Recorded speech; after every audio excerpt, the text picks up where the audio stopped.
I learned extreme camouflage to escape special forces. Lock in. Matthew. I'm currently a tree. Let me explain. The other day, I was playing hide and seek with my local police department, but now the U.S. Special Forces want to turn. So we're gonna see how Playing hide and seek with my local police department. Yeah, casual Friday. good they really are at tracking people, because as you can tell, the gents and I are going all out. We're in it to win it. I don't mess around. The Special Forces have 1 hour to find us on this massive farm, and whichever team loses the Bro, I would just like go hide in a fucking tree. challenge has to pay for dinner tonight. Oh man, this is insanely uncomfortable. So with that in mind, I cleaned out my bank account to hire this Hollywood-level makeup artist, and she's gonna be able to make me go from this to this. That's right, I'm You know how uncomfortable of a position that is to sit in for an hour, though? His head's just leaning on a fucking wooden log. He doesn't even have, like, neck support. What do you think, Kindle? Bro, I can't even see. Buried his entire body. That's insane. You are Groot. But just to give you a little bit of context, these guys are no joke. I've got 6 deployments, 1 to Iraq, 5 to Afghanistan. You've got 4 to Afghanistan. So our mission sets usually were the kill, capture, kill type missions. We would be at a target building. We're tearing apart the house. But before all that, we still need to set up our hiding spots, considering that the challenge starts as soon as the Special Forces arrive here. And that can happen at any moment now, so I don't think they're gonna fucking find him. You think they're gonna fucking find him? He's covered in dirt head to toe, and only his, like, jaw and up is out, and it's covered into a tree. we gotta finish our spots ASAP. If I cut out this area right here, I literally don't think they're ever going to find me. Gotta save the bark so that we can just put it all. Wow, what are the odds they, like, walk over him? And he goes, oh! He starts peeing on him. Damn, dude. Yo, that'd be crazy. The odds he picks the tree he's on and just, he's like, dude, I gotta take a piss. Just starts peeing on his fucking head. Unexpected, so I'm gonna go check on Kindle and see if I can't get some help. All right, guys, we're gonna see if this bad boy right here can stop these Special Forces guys from finding me. I'm gonna put a false top, overload it with trash. I think this is gonna do. It's a pretty trashy hat. You're welcome. If all else fails, I have my plan B, my trash cloak. That actually looks pretty good. Now, Kindle's I think they would look through that more than a trash can. but with Jeffrey, of course, I'm expecting something a little crazy. So I love Western movies. You guys like trees? Kindle, I guess, likes trash. So my disguise today is going to involve a horse. Are you serious? Side strap to it. I have a blanket around it. It'll be wrapped. The horse starts bucking. He just starts fucking, like, wailing up and down. He's just, like, dead limp on the horse. Around this horse. Are you kidding me? You're gonna be mobile. I think that is better than the trash idea. He's inside. They're gonna look inside. These are stationary. There's a whole new meaning to the word Trojan horse. And they come really close, and we just go right off. Into the sunset. Wait, Jeffrey, come back. I still need your help. But he has to sit dead still on a horse's back for an hour. And thanks to Jeffrey's skills, he was able to cut the tree super fast while Mariah started to get my makeup applied. So all we have to do now is get the bark glued to my face and pretty much just bury me. Let's do this. It takes a team to hide Matthew. Here I am helping you if you think you're gonna stump the Special Forces. It's gonna be a pruning experience for them. You're at a new level. New level. That was so fun. It actually looks really good though. That's crazy. I already know I'd have to pee. I would just piss myself. In a little dirt path, dude, you're just fucking sitting in the ground for an hour. It would be the first thing on my mind.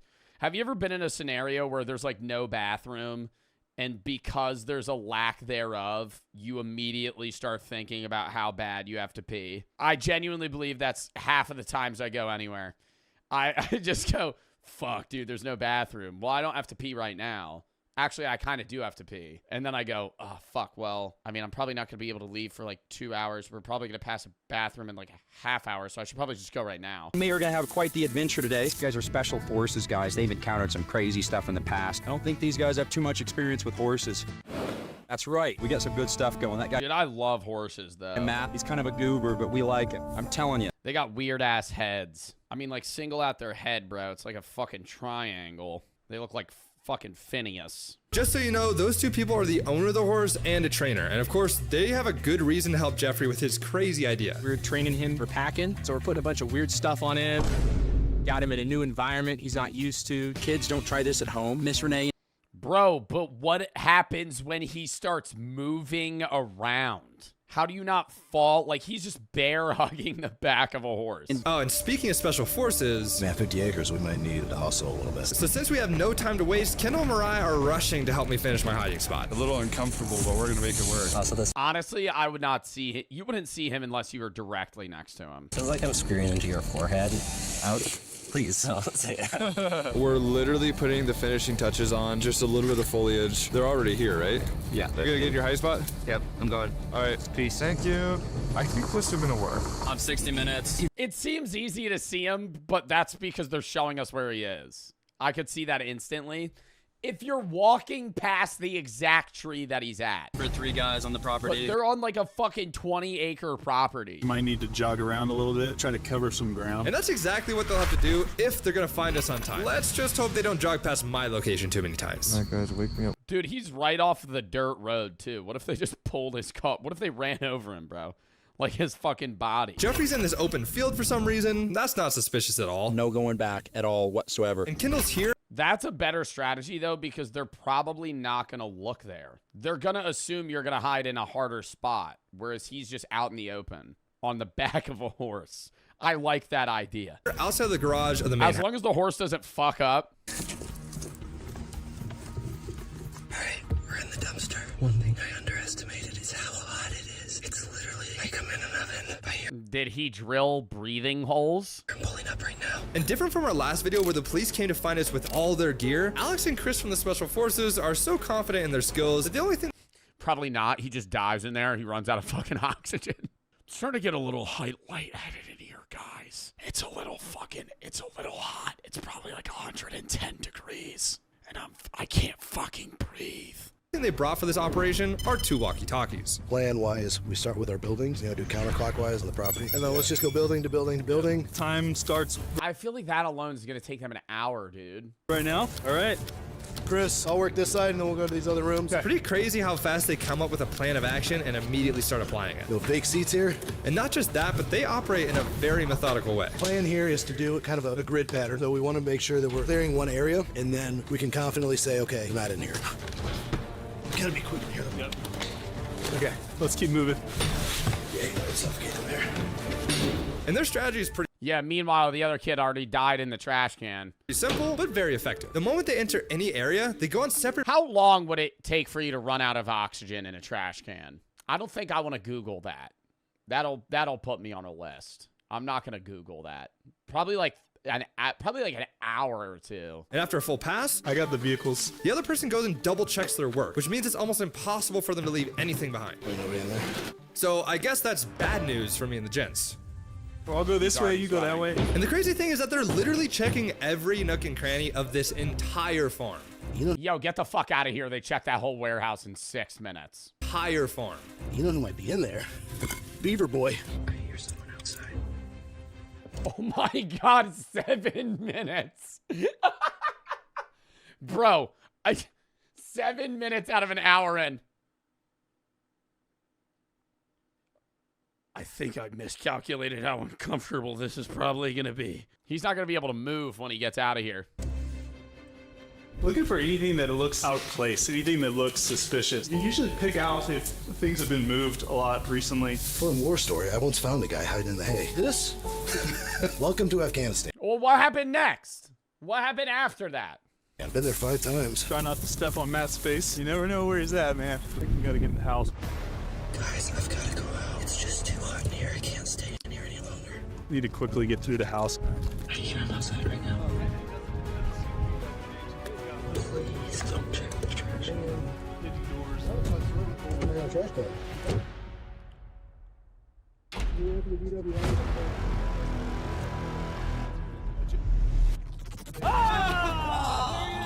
Hold on. 9 minutes. Bro, that was such a bad... You could see the cardboard on top of it. That's such a... If he covered himself in a little bit more trash, it would have been a great idea.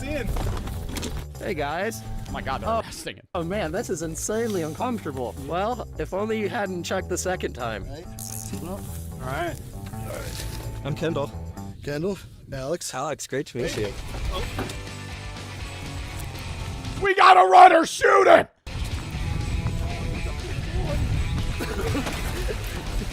Am I the first? Yep, you're the first. Man. Weird feelings. There's something going on around here. Dude, how on earth does he know? Hey, Chris, stay out there. Stay out of here. I'm suspicious. I'm just thinking that something's going on that I should be aware of. Like there's movement happening. It's crazy how in just 9 minutes they found one person and pretty much cleared all the buildings on this side of the property. All right, have fun. Nice to meet you, Alex. Yeah, pleasure. Let's get up here. Just gotta make sure, you know? Chat, do you think you would be able to find them in an hour? I think I could find one person. There's just so much stuff that you have to check, dude. If you're hiding on a 20-acre property, dude. I think what we should do, going out to the external fence line, going down to the creek, meeting in the middle, so you can come down this way, and I'll come down this way. And then you want to meet in the creek? Yeah. Deep search.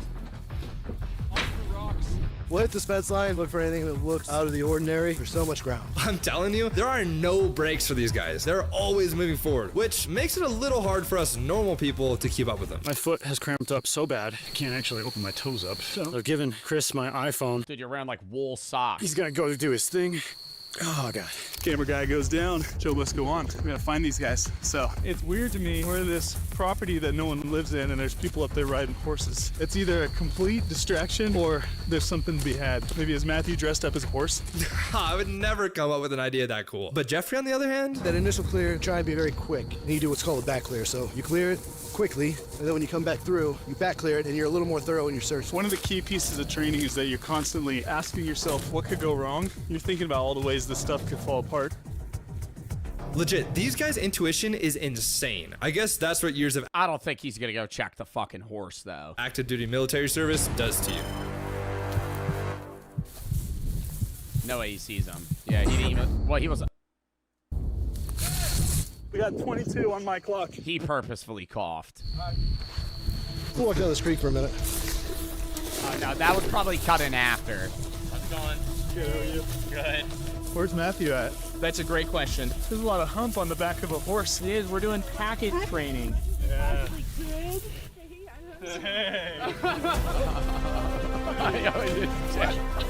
I'm surprised the horse didn't start freaking out. Let's go. Face down. Guys, which one was I found? Number 2. He was in the saddle on that horse. Well, if we think about it, found one on the horse, backside of the property. We found one in the trash can, front left part. So the northeast would be my spot. I would think they try to be as far as possible. That would make sense. But after finding Jeffrey, I'm left as the last one standing. Yeah, that would make sense for them to separate. So the guys are regrouping to try and figure out the possible locations of my hiding spot. I think Matt is a They only got fucking 20 minutes. They're not finding him. tree of some kind. It'd be hard to bury him, put his face to the rock, and then have all the grass on top of it. It's like that. How would they just guess that that's what they did? Worked for him last time, so why would you trade something out that worked, but also Oh, because they watched the previous video. so you can't be the exact same. So I think there's a lot of trees there. I think he's in that section right there where we were walking. It'd be a good place to hide. We got 20 minutes. We'll focus our efforts there. Buildings arguably cleared. We went boundary to boundary on both sides, Because I'm assuming, yeah, in the last video, he evaded the state police by doing it. but obviously you can't clear 50 acres in an hour, but most of the places we've This is scripted as shit. been are cleared, unless he's on the move. I don't think so. If they just find him immediately, it's definitely scripted. I don't know if they will, though. Or is this in play? They are trained to get people that dress up as trees. I mean, yeah, dude. Motherfuckers wearing ghillie suits and Pop shit. right over here. If they were really actually, like, dude, they were in fucking Afghanistan for like 6 years each, they said. 6-8 years. I mean, they would probably get pretty good at finding people. This stuff along here, and then I'm gonna come back. I can't believe that just happened. Both at the same time decide to turn Why would you script this? That's what I'm saying. I think if anything, they might have given away the position of one person to ensure that they find that person, but not the guy in the tree. off the road right before coming up on me. I'm picturing like Arnold Schwarzenegger in The Predator.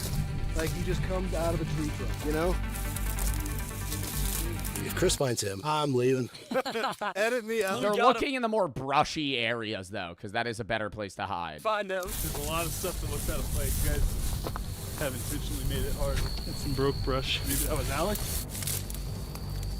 But with pretty much all the areas clear, they decided to go all in on this section of the woods.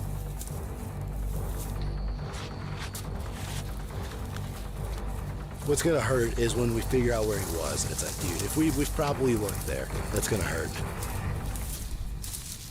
Okay, this is crazy. They're Craziest idea where you would never be found. I was thinking about this. That stream they just crossed. Yo, bury your whole body in that bitch and just have like a straw sticking out to breathe. They're literally walking right by me right now. We got about 15 minutes. No, because they would see the straw. So we got 2 down. Yeah, that wouldn't work.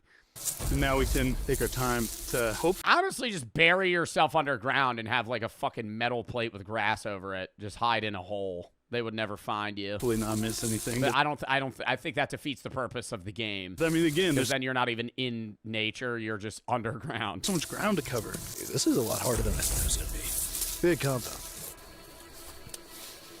It's a good property. There's a lot of things that are suspect about it. Just a lot of weird spots. What are you seeing, dude? Nothing.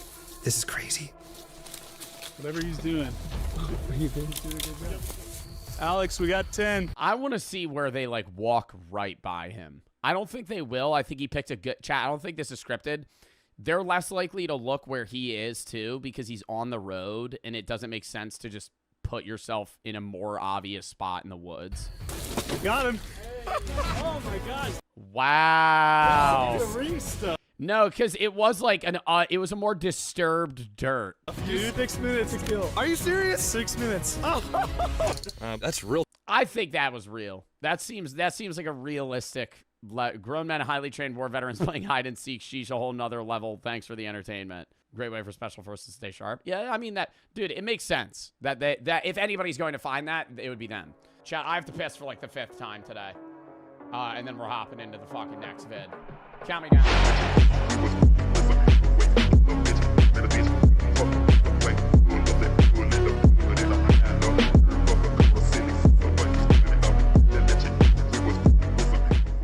Next video. It's a banger. Can farts kill you?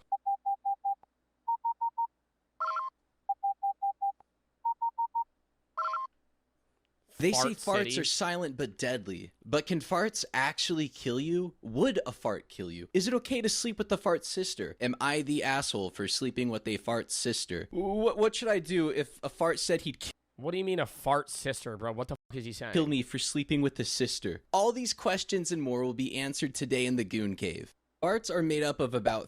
Oh, yeah, this video's really brain rot. Okay.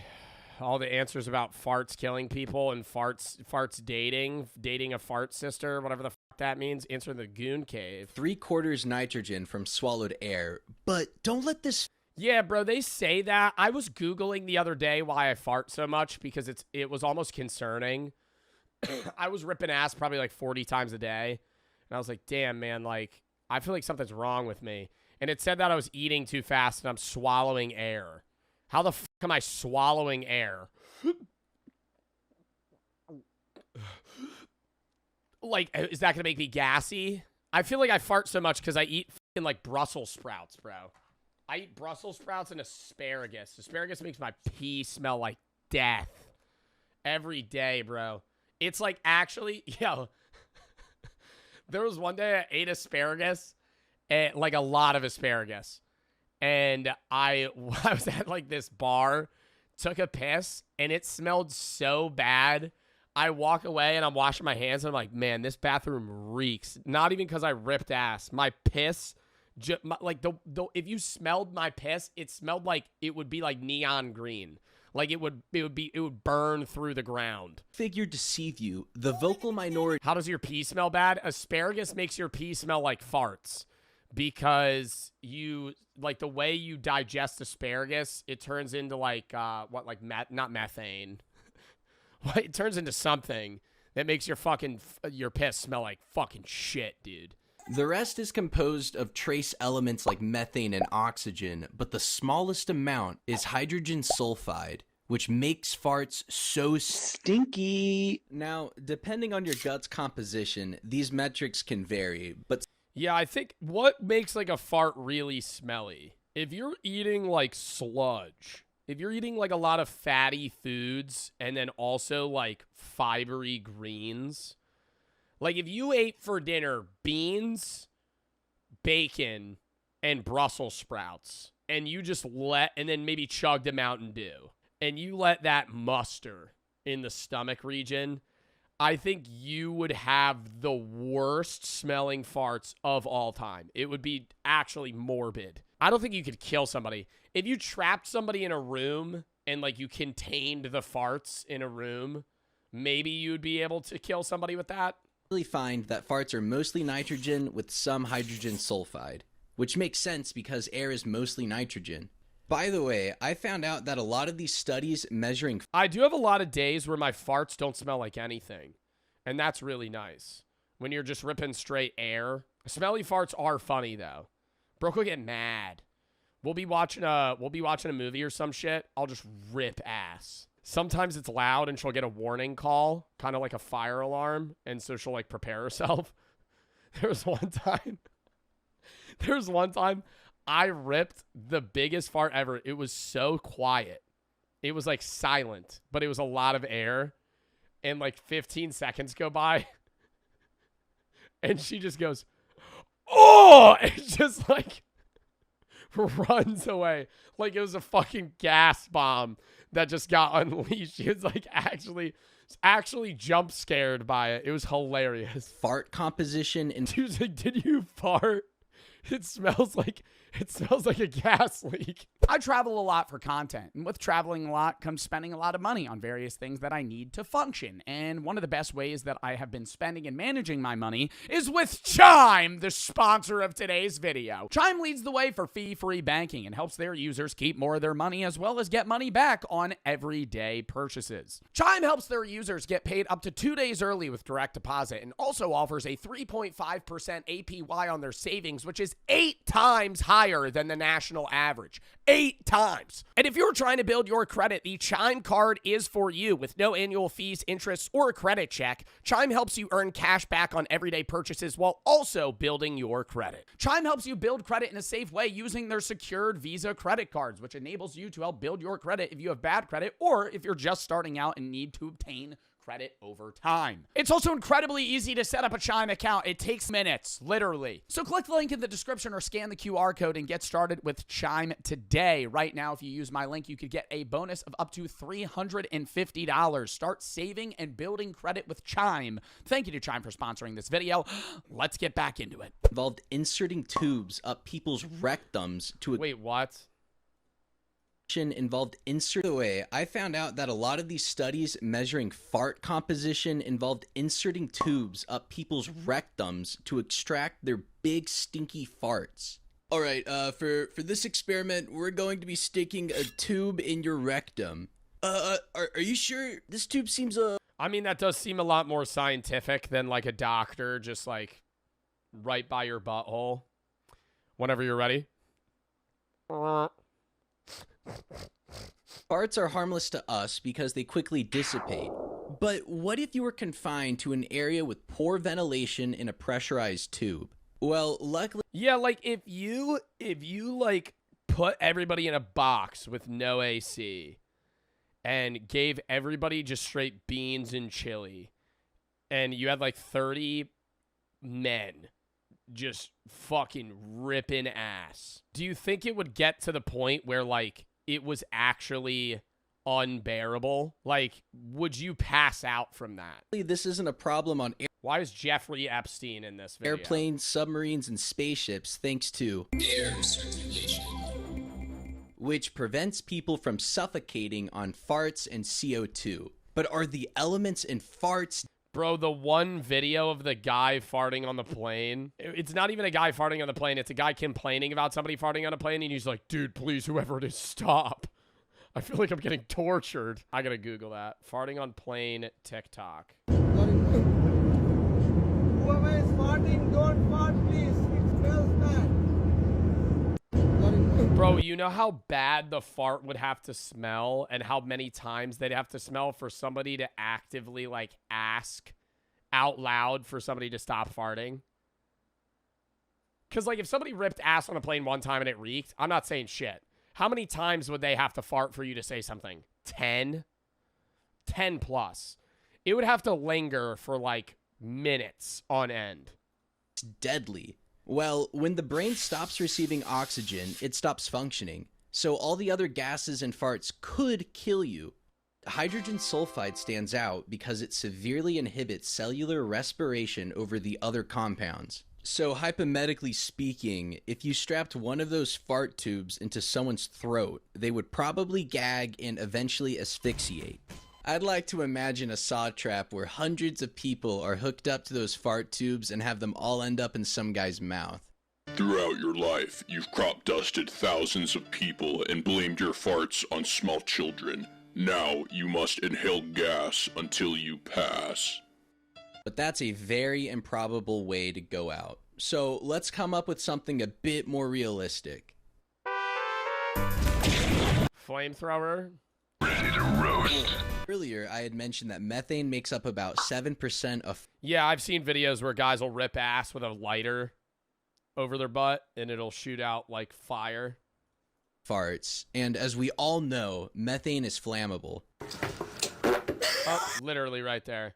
Do you think that's dangerous, though? Like, would that set your butt on fire? And as some of you probably didn't know, methane lacks color and is odorless. But how many farts would it take to fill up a flamethrower so you could, hypothetically, burn someone to death? Let's assume a fart is 100 milliliters. I think if you gave me a week, I could contain... I think if you gave me a week of my farts and you jarred them up, I think you would have enough methane to light somebody on fire. So one fart would give us 7 milliliters of methane. During World War I, the German Flammenwerfer used a fuel tank with a capacity of about 19 liters. Actually, flamethrowers use liquid fuel like gasoline or napalm, not methane. So if we do the math, it would take approximately 2,715 farts to fill a flamethrower. Damn, bro. But that fills a flamethrower. You don't need the entire canister of a flamethrower. Humans fart around 14 to 23 times a day, so let's average. Bro, what? 14 to 23? Wait, so I'm averaging a regular fart count? I thought I was crazy for farting like 20 times a day. Nah, bro, you probably fart in your sleep. Chat, how many times? Nah, I'm not even asking that. Never mind. I don't want a chatter's answer. Average that to about 18.5 farts. Okay. That would take someone. I think I'm above that average on a regular week. I think I'm probably ripping ass probably 25 times a day. 175 on average. I don't know. Like today, I probably farted like 4 times. But it's really a upkick on the back end. Like I'm a second half investment on the fart counts. Like right after I'm done stream and I eat. It's a weekend, so it's different. But if it's a weekday and I'm done streaming at like 9:30, 10, I eat. Right when I'm done eating, I probably fart like 5 or 6 times. And then it's just like the rest of the day. I'm just ripping ass at that point. Days to fuel a flamethrower. But let's be honest, there's no way you'd strap your ass to a fart-sucking machine for half a year. Let's use cattle instead. Cows produce... Bro, there was a time where I used to be able to fart on command, man. I think me and Chris were talking about that when we were playing Little Nightmares.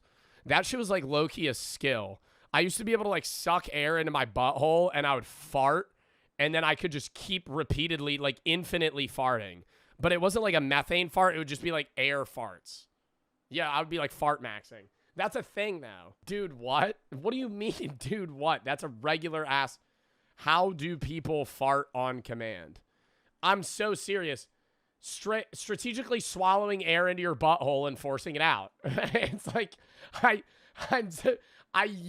bro, this was years ago. I used to be able to like dead ass lean over and just fart like endlessly. I can't do it anymore. I kind of want to try though. I don't think I'd be able to. Wait, I'm going to try. Quiet on set. I'm going to focus real quick. No, I would have to, it has to be in like, you have to like position yourself in like a yoga pose to be able to do it. Yeah, it'd be like queefing, but with your butthole. Use 500 liters of methane per day. Yoshifiko said I used to be able to do that. Thank you. Somebody else. Everybody's saying TMI. Nobody's able to do that. What the fuck you mean? Come on, bro. You've never been able to fart on command? Come on. Holy shit. How many cows are there? 157 billion? That means cows are producing Aren't there like a trillion chicken? Okay. No. I'm a little over. Chat, how many chickens do you think are in the world? If there's 1.5 billion cows, I'm going to go 100 billion chickens. 26. 26 billion, not 26 chickens. 26 billion chickens. A number that fluctuates daily due to hatching and slaughter. How many chickens are killed? How many chickens are killed in a year? 75 billion chickens are killed every year. Wow. How many chickens do you think you eat in a year, chat? I mean, it varies. I eat way more chickens now than I used to because I used to eat red meat. I would say I averagely I'm eating over 100. I'm eating 100 chickens. I'm probably contributing to 100 chickens deaths per year. I'll eat like 3 whole rotisserie chickens a year. Casually. And that's just like an entire chicken in itself. Like it's just a dead chicken. I'm more thinking about shrimp. I eat shrimp a lot.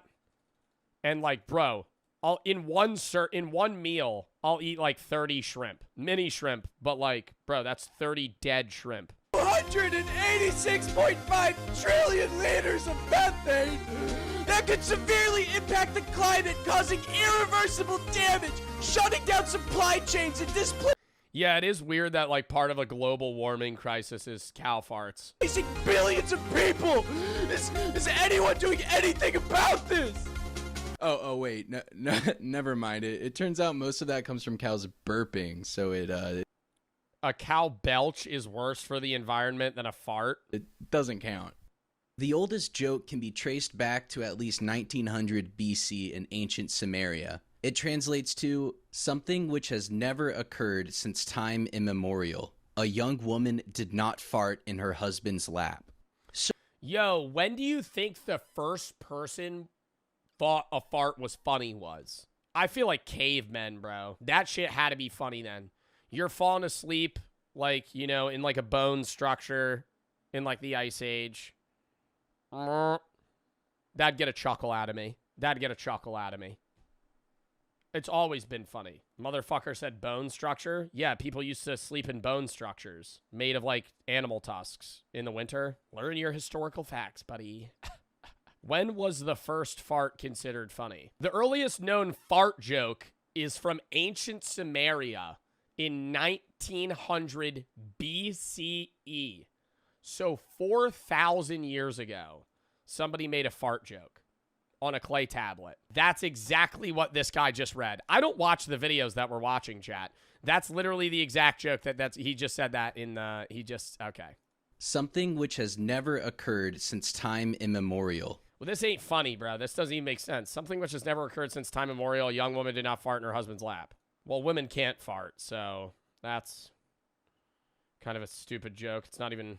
Could not farting kill you? When you hold in farts, the gas is absorbed back into your bloodstream, which carries it to your lungs, and you'll eventually exhale the fart. Assuming this process doesn't happen, you could... Bro, I hate being bloated, but I love the feeling of being bloated, and then you feel like that fat-ass air bubble move through your intestine into, like, your butt region, and you're like, I'm about to feel so much better in 5 seconds. Hypothetically, build up enough gas to pop.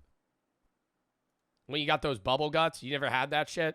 You never had that shit where you just feel like air bubbles moving through your stomach? I'm sure that knowledge makes a very sick person extremely happy. In our experiment, let's assume humans generate 1 liter of gas per day. The large intestine should only hold about 1 to 2 liters. Your intestines would eventually rupture under extreme pressure, but it wouldn't be a full body explosion. You'd die from internal bleeding. To make the human body pop like a balloon, we need a completely sealed digestive system. That means no burping, no farting, no absorption, and no jelking. There would need to be gas pressure so extreme No jelking? that it could overcome the tensile strength of human skin. For comparison, human skin has about the same tensile strength as soft pine wood. The intestines alone would rupture at around 4 psi, and human skin can break at around 100 psi, but we want an explosion. So the human body would need an instant internal pressure change of about 200 to 300 pounds per square inch. So unless you replace grandpa's oxygen tank with your asshole and continue to let cows respirate, farts will not kill you. Thank you for joining me in the Goon Cave yet again, and I'll see you guys. That's for blowing out my sister. Bro, this guy's videos are so weird. Oh my god. The other one, dude, to put it in perspective, the only other video we watched of Raygasm was how to speedrun getting cancer. That's the videos Raygasm makes. How many hamsters can power my computer? I love the random ideas, though. Early flight attempts Goblin's Guide. Oh my god, I kind of want to watch that. We're not going to watch it today, though. All right. Next video.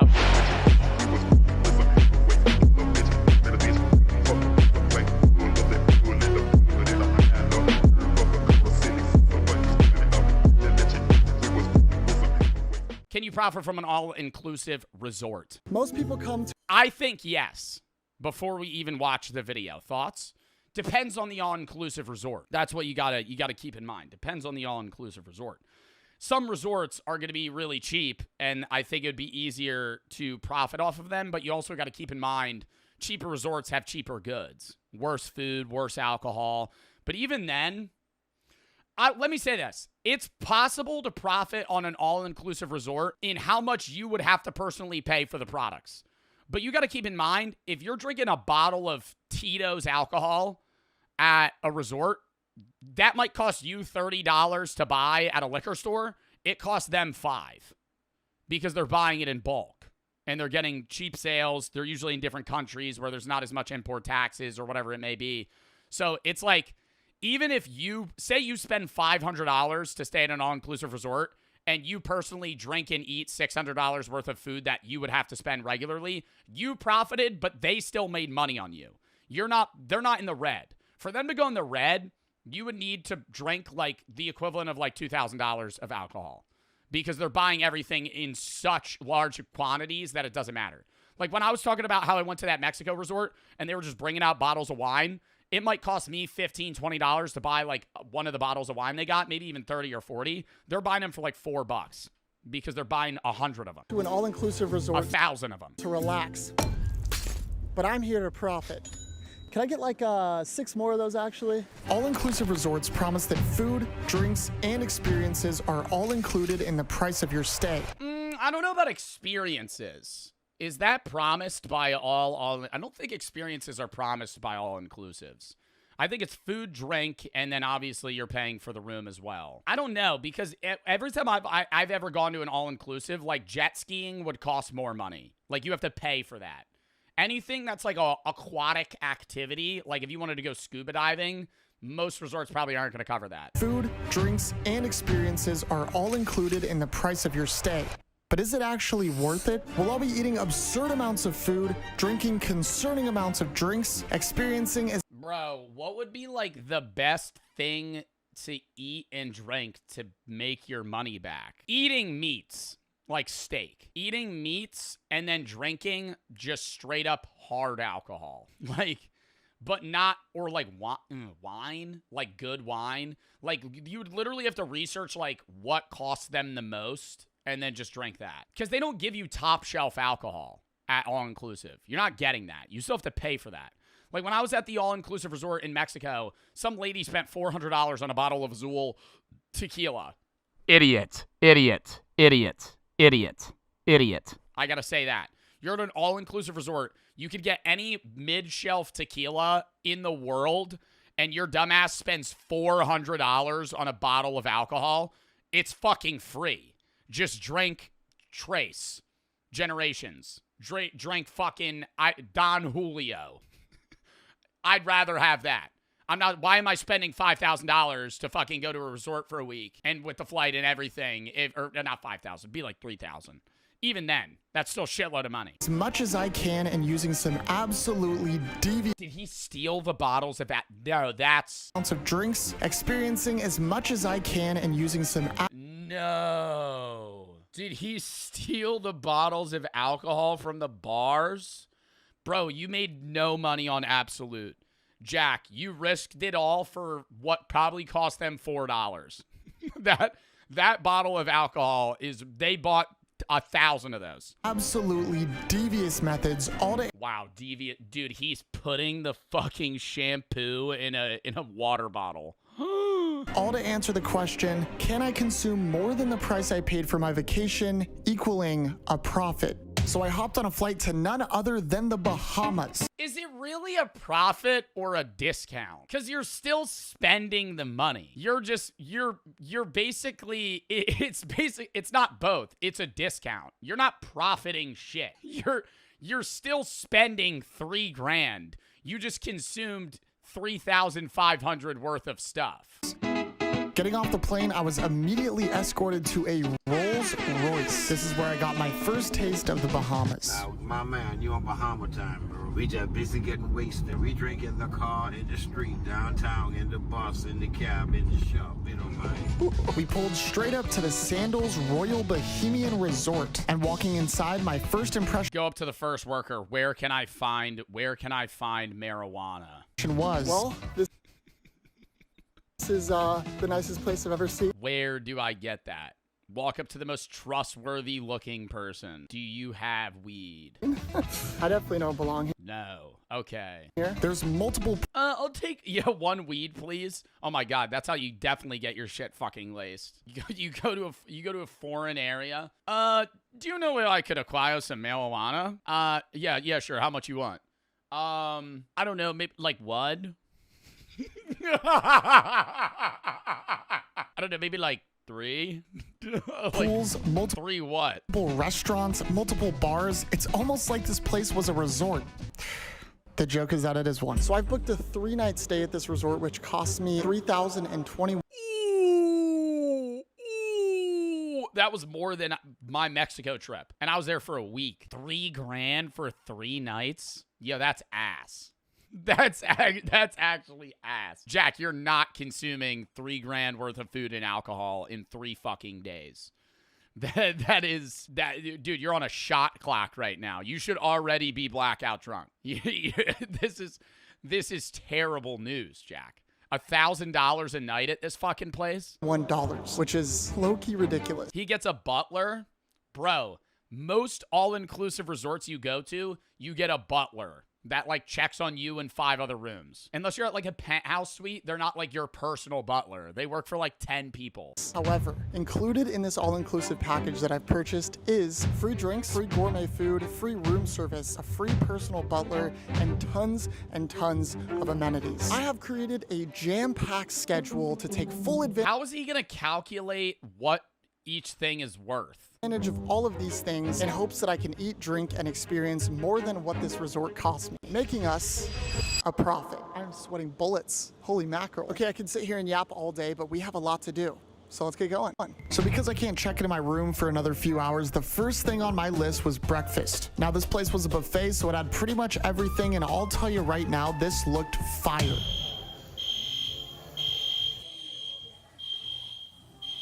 I loaded up a plate with a bunch of different things that looked delicious, and I also made sure to grab a glass of champagne. Breakfast acquired. This looks... Bro, that cost them $1 though. Like, how much are you pricing this meal at? If you had to pay for this, this would be like, at a diner, bro, this might be like, modern economy, this might be like $20. With a mimosa, $20. Probably more. Because the mimosa alone... A mimosa at a restaurant, if you're paying for a mimosa, is probably like $12. So, but like this probably cost them nothing. Like one pancake, this is basically like a classic breakfast. You're getting hash browns. I would say this is probably like $10. Freaking incredible. I also got a cup of coffee and a glass of champagne. We're starting this trip off right. I'm gonna have to drink a lot of those. The way this is gonna work is I'm gonna assign a value that I think is fair to each of... Is he alone? Jack, I'll go with you, brother. Jack, hit my line on one of these videos. I'll drink this place out of business, okay? If I feel like you're kind of a lightweight in terms of, you know, what you're doing here. You're drinking champagne to drink him out of business. Champagne's the cheapest shit in the world. It's probably not even champagne. You're drinking Prosecco. You're not drinking champagne because it's not from Champagne, France, Jack. You're drinking cheap Prosecco from the States. That's probably what's happening. These items. We'll see if all-inclusive... No, it's not. Champagne is not champagne unless it is from Champagne, France. I'm almost sure of that. If you've ever had champagne or mimosas in your entire life, The average person will never drink champagne in their whole life. You will drink Prosecco that people call champagne. Packages are actually worth it. I'm gonna try to be conservative with the prices, so for this plate of food, I'd say this is worth around $12. This glass of champagne here, Oh my God, no fucking way. That's basically what, wait, no, I said I said like $10. I'm gonna say is $12 because that's fair. A glass of champagne is $12 if you're at a restaurant. But that didn't cost them $12. So he's doing if I were to buy this regularly. I think that's a fair thing to do. Looked up the bottle and it goes for around $75. And the What?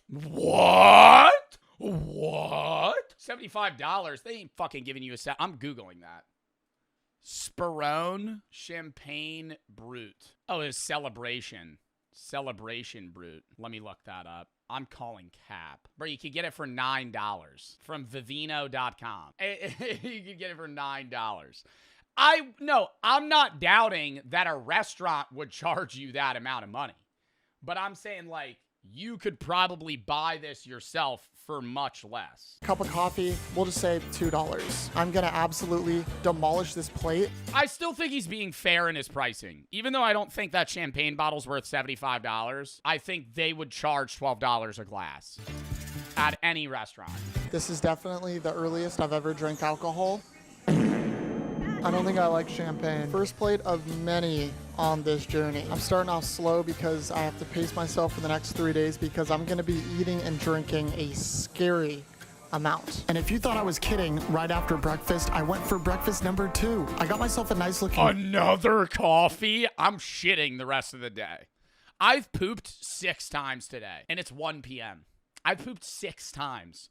Woke up, I'm so serious. It's becoming a concern. Like, I might go to the doctor soon. I pooped 6 times. And not even, like, small poops. Sorry, TMI. Moving on. Pastry as well as an iced coffee, but this one is spiked. Double coffee. Ooh. Just get an Irish coffee at that point. I think I'm realizing that I don't like alcohol that much. You know it's hot outside when you get that lip sweat. That is incredible. So I completely forgot how freaking hot it is in the Bahamas. So our next order of business is hopping in the pool and going to their swim up bar. I'm gonna see how many... And peeing in the pool.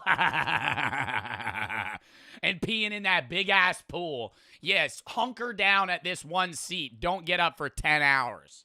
Yeah. Drinks I can knock out and we'll count it towards our budget.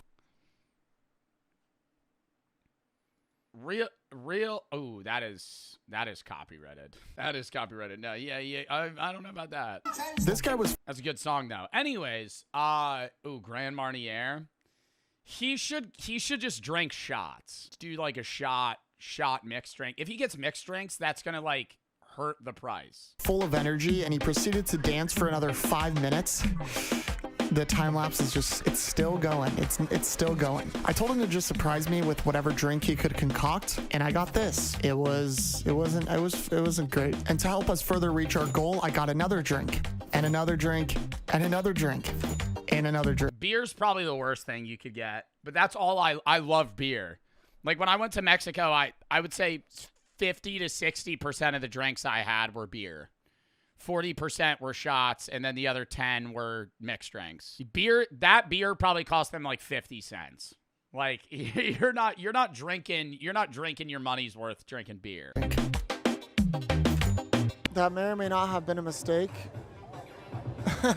I'm honestly not super hungry, but we need to get our budget down, so I'm gonna go grab lunch. I decided to try out this Italian restaurant. I'm on a mission to find the best restaurant here and the best food item in this entire resort. I got a Diet Coke and put in a fat order. Food's arrived. This is already quite a bit of food. I have a chicken Caesar salad here and some sort of This is like making me nauseous. Oh my god, dude. Imagine eating that breakfast, 2 iced coffees, champagne and like 3 beers, and then ripping a Caesar salad and fucking plantain chips. fried lobster dish. I devoured all of this food and finished off with an entire pizza. Yeah, at this point, I didn't see myself consuming any more food or liquids, but I did have another plan in mind. Boys and girls, I'm taking out the kayak. If I can get a shot, hold on. What did he just chart? What did he minus on the kayak? I'm taking out the kayak.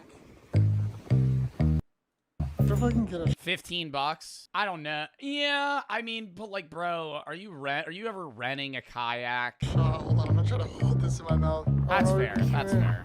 If you're somehow renting, I've never rented a kayak. This is insane. Actually, no, I have. I went like river kayaking.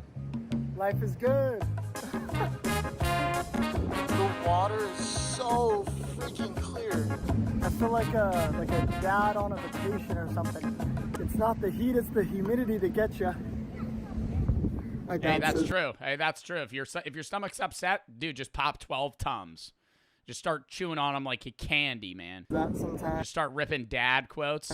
And then I went straight back to the bar to pound a few more drinks. Can you film this for me real quick? Yeah, for my dad. It's already on. Hey, Dad, I'm in the Bahamas. There we go. There we go. And 3 drinks later, I found some stomach room for some fish tacos and a slider. That's spicy. Okay, so I believe my hotel room is ready. I'm gonna go ahead and check in.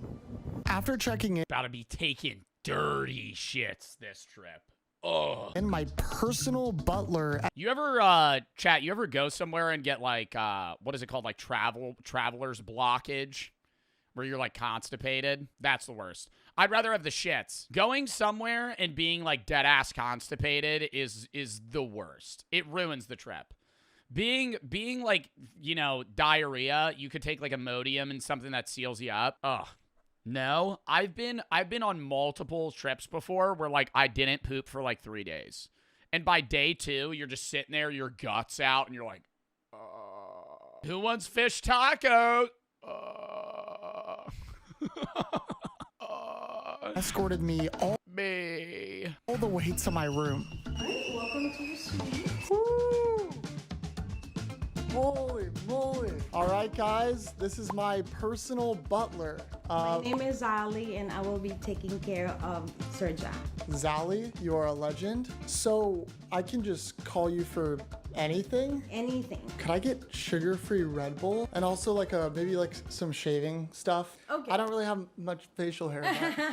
You know, I try to stay clean. Okay, no problem. Thank you. I'm gonna give them a room tour. First of all, this is the bedroom. It comes equipped with a flat screen TV, a nice chair for the butt cheeks.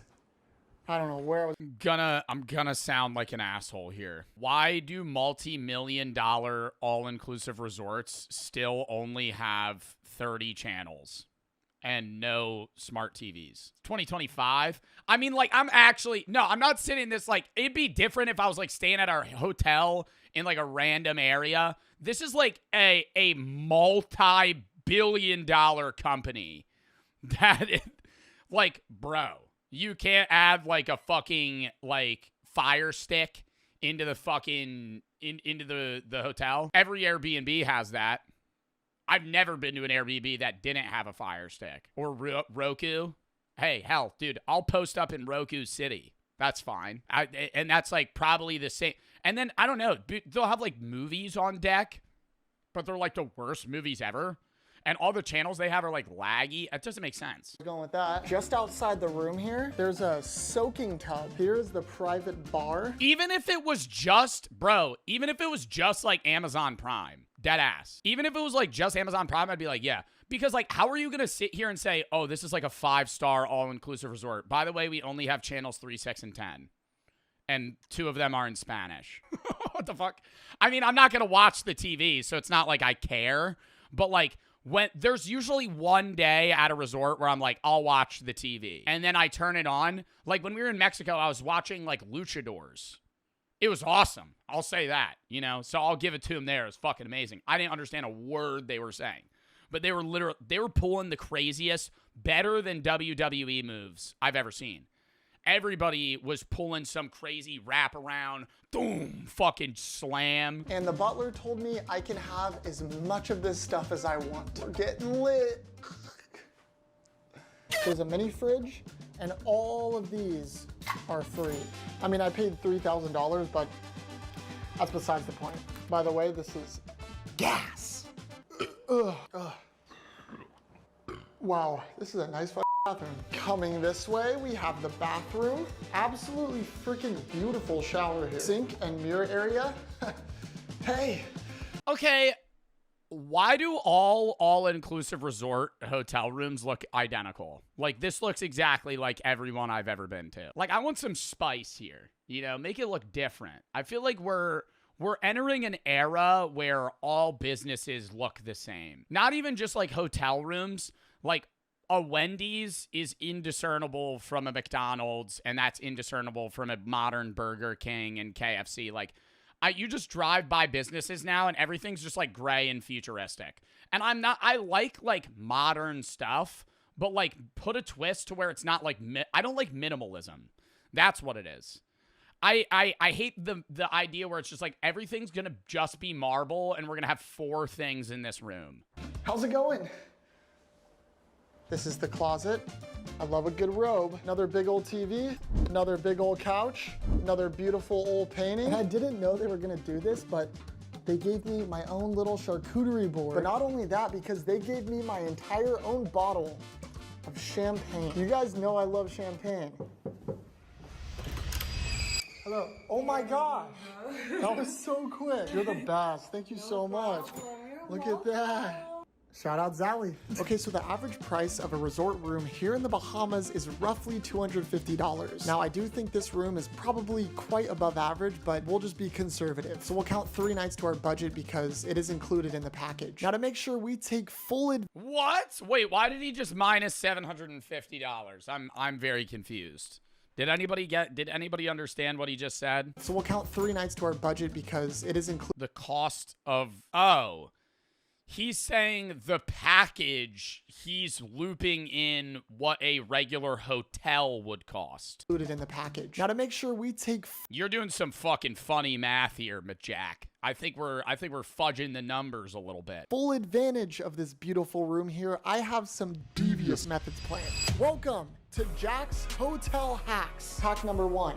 Toiletries. Now I have a bunch of these puppies that I've steal the towels. I've done that. I own towels from like 2 or 3 different resorts. Why? Because they're good towels. Taking a towel. Really? Yeah, 1 towel. You're a thief. Shut the fuck, chat. You've never taken a towel from a hotel before. I'm not saying a regular hotel, like an all-inclusive where they're just giving you like 45 towels. I'm like, yeah, I'll take one. Brought with me all the way from California. You probably know where this is going. Check out the hall. Wait, should I? Wait, can we not like 20 seconds? It's missing. It's missing. Somebody stole the towel. Somebody stole the towel that I stole. I can't find it. Full circle. What the fuck? What the fuck? It's gone. It's gone. It was a resort's towel. I'm also gonna go ahead and take this bath bomb and the soap here. Hack number 1. I looked for it. I went in my towel closet. Couldn't find it. Completed. Hack number 2. The personal bar. Now the butler did say I could have as much of this as I want, and honestly, I kind of want all of it. First of all, I'm taking all of this coffee. We're gonna fill this suitcase up by the end. Now, is it safe to travel with a suitcase full of open alcohol containers? That'd be my worry. Next up, the mini fridge. Let's ransack this thing. Well, they'll refill it every day. So he could technically do this 3 times. There's a wine bottle. I'm taking this. I'm just realizing that these have like a nozzle. I found a small roll of duct tape here in my backpack. Yeah, let's test it. Oh. Call me Mark Rober the way I be engineering. Yeah, but the way those fucking airline workers are gonna heave! Fucking chuck your bag into the airplane. That shit is opening up in the bottom of the plane. It's bad, dude. Oh, I almost forgot. The champagne.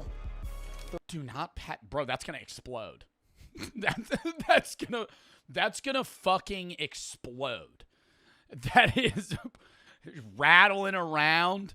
Bro, that is a champagne bottle. Throw that right in there. Hack number 3, robes. I'm gonna go ahead and call the front desk and see if they'll let me keep the bathrobe that they put in the closet.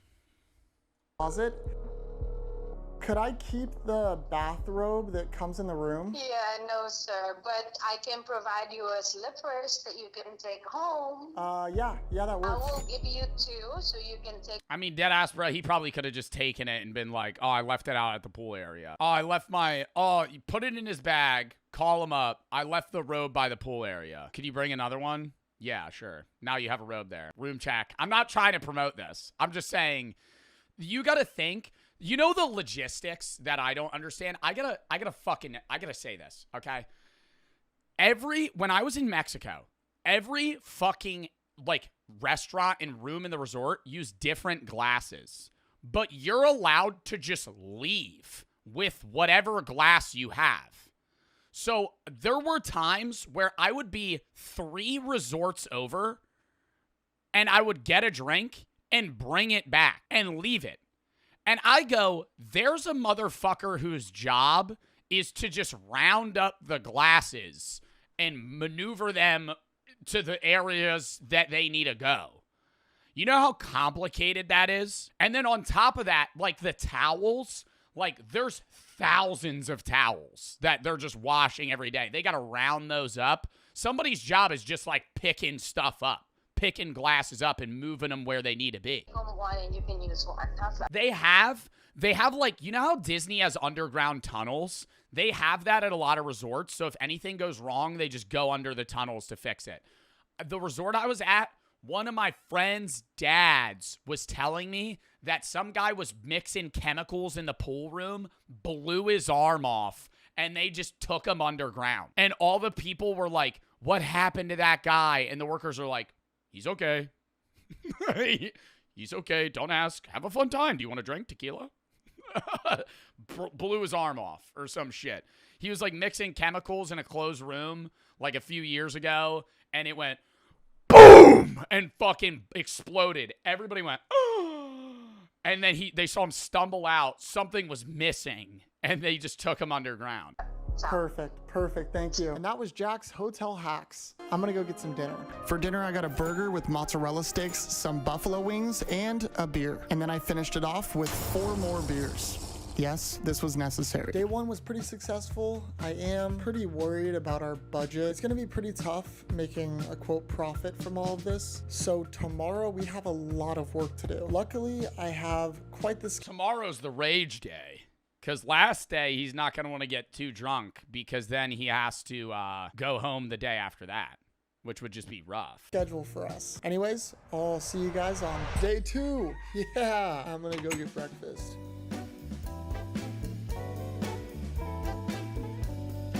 I ordered quite a bit of food. I got steak and eggs with hash browns on the side, an omelet with lobster in it, yogurt with some berries. See, this is how you make your fucking money back. You got to start getting the fancy shit. Stop getting like weak-ass pastries.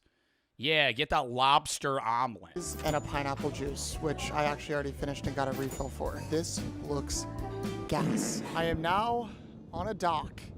Here's the plan. So there's a free ferry ride that picks you up from this dock and takes you to a private island, which is owned by the resort. Now, everything on that island is all-inclusive, and there's tons and tons of amenities. So hopefully we can make some damage. Thank you. You're welcome.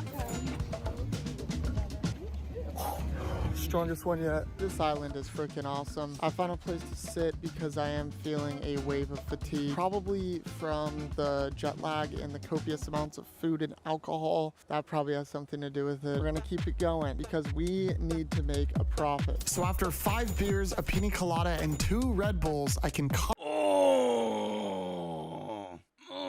my God, dude. 2 caffeinated Red Bulls with dairy and then just 4 beers sitting in the stomach. confidently say I'm officially desensitized. Feel like beer and oh, now he's drunk so he doesn't feel anything. Yeah, no, that's what it is, because I've done this.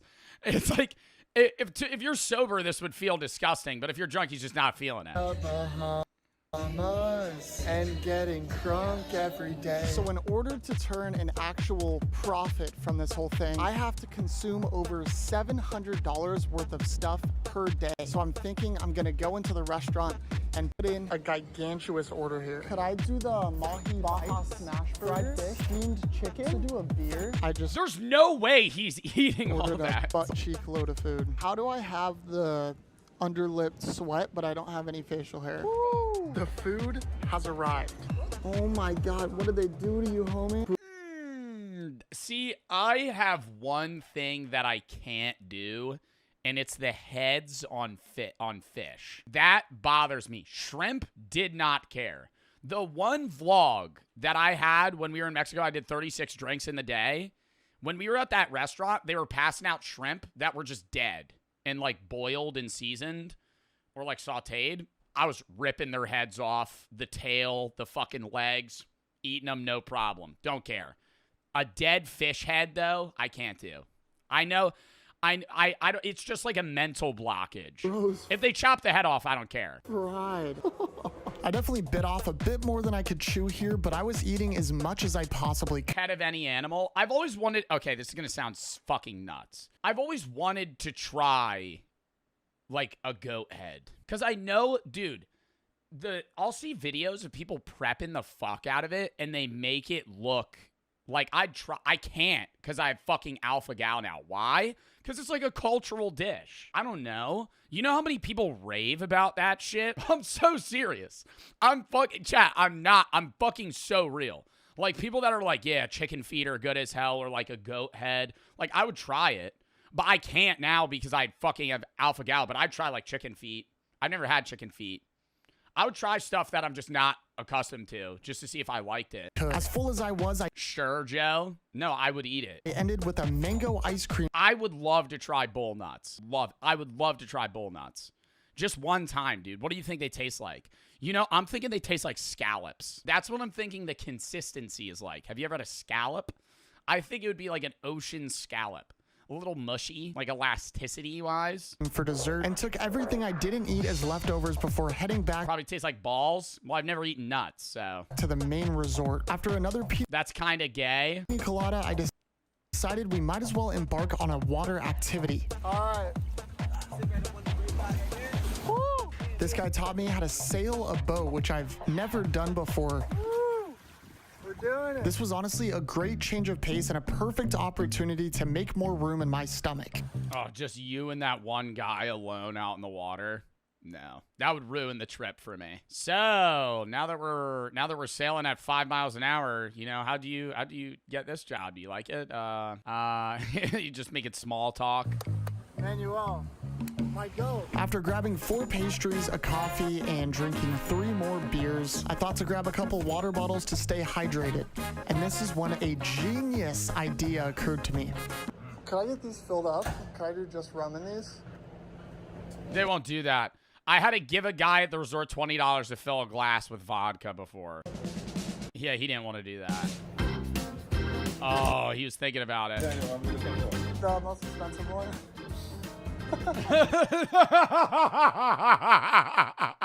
Normally they're not supposed to do that because this is literally what people would do. I'm assuming there's probably some like, yeah, don't give them 2 bottles of fucking rum. Well, you and your buddies gang about it. Oh, no, we're going crazy. Yeah, we're going crazy tonight, dude. It's going to be a fucking rager. Turns on channel 3 and just starts fucking slamming them. Tonight. Gotta have all the rum we can get. You need 2 of these? Sometimes you gotta. Oh my God, is that Kingston 62? Oh my God, I'm an alcoholic. If that's Kingston 62. All the rum we can get. You need 2 of these? Sometimes you gotta get wild, you know? No. Sometimes it's good to pull back. This place will pretty much. That wasn't. If that is Kingston 62, that's like the cheapest rum they have. Because that's got to be like all damn near local. Give you anything if you ask. I felt like we were. Because that's Caribbean rum. Making some really good progress. So to keep the momentum going, I decided to hit the gym. I got in a quick workout and I was able to steal a handful of headphones as well as an apple. So things have slowed down at the resort. Oh, a warm green apple. I'd rather fucking gag myself. As well as an. Did he just steal 4 pairs of corded earbuds? A handful of headphones. With the aux jack? Who the fuck? What the hell are you going to plug that into? That costs nothing. What is he gonna fucking use these for? Those are fucking 20 cents. A fucking aux jack earbud? Phones as well as an Apple. So things have Oh slowed God, down a fucking warm apple. at the resort here because everyone's getting ready for dinner. The good thing is I've been saving my appetite because tonight we're going to one of the nicest restaurants in this entire resort. But for now, I booked a complimentary professional photo session. I'm gonna go over there, get some photos, and hopefully I can get some pretty good flicks. All right, so we got the garden area, so you want to get one right here? I was thinking we could do like a thumbnail for my YouTube video. Okay, I got you. I learned this from Brent Rivera. I don't know if you know him. I wanted to recreate this photo. Oh, yeah, It's my favorite picture. Do you know FouseyTube? No. This is FouseyTube on a hoverboard in 2017. Like this. Yeah, and then your bark is coming off just a little bit more, but make sure this is flat. Oh my God, the women are gonna love that. We were slowly but surely inching towards our goal, but if I wanna make some serious damage, I was gonna have to do it at dinner. And luckily, I had a reservation at Butch's Steakhouse. Okay, but what needs to also be stated is like, he's probably tipping them, and that's not factoring in. Like, all-inclusive, you're not paying for anything, but you're still giving the bartender like a 10. You know, you're giving the bartender $5 here, there. Like, that'll add up. Like, you're probably doing, you know, $300 of tips. This is about to be fancy, and I'm gonna take advantage. You don't have to. Yeah, you don't have to, but like, bro. I think that tipping in, I don't know what they get paid hourly in the Bahamas. In Mexico, it's like $3. It's nothing, right? And yeah, the cost of living's less, but like, I'm a tip the cart guy a $5, you know? This place is really fancy. I thought you don't tip outside of the U.S. Depends on the area. Depends on the customs. Resorts, like all-inclusive resorts, usually I would. In Iceland, like when I went, you don't tip. But they're also getting paid way better hourly, so it's different. Like, waiters and waitresses in the United States, they're getting paid so drastically less that it's like, whatever. But I'm also going there as somebody that makes a decent amount of money. Isn't that disrespectful? Brother, go ask the cart guy in Mexico if it's disrespectful if I hand him a 10. He's going to go, no, please. By all means. By all means, I'll take whatever amount of money you want to give me. Whatever amount of money you want to give me, I will take it. Yeah, like, yeah, I'm going to give the guy the money, right? It's different. It's different if it's like they're somewhere where they're making crazy hourly. But like, bro, they're making like half of federal minimum wage from the U.S. and Mexico. I feel extremely underdressed. I'm also super sweaty, so I probably smell really bad, but that doesn't matter because I'm about to feast. Plate number 1 has arrived. We're starting small with a crab cake. Now, while we see how many plates I can consume, I'm gonna multitask like a good boy and tell you guys about a product I actually love. Today's sponsor, first app you use with O, acquired by absolutely demolished. After a long night of surfing and turfing, I made my way back to my room where I was greeted with 4 more sugar-free Red Bulls. Shout out Zally. How many fucking sugar-free Red Bulls are you ripping? You know what's crazy? He's being very fair. He counted that as $8 for the 4 sugar-free Red Bulls, $2 a Red Bull, like you're getting it at a gas station. When I was at Coachella, guess how much a Red Bull cost? $21. I don't know how much I missed you, but I was so exhausted. I think it was $15 actually if you just got a Red Bull. It was if you got a Red Bull, like a vodka Red Bull with like bottom shelf vodka, was like, or like mid-tier vodka was like $25. Said I went straight to bed to tell you guys for one game plan for tomorrow. Today is quite literally make or break. I am gonna have to consume a ridiculous amount of food, an absurd amount of alcohol, and take full advantage of this resort if we actually want to profit. Today's not gonna be easy, but we're gonna do our absolute best, and I think that there is still a chance we can make this happen. Let's give this 15 for one. Dude, they probably have an image of Coachella prices. Yeah, this is it. Oh my God, bro. I was off. This is the shit-ass menu from Coachella.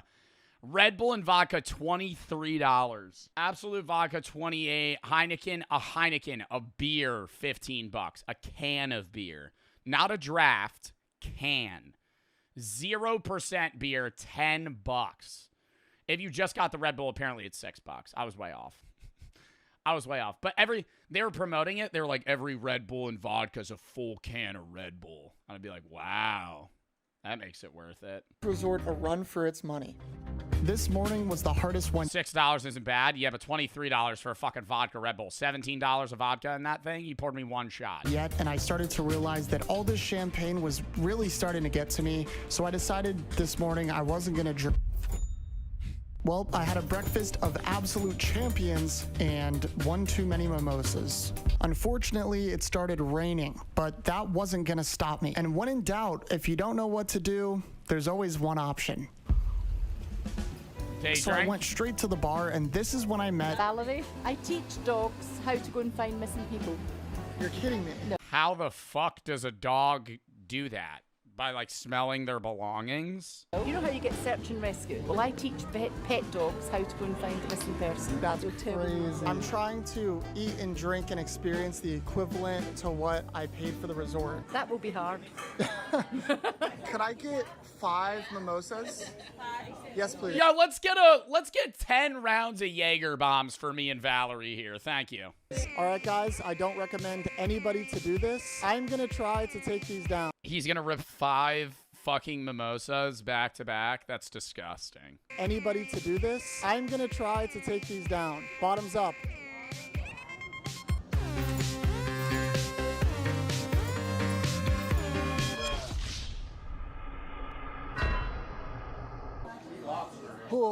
As much as I'd love to just hang out with our friend Valerie here all day, I have some very important appointments to take full advantage of these amenities today, starting at the Red Lane Spa. This is my first ever getting a massage, except for that one I did when I tested a 1-star chiropractor. Do I keep my shorts on?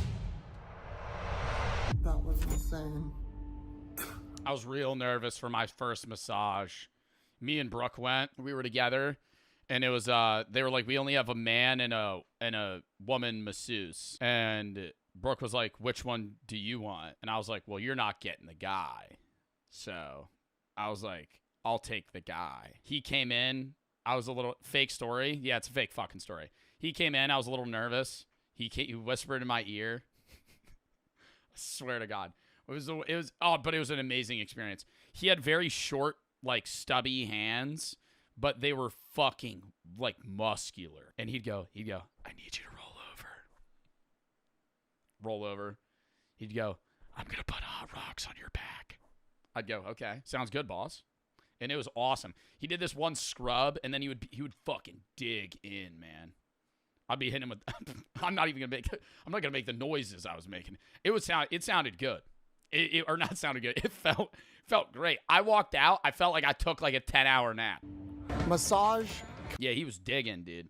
He would get up to the thigh too. He'd be like, I'm gonna uncover this. I'd go, okay. You keep your underwear on. He's like, it's up to you. I'm like, buddy, I'm not getting naked. I said, hey pal, I'm not getting naked. I said, I'll get in the underwear. I said, I'm fucking keeping those on. Complete. So my dinner reservations aren't until like 7 o'clock. We are behind on our goal, so I'm thinking we hit the bars again. He was digging in. Yeah, dude, I'm telling you, he'd get those thumbs and he'd go up my thigh and he'd go. And I'd go. I'm still burping from the mimosa. Oh my God, he drank 4 more? Bro, why is he only drinking mimosas? That looks amazing. Is that a crepe? Hey guys, quick update from the bathroom. I don't think I can take down any more mimosas or drinks in general. I've retreated back to my room and I've done some math. Now this entire trip, I've been tallying up all of our expenses. If my math is correct, we still have about $900 to reach our goal. It sounds crazy, but tonight I have some dinner reservations. I'm hoping I can eat and drink the rest of our budget away. And if not, I have one. Bro, what are you fucking talking about? You have a dinner reservation, you have $800. $868 left. What the fuck are you gonna do? One last ditch effort that could either make. He's gonna gamble. One last ditch effort. We're gonna go to the casino. Or break me. And our first reservation was at the Kimono Sushi Restaurant. Chat, I'm planning a vlog where I go to every Atlantic City casino with a set amount of money and see how much I'm up or down at each and like rank the casinos. I think there's like 10. It'd be awesome. Sushi is one of my all-time favorite foods, so I'm hoping to eat a lot. In one day. So I'd start at like 10 a.m. I just put in and I'd be throwing bones all day. a diabolical order, and somehow they do not care. In fact, she added another roll that's not on the menu just for me. Guys, I'm washing this down with this heaping glass of champagne. This has to count for at least 2 glasses. Bro, no wonder you feel fucking hungover. You're just drinking wine. The all trip. This is a champagne. I was able to consume all of this sushi within 5 minutes. And I'm not gonna lie, this was, I think, the most full I've been this entire trip. Luckily, I still had just enough room for dessert. These are disgusting. You're so full. Have you ever been so full that the food's already chewed in your mouth, but you're hitting them with one of these? Like a heavy breathe. You're like, you're like trying to concentrate. You're like, I need to get this down. If I swallow it right now, I'll throw up. But if I wait 10 seconds, I'll be able to do it. Night was quickly upon us, and we were getting closer and closer to our goal. I am so unbelievably full right now. And guess what? I have a dinner reservation right now. I went straight for my Wait, didn't he just have a dinner reservation? Reservation at the steakhouse in hopes of eating a stupid amount of steak. I got surf and turf, and I got not 1, but 2 T-bone steaks. No, I'm not getting that down, man. I'm not. You just had a whole dinner. You just had a whole dinner. You're going to eat 2 T-bones and surf and turf. Holy shit. He just throws up on the table at the restaurant. Oh my God. That would be, oh, I would fucking pay to see that. If he was just like, oh, I don't feel so good.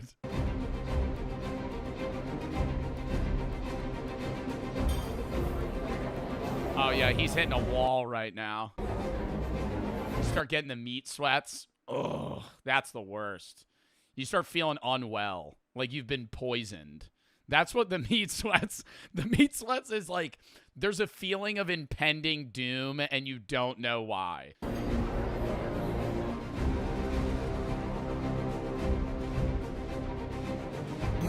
On that last swallow, I felt like it was gonna come back up. I got a dessert or 2 or 3. I somehow How is he putting down this much food? I'm actually not I'm not understanding. This is like 5,000-6,000 calories. Desserts, knowing that this was the final stretch, but this was far from over, so I needed to find more ways to profit. You ever have someone order 5 mimosas? All of you? Yeah. Oh shit. Yeah. Another 5! Another 5! Bro, you just got to get down like 20 more mimosas. And then you're good. Maybe like 40. Down bad, I felt this entire vacation, and so at this point, I thought I would just throw out Hail Marys. Are you guys able to give away those wine bottles? You have the cardboard service? But you can't give me one here? Okay. What do you leave on the bar? Would that be possible? I mean... Anything possible. Thank you. Twin Oak Sandals Shiraz. It's like a $15 bottle of wine. Like, why? I feel like people think wine's really expensive. Most wine that you drink is like sub $20 a bottle.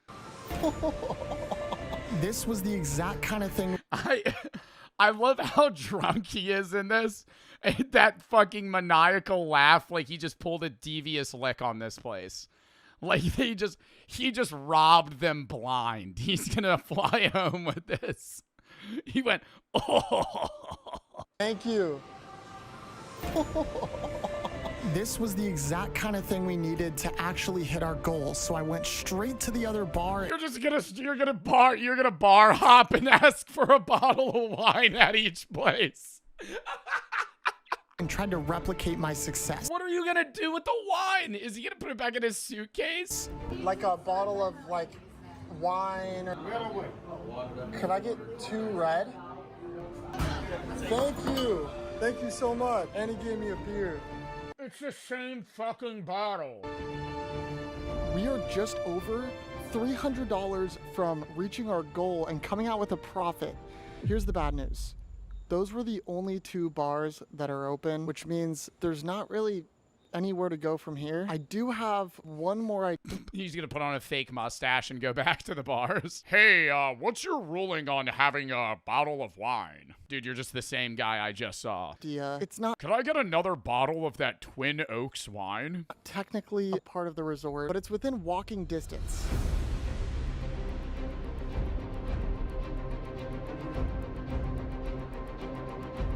That right there is what's known as Baja Mar Casino. And this is $340. I've decided I'm gonna put all of this money on black. Should I do black or red? You should go play black. You should go play fucking Baccarat. Dude, did you see Vegas casinos? Big news for the unemployed. Big news for the unemployed. Did you see Las Vegas put a third zero on certain roulette wheels? My God, that's a scam. Wow. Talk about you already have a house edge. Now you're doing a third green space.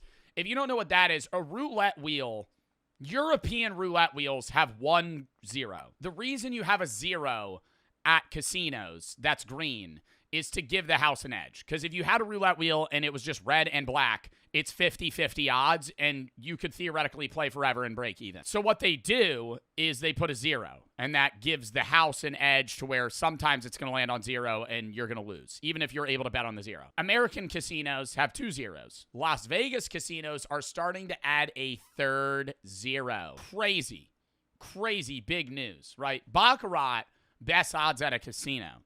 The way they get an edge on you is you bet player banker. Player pays 1-to-1, which is 50-50. So if you bet $1, you win $1.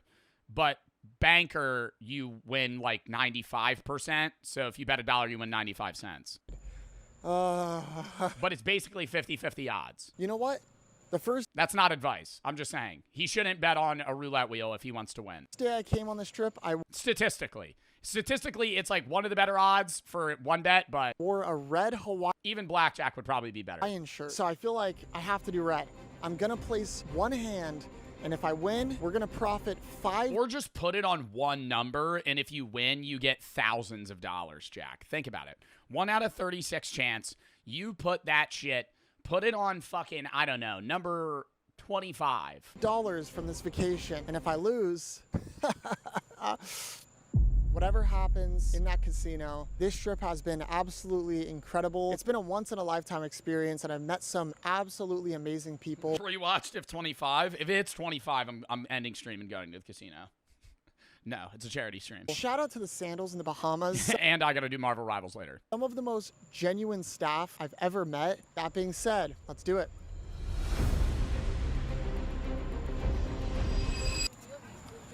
Yeah, I do. You know what? No. I'm gonna put money on black or red. What do you guys think? Which color should I do? Black. Black? Red. Red. Yes. Okay. And if you're right, I'm gonna be very sad that. I am right. Okay. Well, thank you. The most awkward conversation ever. Oh. Guys, hopefully you're wrong. I just wanted to put this on red. I'm scared. Scared? Yeah, I'm nervous. Why are you nervous? I am right. Here we go. No, No. Oh. Was that black? Yeah. Oh man. Dive the table, take your chips back, Jack. But if they don't land in the cash area, they're still yours. They're technically still yours until they're out. That's a casino rule. Grab the chips right now. Oh. All right. I should have listened to the girl. Oh my God. There we have it. Can you profit from an all-inclusive resort? In my experience, fuck no. If you guys want to see me do this again, 100,000 likes, we'll run it back. I freaking love you guys. Am I crazy in saying I think the more people you have, the more likely you are to profit? Because the room price doesn't change if you have 2 people. So it's cheaper. Like when I went to Mexico, me and Chris paid, it's 1 room. I would have paid double if he didn't go. Like, so if he had somebody with him, it would have been half as expensive, and then he would have profited. Later. That was a good fucking video, though. All right, next.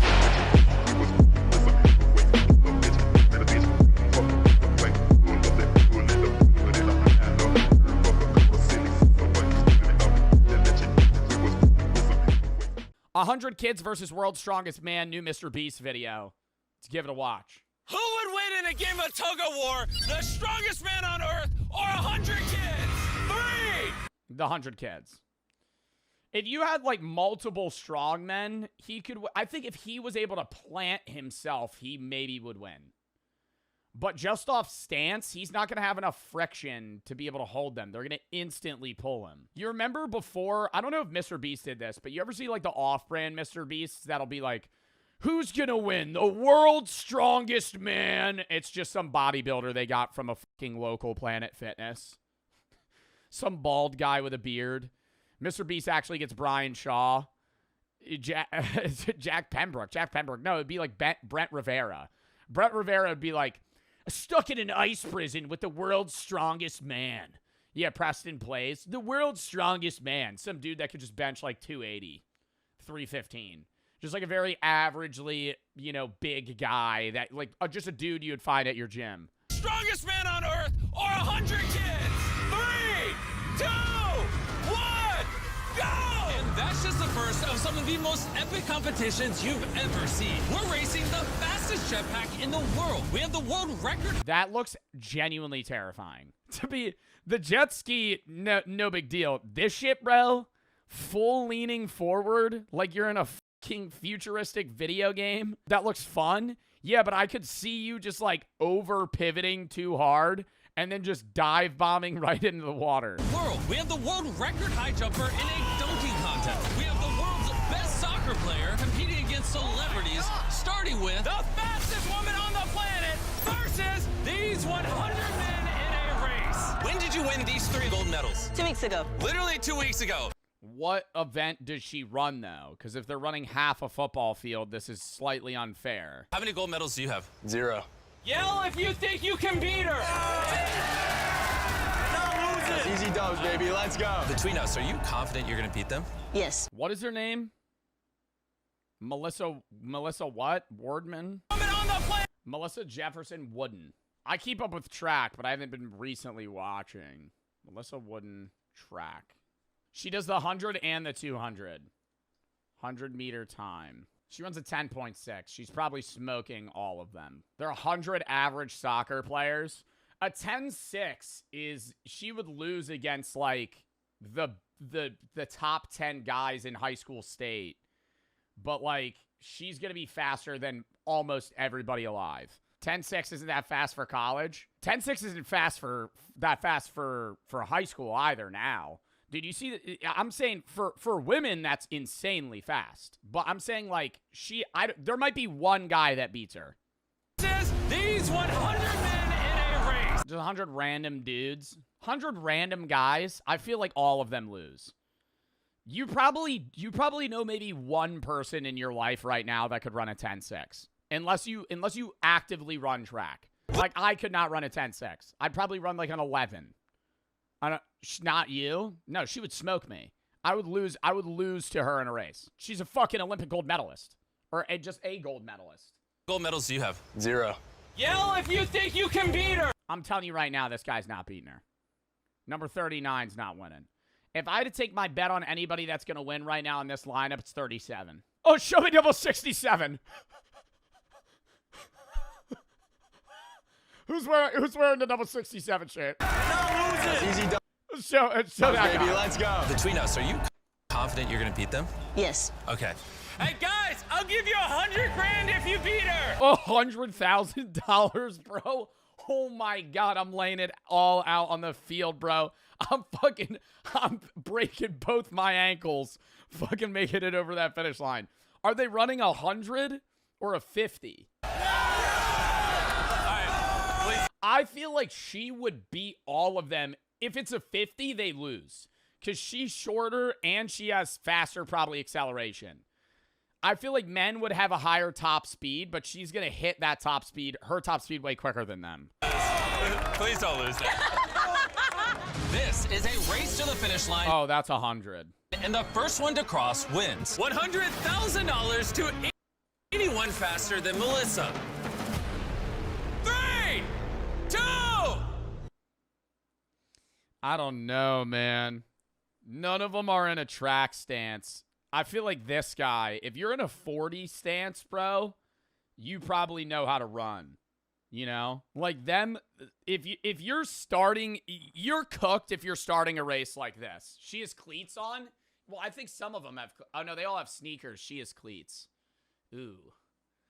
Anyways, if you're starting a race like this, you're cooked, okay? If I ever bet somebody that I'm going to beat you in a race and we're lining up and you're like this, like, you're losing that race.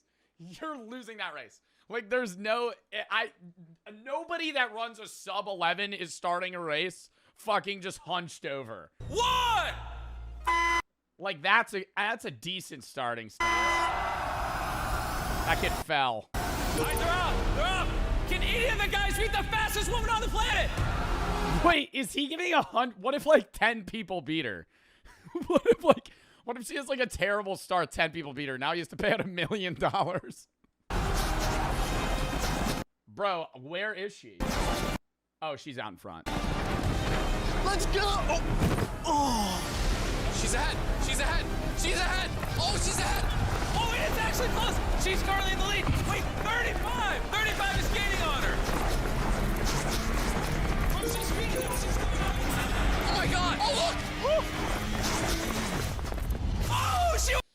I'm going to say if you gave that guy soccer cleats, he beats her. And I'm not trying to be like mean when I say that. Like, I'm serious. Like, I think if he had soccer cleats, your start's 0.5 seconds faster. Like, because you can't full push. If you full push on the start, you slip on turf. First! Oh my gosh! Whoa! You won! Shocker, you won! 35! You should give 35 like $5,000, bro. That motherfucker almost beat her. Actually not too far behind. Good job. I saw you. Great job. Wait, do you do track? No. Oh. Well, if you play any sport that requires, like, if you play, like, lax, rugby, football, soccer, like, when I ran track in high school, most kids that are really good were, it's fucked to say, failed athletes in their other sport. Failed athletes, or they do it on the off season. Like, they play something in the fall and they run spring track. Or they were failed athletes elsewhere, and then what's lax? Lacrosse. Or that like soccer to track for real. Soccer to track usually is a lot of distance guys, though, or like middle distance. A lot of the guys that I ran with were soccer to track, and they ran the 8. They ran the 4 or the 8, and they were like midfielders. You probably should. Shocker, the fastest woman in the world is very fast. Let's go to the next bit. Or next challenge. I'm going to have the take, and I stand by this, and my chat always says that it's because I ran track. I think the biggest test of athleticism is the decathlon in the world. And I know that's like kind of the purpose of the event, but I think no sport, if you are the best decathlete in the world, I think you are objectively the most athletic person alive. The Ironman? No. Because Ironman is all fucking endurance. An Ironman is all mental endurance. That's athletic. That's hard. Ironman people are losing to a decathlete individual in the majority of events in a decathlon. Whereas I think a decathlete could probably do an Ironman. Not well, right? But they could do it. If you're a decathlete, you are literally perfecting every skill in every facet of every competition. Like, yes, you're really fast. You have agility. You could jump high. You could throw far. You could dude, you literally can do everything. You have endurance, speed, agility, and strength. That is what is a decathlon? It's 10 events. Most people in track, you only get really good at like 1 to 3 events. The decathlon is it's one event, but you have to do 10 events that give you points on a graph depending on how well you do. It's the 110 hurdles, the 100, a mile or 1,600, high jump, long jump, shot put, javelin. I don't think they do triple jump. What else? The 4. Do they do a 400 hurdle? No. They do 2 other things. Discus and then something else. Now I got to look it up. 100-meter long jump, shot put, high jump 400, 110-meter hurdle, discus, pole vault, javelin, and 1,500-meter run. And they combine all your scores on those events to see who's the best athlete. Like, if you, I think anybody, like, those guys aren't the most athletic in the sense that, like, they're not going to be Olympic athletes in any of the events they run. But they're overall the most round athlete you could have. They have an 80% build on every stat. They're never 100% on anything. But they're, like, they're first pick in every sport. Because it's like, that guy's just good at everything.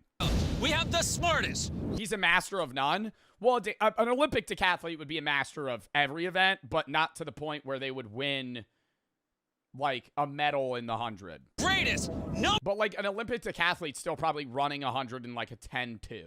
Number one jet ski racer on the planet, DJ Khaled. That's right, Miami zone. Oh, my God. 305. I'm ready to go. I don't care who's on a jet ski. Well, you know, I know DJ Khaled is a part of the music industry, but I kind of feel like he's just like a famous person that's just famous and exists. Does that make sense? Like, not that he's not famous for anything. It's just like, hey, he's always been famous, and I know why, but I don't know why. Run the ocean. I am going to come out on top. Well, you're not racing someone that's using a jet ski. Oh, you'll see. You're clear for takeoff. Takeoff? Just look right over there. You're racing the #1 jet suit racer on the planet. I don't know what that is. The #1 jet suit racer on the planet? How many of these racers are there? How do you get into this fucking... Yeah, you know, actually, I just fucking race jetpacks. I didn't either, but apparently people actually race in jet suits, and this guy is the best in the world. So is there a trophy? Is there... Yeah, the winner gets a huge trophy. There's no way this is a full-time job. I always wonder that with certain sports. Even what's that one rich person sport where they ride horses and hit a ball with a mallet? Whenever I see that shit, I'll see, like, aura edits of people playing that. Yeah, polo. Whenever I see somebody playing polo, I'll be like, wow, that looks awesome. But what the fuck is this sport? The challenge is simple. DJ Khaled will be on a jet ski while Issa takes to the skies. And the first person to complete one lap through our course is the winner. Gentlemen, are you ready? Damn, dude. Do you think you could pivot that hard on a jetpack, though? Because you're not gripping anything. Like, the jet ski could at least move the water, and then you hard pivot. And I know DJ Khaled's good at riding jet skis. But, like, doing a full 180 on a jetpack... 3, 2, This guy can't beat me. 1, go! Go! Go! And they're off! All right, DJ Khaled is in the lead, but Issa's right behind him, and he's catching up. They're turning the first corner now. Damn, how fast do you think the jetpack goes? Oh, he's catching up! He's so close! Oh, the straightaways, he goes way quicker, dude. Because there's no resistance. This is going faster on the straightaway. Oh, no! Holy fuck! Like, do you think if he fell into the water, he would, like, pass out? He caught up to Khaled. Go, Khaled, go! But it's not over. Wait, he can still actually win. These turns are where the jet ski's gonna go faster. Khaled can gain ground. No! No! Khaled, go faster! There's a few turns left! This is your last chance to be the greatest! Wait, Khaled's got you down! Go, Khaled, go! Go! Dude, I feel like he's getting swept. Go!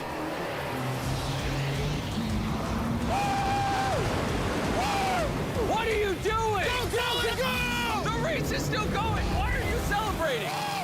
Woo! Let's go! Oh my gosh, I think Issa did it! That was a blowout! Jet suit was so fast! And then there's DJ Khaled. How expensive is that jetpack? We the best! Woo! This guy can't beat me. You probably need, like, a license to fly one of those fucking things. You just fuck up, you just fly right into, like, a... Ooh, no. I was gonna say a building. We did it! You won, but Khaled is celebrating like he won. Woo! It feels so good to win. No, I won. Brother. Bro, I won. Brother, we all winners. You're gonna have to take another one. Make sure my trophy's ready. I feel like if he had how fast is this jet ski? If you had like some jet ski that just rips, this looks like a regular ass jet ski that you would buy. All right, let's go to the next challenge. You definitely won, but it's fine. Congrats, Khaled! Up next, I brought back a couple of people you might recognize. We have Speed. Oh my god, it's also Speed. Oh my god. Ronaldo's the biggest fan on the planet. Oh my god. Going against Khalid, who defeated Ronaldo, the best soccer player in the world. Which, I don't know, might make Khalid the best soccer player in the world. If Speed wins, I will give a random fan of his 100 grand. If Khalid wins, he gets 100. How do they pick the random fan? 100 grand instead. Sorry, Speed fans. Let's go.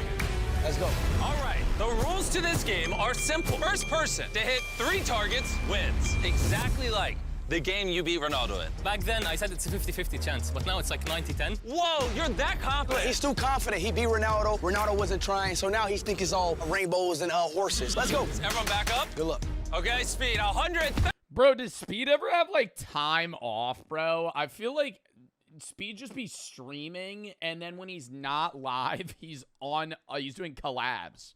$1,000 for your fans on the line. For Ronaldo and my fans, I gotta do it for them. Will he hit a target? Hit it! Oh. Where'd that go? Speed would have been good on the crossbar challenge. Completely whiffed his. Dude, it's so weird how like random Mr. Beast people just become like a part of the universe. Like this is the guy from the weight loss challenge. His first shot. He's just in the videos now. Let's see if Khalid can go up by 1.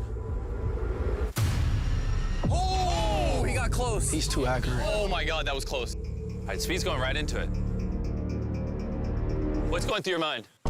Bro, Beast. Wait, are these half-field shots? Where are they shooting from? No, they're shooting from outside of, what is that called, the 16 or whatever? I never know. I haven't played fucking soccer in forever. Yeah, from the box, from the 18. Bro, Beast is like, bro, he's like Beast. Jimmy, give him some space, bro. My bad. I'm sorry. Oh, that was... Bro, part of me, like, I'm not saying I'm good at soccer, but there's certain things I see in the Mr. Beast challenge. I'm like, this can't be that hard. I feel like you just drill it top net. Drill it top net, and you got, like, literally a 70% chance this fucking hits a... Handler, not a target. It's a fucking target. Like, I think I'm at least getting 1 in 3. All right. It's on you whenever you're ready. You don't have to keep going easy on him. The slow-mo.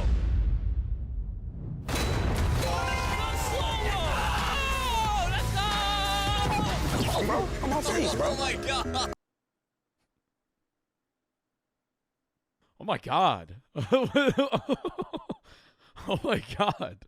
Was he that mad? That's performative? Okay, well that was a little weird. He like ran up to him like that. Bro, I'm on face, bro. Oh my God. In his face. Bro, congrats. I think Speed is actually getting mad. Well, if Speed doesn't hit this, he might be doing what Ronaldo did. Oh, it's just under. Are you gonna show no mercy? Are you gonna Ronaldo him?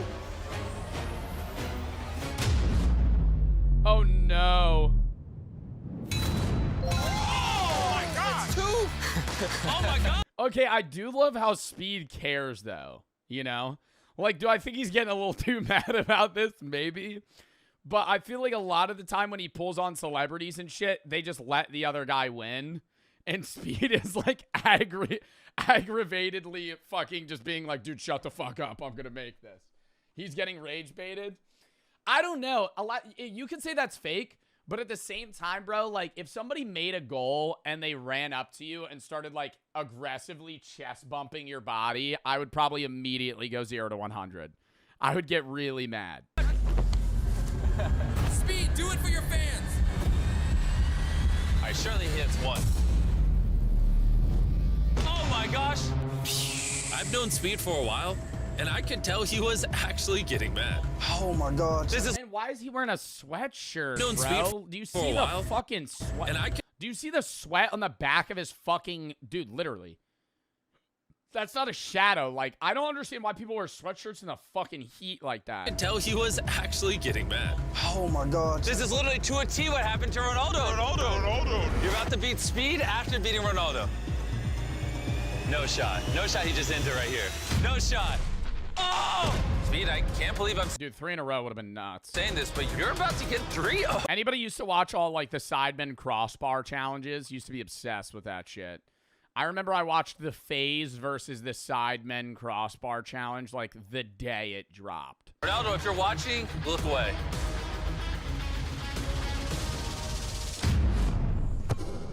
He got it! He got it! Let's go! Still needs to come back though. He got a point! You're in this now, man. Bro, he's so locked in. He's not even talking. This is the quietest I've ever seen Speed in my life. The lead has been going to the right side. Oh my God. It's a beautiful goal. This is Aura if he wins. This one's for Ronaldo. Oh my gosh. He's losing. They kept going back and forth, and even though Khalid was confident, he was struggling to make that final shot. Speed is not changing. Let's go, Speed. Oh! He tied it! He tied it! He's not even saying a word. Speed, the world wants to know. What? It's something. Give us something. Ronaldo. Whoever hits the final target wins. Khalid, you could end it here. You don't. He could end it. Oh my God! Oh. The dagger! I'm trying to hype you up. I couldn't believe it. These two kept going back and forth. This segment actually went over to the point where I wasn't able to feed the other people stuck underground for 100 days. We weren't able to make it in time. I think one of them might have died. This was supposed to be a 30-minute segment. It ended up running over for 3 hours. Either one of them could win the Back and forth.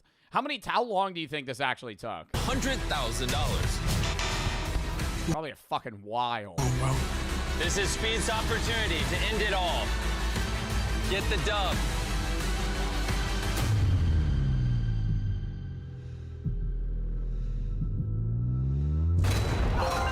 No way. My God, dude, he came back from the 0-2.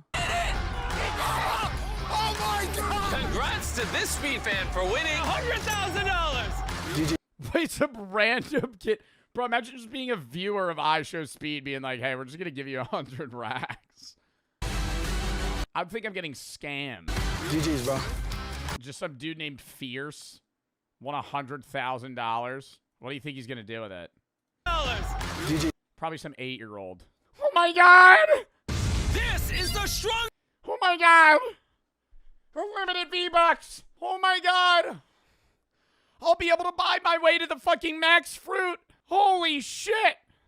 I'm gonna be able to play unlimited amounts of Roblox! Biggest man in the world. Later in this video, we're gonna see if he can win a tug-of-war against 100 kids. But first, to showcase how strong he is, he's seeing if he can pull this plane weighing over. The Air Wisconsin. You think he can't pull the Air Wisconsin? I saw Brian Shaw pull a fucking military cargo plane. Over 50,000 pounds, over 75 feet. This is who you guys will be going up against. He got nothing on me! Go!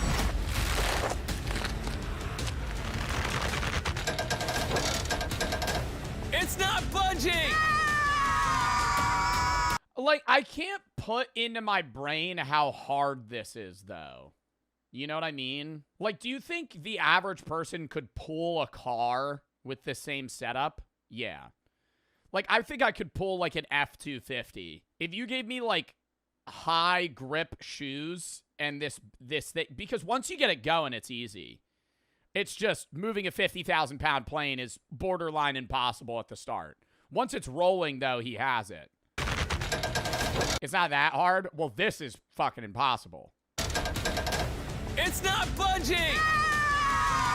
Oh, shit, we have the parking brake on. Brian's just sitting there. Just fucking red face.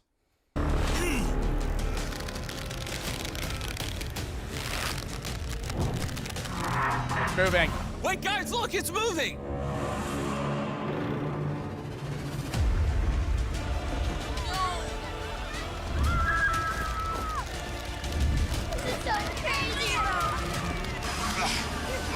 He is literally pulling a plane! This is your opponent! Oh my God! Oh my God! It's still weight versus yank weight, though. Like, when he has to go tug-of-war against the kids, it's not like it's just like a lump of weight that he has to pull. They're going to pull against him. So it's going to yank him back. Don't ruin it. I'm not ruining it. I'm saying I don't think he could eat. I think after like 10 kids, they're just going to be able to pull him. Unless he can literally like anchor himself in the dirt. He just pulled a plane. Do you think you can beat him in tug-of-war? We'll find out later in the video. That noise is unbearable. For this next 1v1, we crashed a savannah in a bananas baseball game. Hey, everybody! How you guys doing? Before I came out here, out of 40,000 people, I had them pick 2 random seats. So, will Kyla W. and Bowen H. come on down? So here's what we're going to be doing. Here's what we're going to do. Hands both of them a blade. You two are going to have the option of either splitting the money or killing your opponent for the full $50K. Chandler, come on. What are you going to do? Now, if Chandler gets on base, she will win $50,000. Come on, hit the ball. Sorry, I wasn't paying attention to it. What, he has to pitch the ball? Chandler, come on out. If Chandler gets on base, she will win $50,000. Come on, hit the ball. All right, that's the goal. But if the tailgaters get him out, or anyone in the stadium catches the ball, he will win $50,000. What? So I know this is like the Savannah Bananas, so it's not like MLB level baseball, but aren't the guys that play in these leagues really good? I know it's entertainment baseball. For those of you that don't know, Savannah Bananas, it's like a twist off of Major League Baseball, but like they do like dances and it's like preset teams that fight each other, similar to like, you know, if the Yankees and the Phillies were playing or something, but it's more so, it's for entertainment value versus actual like professional like tournament level sports. It's not staged, but they're more about making you laugh than actually like winning the game. They still want to win the game, but either way, yeah, they're like the Harlem Globetrotters. But, like, dude, they're still good. 3 pitches, 3 strikes. Like, most of these guys were probably, like, D1. I got you, man. $50,000. Chandler played college baseball. At bat. Fuck, man. But like, Chandler played college baseball probably, like, fucking 5 years ago. In front of 40,000 people, Chandler. Good luck. Here comes the first pitch. Strike 1. Your odds are not looking too good so far. If he gets 3 strikes, he's out. I could never play baseball, bro. I played t-ball when I was a kid, and then when I would play baseball for fun with my friends, that shit is so scary, bro. I'm sorry, like, you can say I'm a pussy, but like having a person full wind a ball, like, you know, I mean, these pros are doing it like 90, but even like when you're a kid, bro, they're throwing like high 80s. Down the fucking, right down to your, like literally a foot away from your fucking head. And you're supposed to like accurately swing and hit that shit. I'd be so nervous I'd get nailed right in the face. And whenever you see those videos of like guys in the MLB getting a fastball drilled right to their nose, they have to go to the fucking hospital. Come on! All right, here's the What kid is throwing high 80s? I'm saying high schoolers. Next pitch. There's high schoolers that throw in the 90s.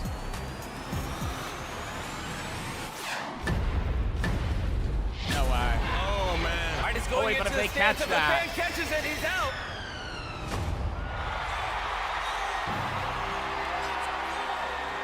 Sorry, Chan. You're out. To that fan. So he just gets $50K? Bro, I would hate to be that girl. I feel like any situation I would always pick to be the guy that's like, okay, strike him out. Because if you strike him out, he has to get to base.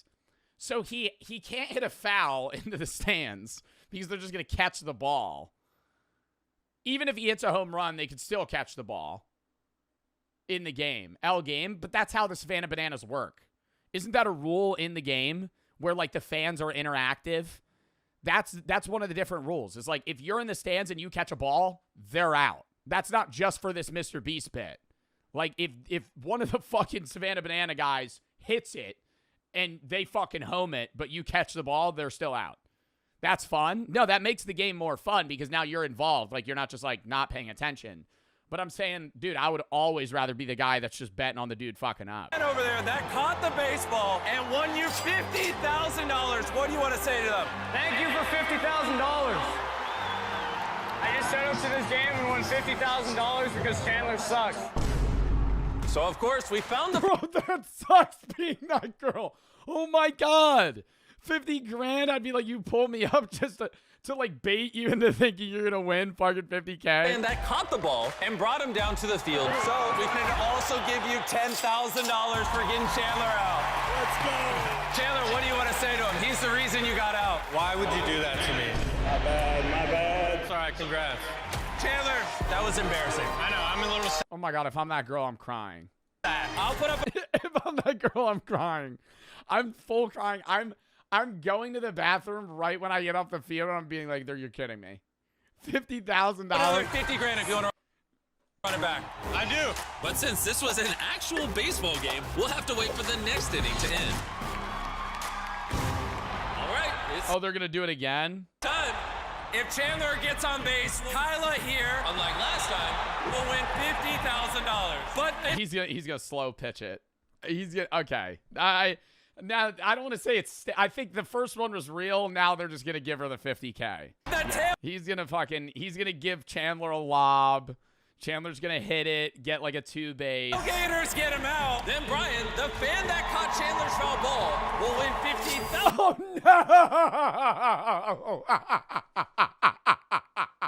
no! Holy shit! Wait, so she could still lose again? You're just banking on Chandler. So now we're just going down the line. The other guy's gonna get $50,000 on top. Bro, she loses again? Top of his $10,000. What do you want to say to Chandler over there? All he has to do is get on first base. Keep your eye on the ball and make sure you use your hips. What do you have to say to your pitcher right here? I need you, bro. I need you, bro. This is Chandler's last chance. It's time to lock in. Here comes pitch number... Okay, is it fucked up for the comedic value, him hitting like a homer and like a 5-year-old just catching the ball bare fist would be like the funniest thing in the fucking world. Oh my God, Chandler, the homer! Just fucking catches that shit, just holds it to the sky. Only fouls? Oh, if they catch a foul ball, if they catch a home run, they can't get it out. Swing and a miss. One strike. He has one strike, but we're still good. It all comes down to this moment. All Chandler has to do is get to first base. Oh! Oh! Oh!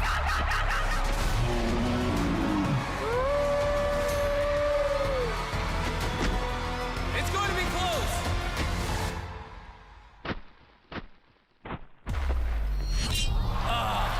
Your dad just won 50 grand. Yeah, let's go! Is your dad the coolest dad?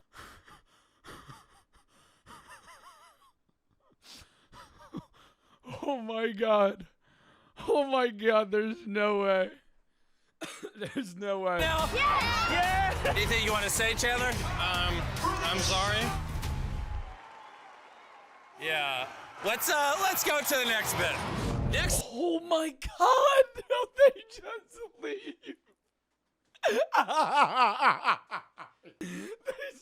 leave. They just leave. I mean, bro, that's a part. There's no stakes. They have to do that, though. I don't want to say, bro, I don't want to say for the bit they have to, but it's like then everybody's just getting money.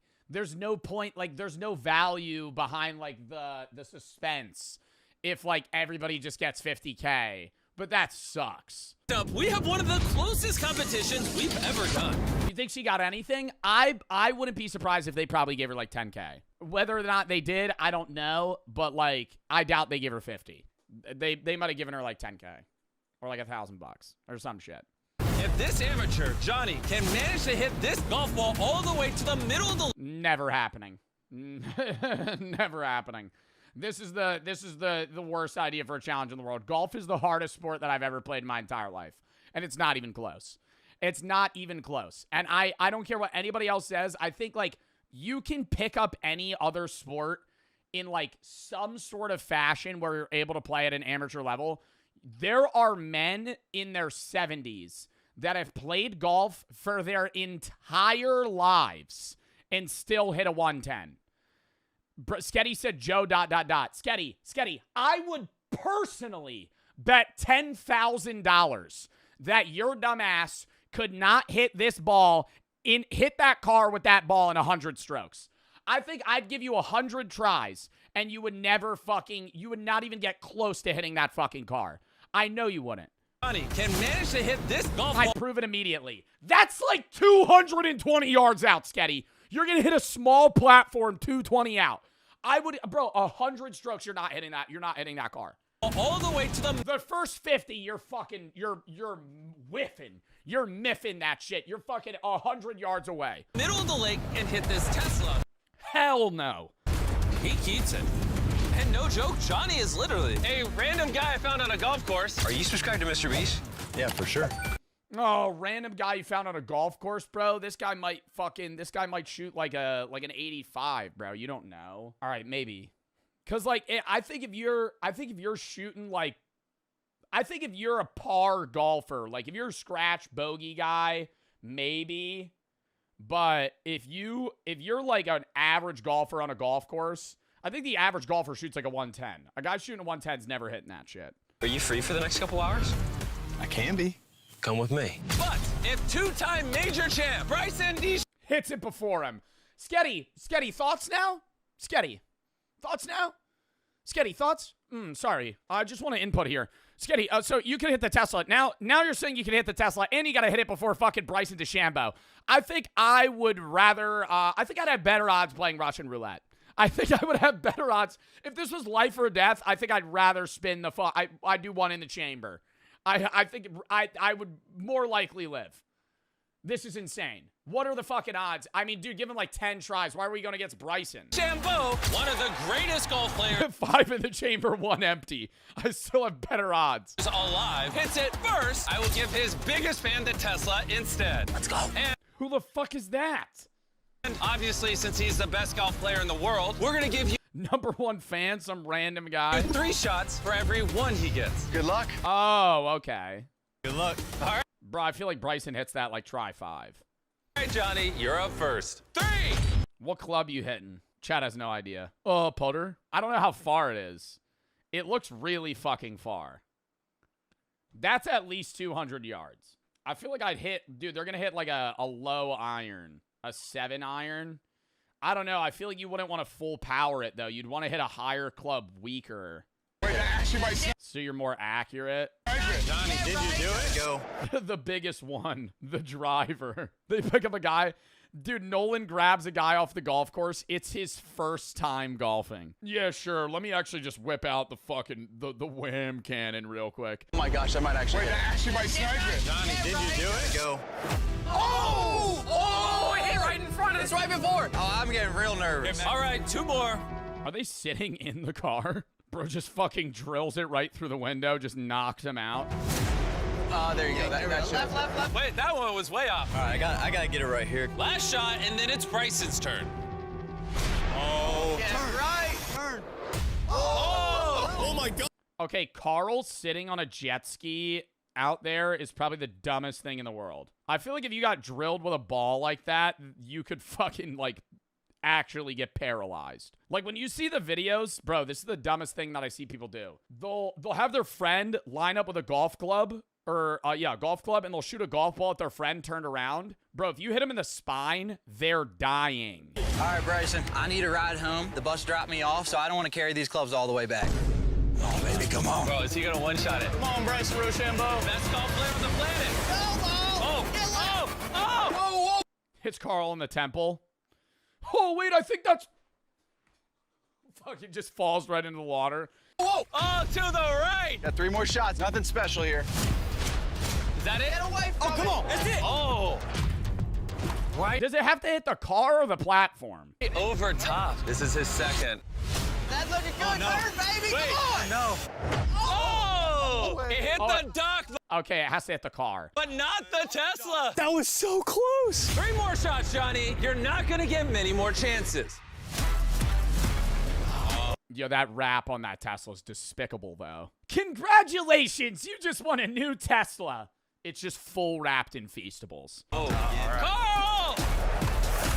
We're good. While they're whiffing, let's talk about our brand Feastables. We just released Milk Crunch and creamy peanut butter cups. Oh, pretty good. This is the most Feastables you can get in one bag, and it's exclusively available at Costco. It's here just in time for Halloween, so get yours today. Thanks, Carl. What? Watch your head. There it is! Please, please, please. Is that the money? Oh my! Whoa! What? That is crazy. Rocky, you got this. No. Still yanking it. All right, my turn. Turn, that's it. Get left. It's on point. Oh! Go ball. That might be it. At it. No that's way. It. Oh, the dock again. Oh. That landed right in front of us. This is rigged. Completely rigged. You need to lock in, Johnny. Bryson keeps getting closer. This might be your last chance. No! Holy fuck, just miffed it. It's gonna kill the cameraman. Me on any golf course, when I see two holes that are lined up with each other, if anybody's in this range of my view when I'm golfing, fair game, I might kill you with the ball. The amateur's getting tired. Are you tired, Johnny? Do you want Chandler to get a shot in for you? I can do it in 5 tries right now. Oh my gosh, he called it out. See what we got here.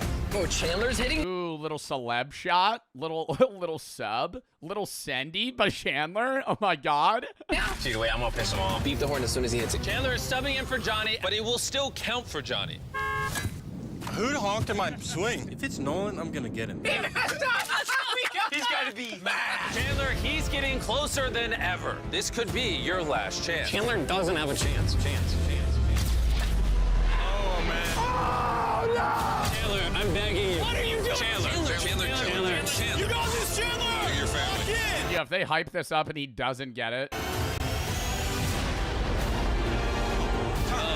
There's absolutely no fucking shot that curves all the way back to the car. Oh my God. Go! Oh my! Oh! You're kidding me.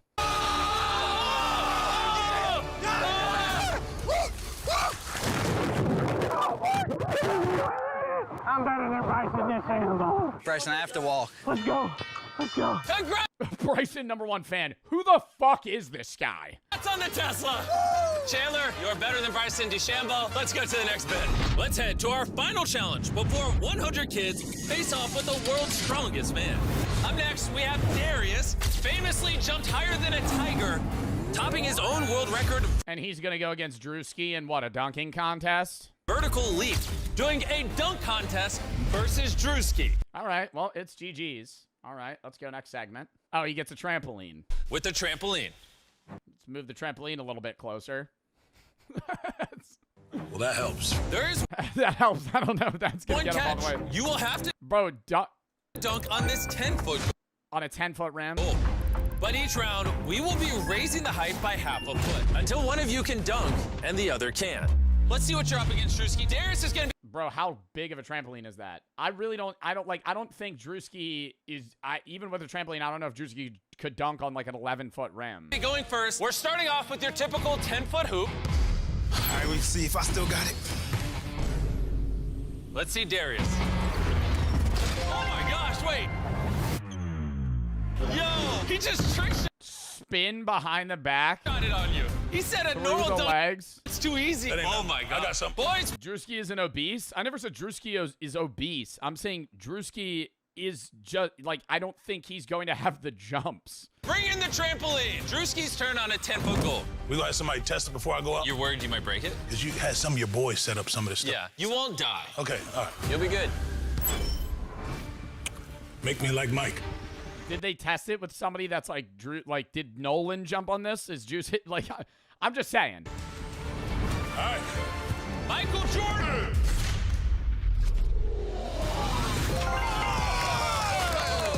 This is actually gonna be an intense dunk contest. Hey, that trampoline worked, don't it? Yeah. Raise the goal to 10.5 feet. On you. The #1 jumper on the planet. Oh my god. I mean, I don't think he's going to be able to dunk on like a 12-foot rim. All right. Like, this only is going to go like 3 rounds. 10.5 feet when you're ready. Make me like Mike! Come on, Drewski.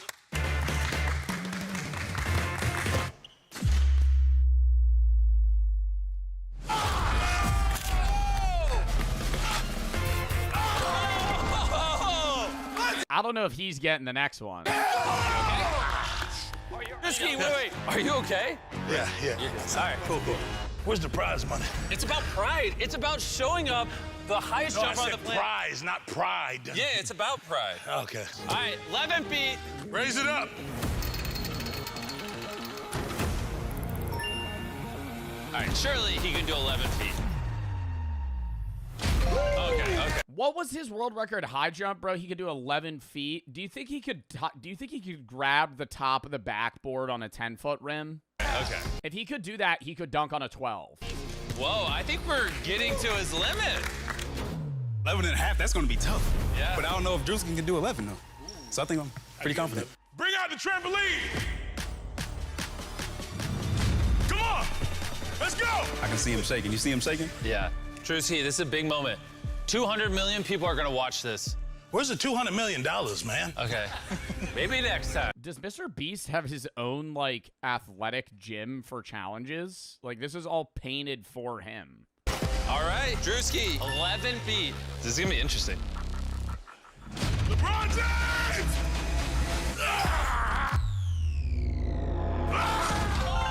Wow. Let's go! We gotta do the next one. Y'all chill out. He made that look easy. What'd I tell you? To be honest, Drewski, I actually don't know if he can do 11 and a half. What? Sit it up! I don't like looking at it. Oh my gosh. You go. That was a bucket. That goal is terrifying. Bring in the ladder. I didn't even know that most basketball nets could, like, why is a basketball net even able to go that high? It's a long When would you ever, isn't regulation basketball nets only 10 feet? way up. Oh my gosh. Darius, you touched 12 feet in the Because why not? But when are you ever going to play on a net that high? air when you beat Luna the Tiger. But there's a difference between jumping 12 feet and getting your hand in a ball in this rim. Is there any human on the planet that can dunk on this goal? We gonna see. The highest jumper on the planet. Let's see if he can do it. Let's do it. You want a lob? Yeah. Okay. In front of the I mean, you got to give him like 3 tries. entire world, can Darius, highest jumper on the planet, be alley-ooping it? Got my faith in you. All right.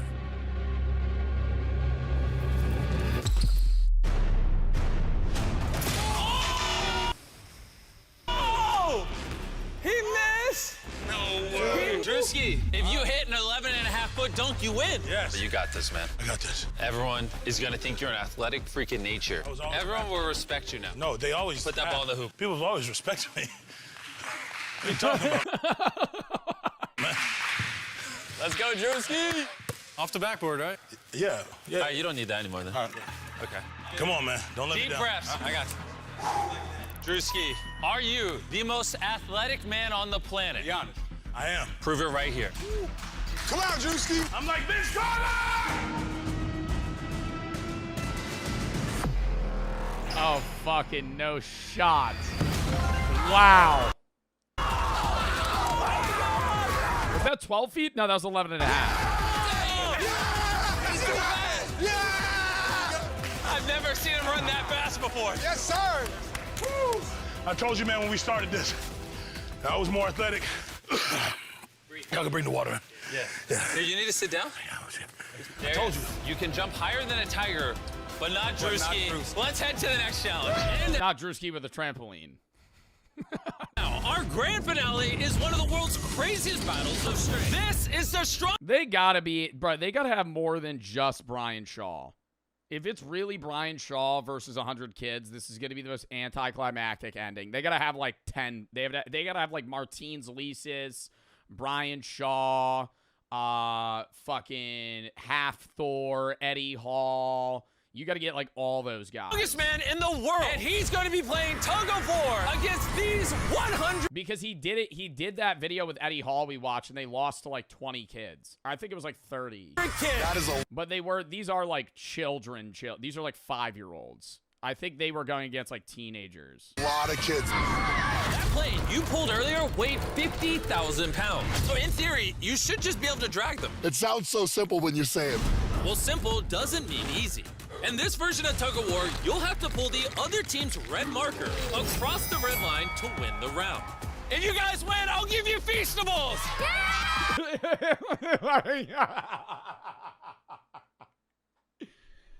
If You guys win. You're all gonna get Feastables chocolate bars. Yeah! Are you ready? Yes! Are you ready? 3, 2, 1, go! Pull with everything you got!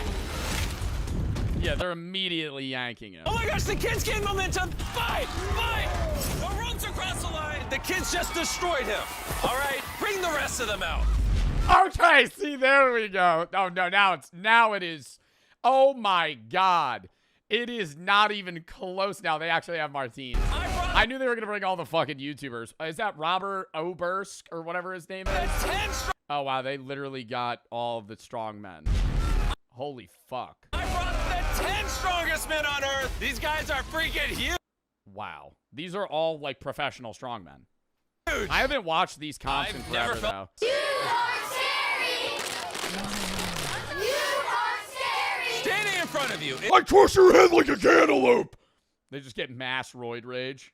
You right there, I'd fucking kill you! Is over 2 tons of raw muscle and power. These Titans have won strongman competitions across the globe. And together, they can lift the weight of 4 pickup trucks. And now, we're gonna start adding strong challengers to each new round to see how many it takes to beat 100 kids. Starting with I'm gonna go like 5. 2019's official strongest man in the world. All right, surely this time you can resist, what, a couple seconds? We better be able to. It's past your bedtime. Go to sleep. I love Martines, bro. He'll do like he doesn't really do strongmen anymore. He'll just go to like Japan and like sumo wrestle. He'll go to like Africa and go to like hyper specific sports that really strongmen do.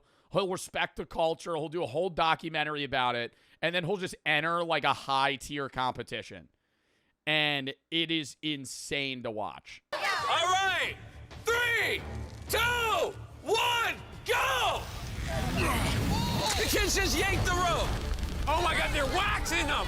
You got this. Oh my God, stop. The kids just destroyed them. I really think it's just foot. Dude, it's like foot friction. They need bodies to hold it. It's going to be like they're going to get swept nonstop until they have enough to hold them at the start, and then they'll win. That was almost instant. So this isn't going right. I think we bring in 2 guys this next time. Let's go. Let's go. Now we're going to up the strong team to 4. This should be a little closer. Ready, go! Oh, all right, the strong team isn't budging. Pull with everything you got. The kids are pulling them now. Oh, the kids are winning. The kids are winning. This is too easy. They just destroyed them. Well, since 4 wasn't enough to win, we upped the strong team to 6. Go! Do you think they'll lose to 10, bro? This round started off neck and neck, but then the kids dug deep and dragged the strong team over the line. You guys suck! 6-7! 6-7! That's crazy. 8 absolute Bro just did the L dance. giants are stepping up to the That shit came out before he was born. It's insane. rope. If the kids want to take this round, they're going to have to give it everything they've got. 3, 2, 1, go! Pull! Oh, they're holding it back. Oh! The men are standing their ground. Oh! Wait, the kids are pulling them now. Oh, this is closer, but the kids got it. All right, it's cooked for 10, bro. The kids lose. They almost lost on 8. Where aura? There's like a weird age range of really young people and really old people that don't understand memes. And they just use like wrong terminology or in a really cringy way. We're so skibbity. Easy. You're going down. I see the fear in all your eyes. Okay.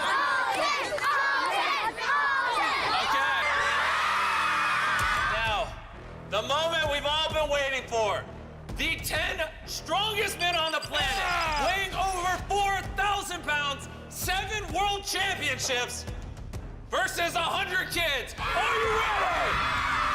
Remember all the squats you've done, all the huffing and puffing over the years, the difficulties, all have led to this one moment of glory.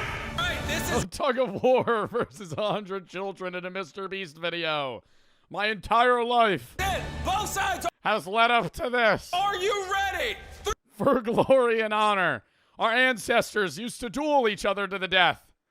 And now we're doing this for Feastable's chocolate. 3, 2, 1, go! Dig in! Dig in everything you've got!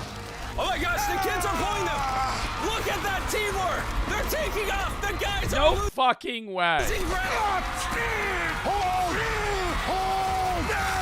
Oh, they're holding!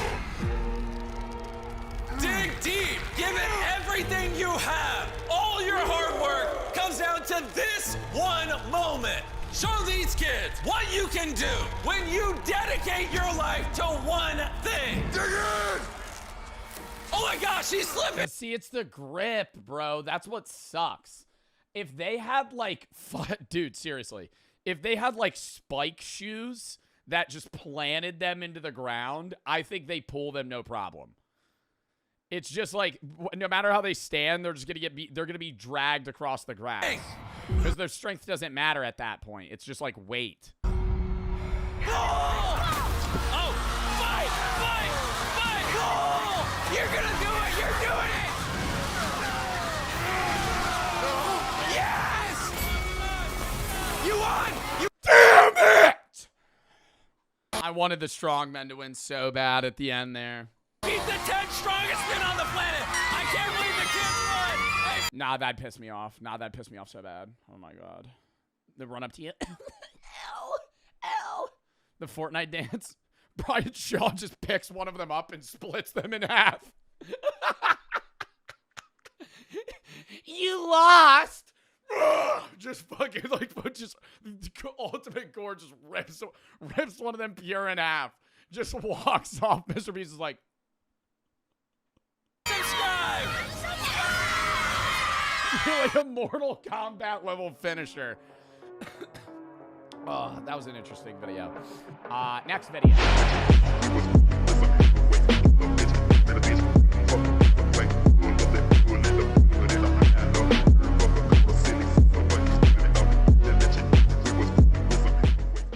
Okay, next one. Not everybody can be a content creator. Lock in here, chat. For whatever reason, nowadays, everybody thinks that they can be a content creator. They think for whatever reason, people want to watch them, that they can blow up, that they can live a successful and comfortable life off of content creators. Which, to an extent, yeah, they right. Technically, anyone can be a content creator. Anyone can. Yeah, I would say anybody could do it. I don't know if everybody wants to do it. Like, who here wants to be a content creator or would want to be a content creator if the option was in front of them? I would say maybe like half of the people here before you guys say yes or no. I would say like maybe half of the people would say yes. But, I mean, it's also just you have to know. I think people would just say yes because they're like, oh, that would be cool. But it's like you also have to just know what you're going to do in the terms of like how you would appeal to people. I think many people say they want to be Twitch streamers, but then when you actually tune into their streams, they're just...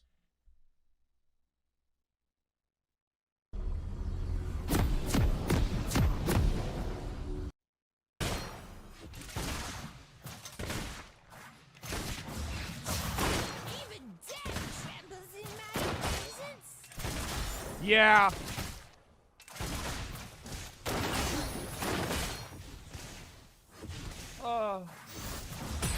But that's gameplay?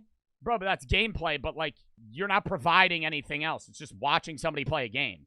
Like, that's not content creation. That's just... That'd be like... That's like when people diss XQC for just watching a video not saying anything. Like, some people say I'm a dickhead because I do reactions, but at least I'm sitting here and I'm yapping nonstop about this 8-minute video will take us 30 minutes to get through because I'm going to interrupt all the time and I'm adding stuff. But it's like, if you want to be a content creator, you have to know. The only thing I could say is, like, everybody can be a content creator, but there's a difference between saying, hey, I'm going to be a content creator and actually making content versus just streaming what you're already doing. Being a content creator or being a Twitch streamer isn't just going live and streaming you playing video games with your friends. It's making content. People don't usually know the difference between that line in the sense that, like, when I'm playing Lethal Company with my friends on stream, like my streamer friends, we're making content, we're trying to be entertaining. If I'm playing video games with my friends off stream, I'm dead fucking silent. I might be having a conversation with them, but it's not worthy of entertainment, right? Like, there's a difference between, like, content creation gaming, content creation streaming versus just I'm playing a video game with my friends. And I think people don't see that difference because a lot of small streamers that I see are just playing video games with their friends. They're not interacting with the chat. If they have a chat, that's another problem with people being small streamers is the sense that you need a chat to be entertaining sometimes. And if you don't have a chat, then it's harder to be entertaining. But also in the sense that just like, it's like they're not even live. Like they're not even trying to like interact with the 10, 20 viewers that they have. They're just fucking sitting there playing a game. Like if you want to be an interactive streamer, you want to be somebody that's going to be big, you have to be able to fucking talk to your chat. Just on the Twitch realm. On TikTok and YouTube, that's all different. Most people are actually just making content. Do this. Just not everyone. Like, I feel like people need to understand everyone can do this shit. This shit takes a lot more effort than it looks, bruh. For one, you gotta be consistent on this shit. Be entertaining every single time you see a camera. Work ungodly hours just to get a simple video out. I don't know about ungodly hours. I think ungodly hours if you edit your own videos, which you have to do at the start. But as you grow, you could just you can offload that work. Like, I offload that work to my editors. Always gotta be coming up with new ideas for content. And even if you do everything that I just listed, there's still a high chance that you'll never blow up. A lot of y'all don't know this, but it took me 3 years to blow up. I have a whole other channel that I was making content on for a year straight, ain't no exposure. And because for some reason everybody can just blow up on TikTok, people think that they can just make content and do this shit successfully with little to no effort. Well, because TikTok, you can do little to no effort, and then I think people realize TikTok is a hell of a lot easier than any other platform. A hell of a lot easier. Like, I know some people might find this boring that I'm talking about this, but I don't give a fuck because I find it interesting just, like, analytically to, like, speak about this. But the amount of failures that happen from TikToker transitioning to other platforms is insane. Like, if 100 TikTokers try to switch to YouTube, Twitch, Instagram, Snapchat, whatever fucking route they go down, 99 of them will fail because on TikTok you can make your fifth at wants to go on a date with you. Your seventh at is currently thinking about you. Tag your seventh at because they kiss men. And you'll get 600,000 views and 400,000 fucking comments because people are going to tag their fucking seventh app because they're curious. I spit all over my mic. Ew. But actually trying to transition short-form media in, like, ripped ideas. Because the majority of TikToks are also just reformatted fucking videos that other people made. Like, if you ever look at a popular audio on TikTok, half of the... Like, anybody remember the audio that I had where it was like, use your brain, use your brain? A lot of people use that, and a lot of people had, like, their own creative text. But, like, 7 videos blew up with the same caption. And somebody just sitting there going... And 6 out of the 7 people ripped it off the other person. Whereas only 1 of those 7 people that got 500,000 views actually came up with the idea. That guy is going to be big. The guy that came up with the idea, he's the one that's going to actually have success transferring platforms and possibly being a TikToker in general. But the people that just rip ideas, no.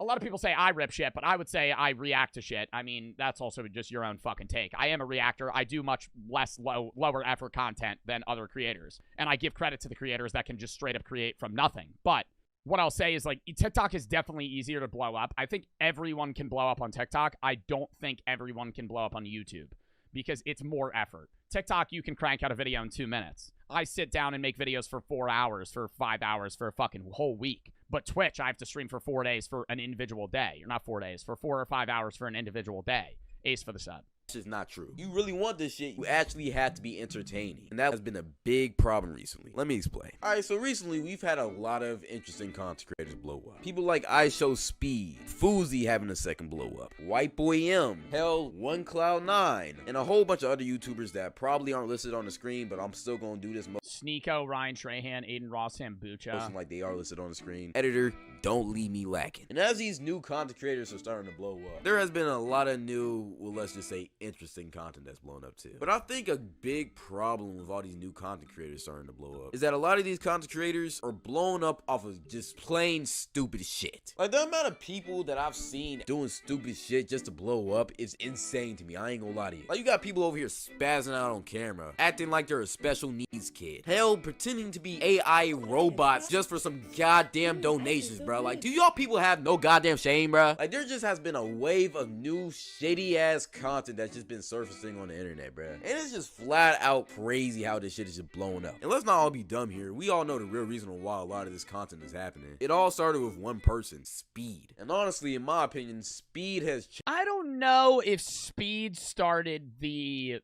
I'm gonna be a dumbass purposely for content era. I would say Aiden did that before Speed.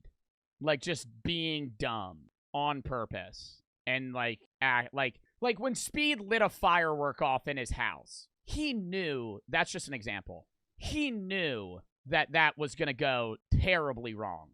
But he lights it off, acts like, hey, I don't know what's gonna happen, and then freaks out when something dumb happens, right? Somebody said Flight. I don't think Flight is dumb. I think Flight's just a stoner. I think you're miscategorizing Flight. I think Flight reacts to shit and is just very high all the time. I don't think he does dumb shit and gets views for it. Changed the internet forever. Let me explain. Now, first, before I really dive into this shit, by no means am I trying to throw hate at Speed. He's one of the biggest, if not the biggest, black content creator out right now, while only being 18. Truly insane in my opinion. I feel like he should get all the props he deserves. But at the same time, Speed unintentionally ruined content creation forever, bruh. Like, there has just been a new wave of content creators just acting like they're sped just to get 15 minutes of fame and then fall off. Is just crazy. Like, y'all do realize there's only one Speed, right? Like, just because you jump up and... Now, y'all remember White Boy M, though? Dude, he makes, like, dating content now. He blew up from copying Speed, and now he makes, like, telling my best friend I want to take the next step, gone right. Down and show your dick on stream doesn't mean you're gonna get the same amount of clout that Speed does, bruh. People need to understand that Speed is literally a once in a generation. Well, I think Speed accidentally showing his dick on stream was genuinely an accident. I think that's different from the fireworks scenario. I think he did not mean to show his penis on stream. I think that was a very unfortunate set of events that occurred and resulted in that. Like, have you ever heard of content creators talking about how you gotta work hard, you gotta grind, and then after that, a little bit of luck to even get just a little bit of internet fame? And if you don't do any of that, there's only like a 0.0001% chance of you ever blowing up. Yeah, Speed is that 0.0001%, bro. I'm just being real. The way he blew up and how fast he blew up is something that simply will just never be done again. That was a once-in-a-lifetime scenario, and it happened. I would say that's the same with Queso. I think Queso is a very good content creator, but I think that the odds that will ever happen again in the level of growth that he had is extremely unlikely. He went from, we looked at that yesterday, he went from 100 viewers last year to 60,000 average viewers now. Like, that doesn't happen, like, ever. Even with Jinxie, he had a smaller term of growth. Dude, Jinxie had like 1,000 viewers for like a year and a half. Queso went from literally no one knowing Tim to being one of the biggest content creators in 1 year. 5-star for the sub, great for the fucking 15 person raid. Thank you for the raid. I will also say I don't want to say I feel bad for Queso because he's making millions of dollars now, but you know how stressful that probably is? From going from 100 viewers to 60,000 in a year. I'm also going to say I never want to be that big. I love being a 4K, a 2 to a 5K Andy. I love being a 2 to a 5K Andy because I can talk to you guys. I can fucking interact with my chat. It's not just brain rot spam, right? Like I have a chat. I sometimes will even recognize users' names. It'll be like an interactive thing. I can do custom games, right? Like I still have like. There's a lot of you guys, but it's still niche enough to where I have a community versus a fucking army of people that is just so overwhelming.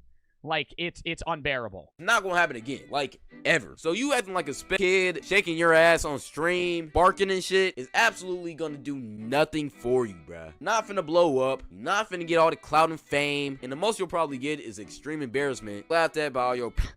Somebody just said, I genuinely wish you averaged 1K less viewers. Not in a mean way, but like Zeusy, he reads like all of my chats. Peers and family, a big ass digital footprint of you acting sped, and people in your comments calling you a speed clone. You want proof? Ask White Boy M and the thousands of other speed clones there are on the internet. I don't think people really understand that you can't get somebody and didn't expect to blow up. Wanna know why? Because there's only one of that person. Now, you can copy someone's video idea, and you also can copy and follow a trend. A prime example of doing that is me. A lot of my biggest videos I got from other people. Like, for instance, one of my biggest videos, I literally got that from YXL Salah. But you know what's crazy? Salah got it from someone else too, which is this video. My point in showing all of this is that no idea on the internet is ever original. There's always gonna be someone who does it before. And in my opinion, there isn't nothing. Yeah, there's always, really, there is almost never an original idea. Whatever idea you do on stream or in general is just a transformed idea that you got from someone else and changed to where it's not really discernible. Like they're indiscernible in the sense that, or not indiscernible. They are discernible in the sense that they're different enough, but that you could see the slight connection. But 5 rips down the line, they're just 2 separate ideas. But they all claim to be original, but in reality, they've grabbed information or motivation from somebody else. Wrong with taking people's ideas and making it to your own. And specifically in Speed's case, I'm just gonna be very real on this platform. Not everybody can act sped, bro. He's done it, he's done it to perfection. But acting sped doesn't work for everybody. But for some reason, a lot of these content creators are trying this shit, and it's either failing for them or potentially working for them. But when it does work, it always has consequences. Prime example, FouseyTube. He's the newest content creator who's tried... Bro, I don't think FouseyTube is trying to act crazy. I think FouseyTube genuinely has major issues. Like, I think his personality has fractured into pieces because of social media and maybe previous issues that he's had and just him as an individual, to where, like, social media has fueled his insanity to where he will be very narcissistic, dickheadish, and emotional at times, and that's only made it worse.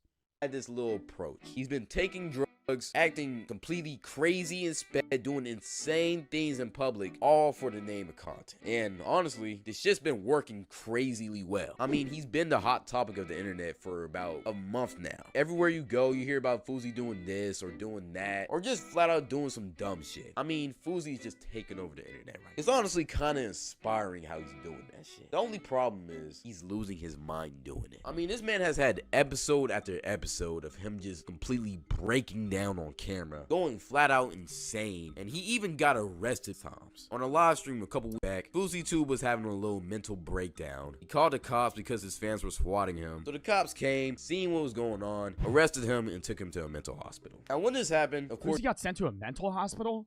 The internet had a field day. They were making memes, laughing, creating content off of this situation. But through that whole time, I couldn't help but think, honestly, was this shit worth it? It's blowing up off of content creation, gaining generational wealth, becoming the biggest content creator in the world for a period of time. Worth losing your mental health over? Because honestly, you can just see it in his face, like, he's not mentally right. Because you think having a face cam increases your viewership? Yes.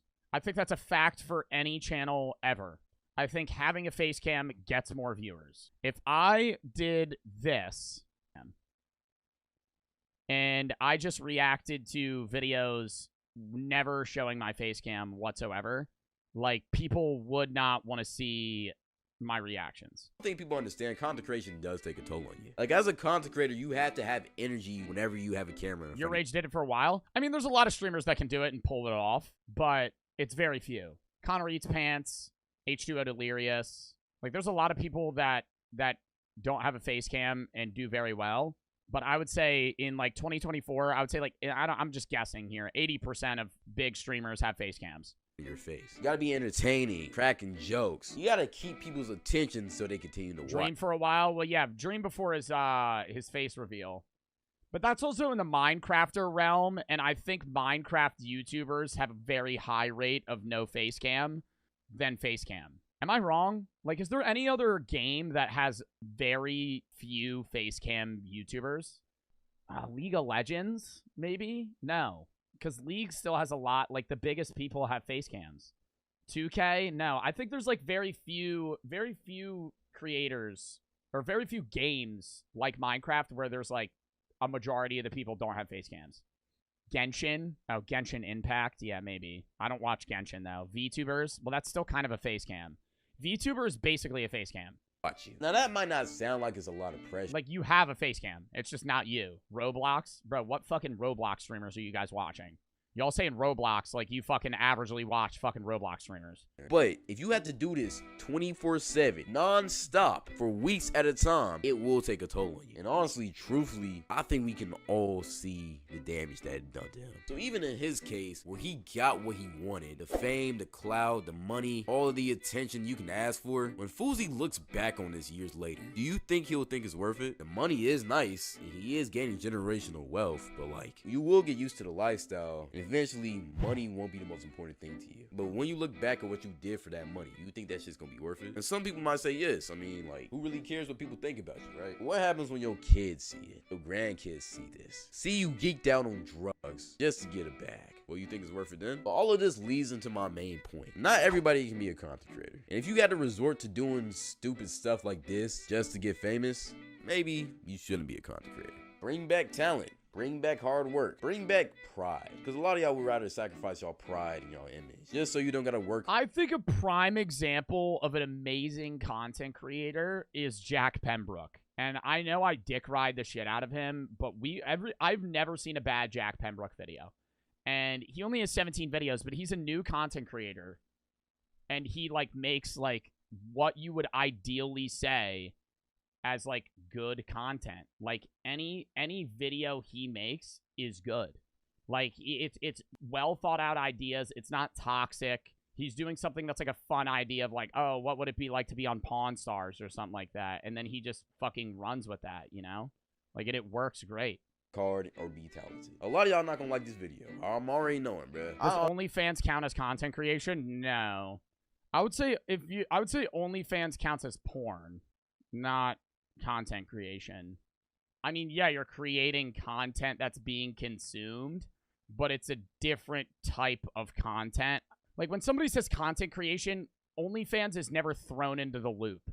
It's YouTube, Twitch, TikTok, fucking Twitter, Facebook. Like that's like content. Like nobody's like if you ask what people would presume OnlyFans is, like they're gonna say it's corn. Honestly, don't care. I'm gonna keep it real with you. Sometimes money isn't the most important thing. I'm not dissing OnlyFans creators, dude. That's like I'm just saying it's a different realm of creation. I wouldn't say it's content creation. And that's coming from someone who's doing this partially because of money. So, right. For my last words, for any new content creators that are trying to come up, well, I think every content creator is at least partially in it for the money. I think some people are in it fully for the money. I think some are in it for the money and like liking it. Like I always say, when I started out on social media, I was in it for the views and the money. I always say I was a narcissist then, and I was fucking full of myself. But I mean, like now I would say it's a mixture. I mean, this is my job, but I also just love entertaining people. Being able to fucking change people's lives for the better, help people. Like a lot of people come into my chat say they were suicidal. My videos help them, or like just dealing with shit, and I'm just a way for people to relax and stuff. Like that's great. And that really, I'm not saying that individually changed me. It was a bunch of things in my life, changing majors, getting a girlfriend, all this other shit. But I mean, like, really, and it was like a slow process too, but it's also just, no, any YouTuber that says they're not in it at all for the money is a liar, in my opinion. I think there are YouTubers that are very minimally in it for the money, but at the end of the day, somebody that is a full-time YouTuber, it's their job, that's how they're making money. I think there may be like a few people that aren't in it for money at all, but I would already say they're probably really rich. Like I can't really think, the only YouTuber I can really think of that might be in it straight up just because they enjoy it is Moist Critical. Because I'm pretty sure he used to donate like almost all of his earnings and he just enjoys making content. Mr. Beast does charity and charitable things, but don't think that when Mr. Beast is done YouTube, he will not be a millionaire. Like, he's still worth $100 million, right? Like, it's not Mr. Beast doesn't make a penny. Like, no, he still makes money. PewDiePie? No. Markiplier? No. Because you got to think. would the content creators still make content if they made $0? And for 99% of influencers, that's a no. Like, if I made no money on social media, I'd stream on weekends. If I'm being entirely transparent, I would make a TikTok a day, and I would still do content, but not as much. I would stream reacts and horror games and a variety game time to time because I would like it, right? But I wouldn't do it every day. I still love doing it every day, but it's in the sense that it's like an hourly job versus doing it whenever the fuck I want. Blow up, right? Corey Kenshin's different, but I think Corey Kenshin's also set.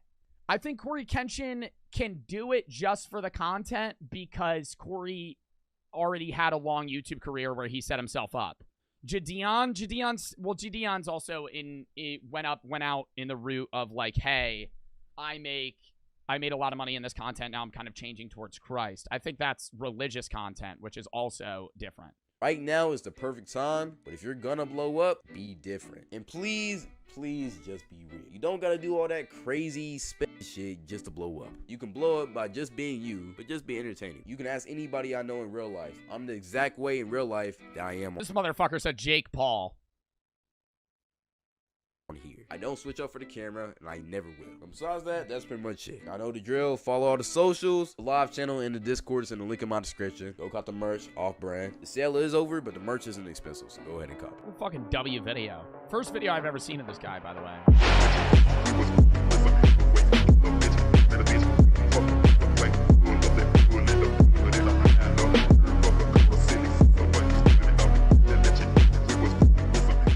Can 6 men make each other cry? Special thanks to Everbloom for sponsoring this pilot. Ah, it's a new crazy show. skip. Enjoy. Go buy me a coffee. Okay, buy me. What is this? 6 strangers must complete the same mystery task together and win $1,000. They only have 30 minutes.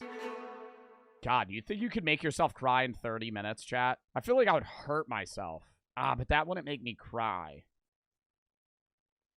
I'd have to start thinking about some dead shit.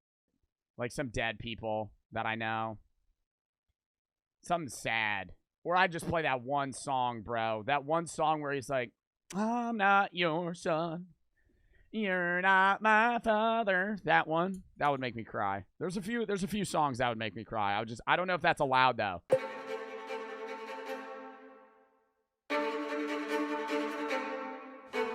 All for One straight men. Welcome to All for One, where all of you must complete the same task for $1,000. Are you guys ready? Yeah. Oh, maybe they'll just share really sad stories with each other. We start now? Oh. But there's one guy that won't cry. Who won't cry? I feel like him, bro. I feel like he ain't gonna cry. I feel like all the other guys are gonna cry. Yeah. Wait, we start now? Are we prepared to do whatever it takes? Mentally, we gotta. W on 3. W on 3. God, should I try and make myself cry right here? I kind of want to see if I can do it. Hold up. Like I feel like when you're put on the spot, it's way harder. I feel like when you know what I mean? Like if you're in your room and you're alone and you're like, let me try and cry, I feel like that's different. But like on stream or they're on camera and they have a time limit, I feel like then you're just like, man, like, what do I feel like I'd need to listen to the song though. But that's probably cheating. If I'm not listening to a song, I don't think I can make myself cry right now. All right. 1, 2, 3, W. Yeah, All right, go. Yeah. All right, flip that. All right, let's do it. Definitely. Just For cry. everybody must cry. Use your words, real tears only. Oh my god, they have to use their words, bro. Nah, just get me in my own zone, bitch. I'm gonna say, everybody shut the fuck up. And I'm just gonna go like this. And I'm gonna be thinking about everybody I ever know. Everybody I love just dying. That's all I'm gonna think about my own death.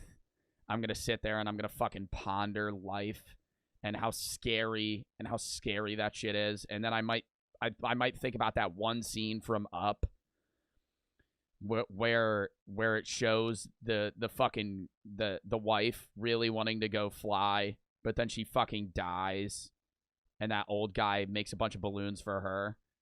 See, that's what I'm gonna do. Bro, I haven't cried. Actually, no, it's been since like 8th grade. Nah, that's crazy. Hey, slap me. Poke me in the eye. Wait, does it say no physical? It says use your words. Words. Oh, no. Shit. What would y'all talk? They have to talk to each other. Fuck, man. I feel like you just gotta start. I'd be like, all right, who had the worst life? Who's had the worst come up? Oh, you were beaten by your parents? All right, tell me about that. I feel like you have to do that. Like that's the only way you're gonna do it is like somebody has to say like just shit they had to deal with. Getting physical so no one can hit someone. Bro, that's wild. We all gotta cry in 30 minutes? Get your emotion.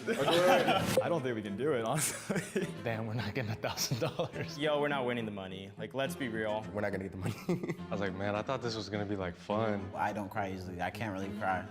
Why do you think that is? Dude, if they had music, it'd be raps.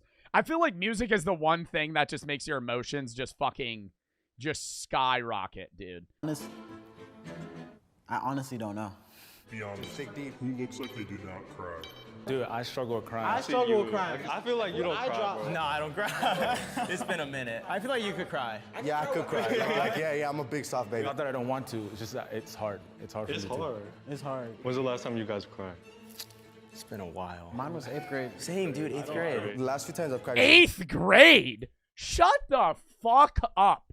Shut the fuck up with that bullshit ass fucking answer. 8th grade, my fucking asshole. That's the last time you cried. Bitch, you look 28. You're telling me you haven't cried in over a fucking decade. Shut the fuck up. Oh my God. Dude, even if he's like 22. No fucking shot. You're telling me all through high school you've never cried. Never. Never. Chat, when was the last time y'all cried? Men and women. Men and women, non-binary, whatever the fuck. When was the last time you cried? 2 months ago? Dude, I don't know. Fuck, when was the last time I cried? Probably like 2 weeks ago, man. I feel like, dude, honestly, cry. Yo, if you haven't gotten a good cry in, man, it's fucking, it's relieving. You ever been sad before and you just make yourself more sad because it's like, it feels good? I don't know. I feel like I don't know if that's relatable, but I've done that. Like, I've been in moods where like I'll cry and I'll be like, this feels kind of good. Let me start thinking about death.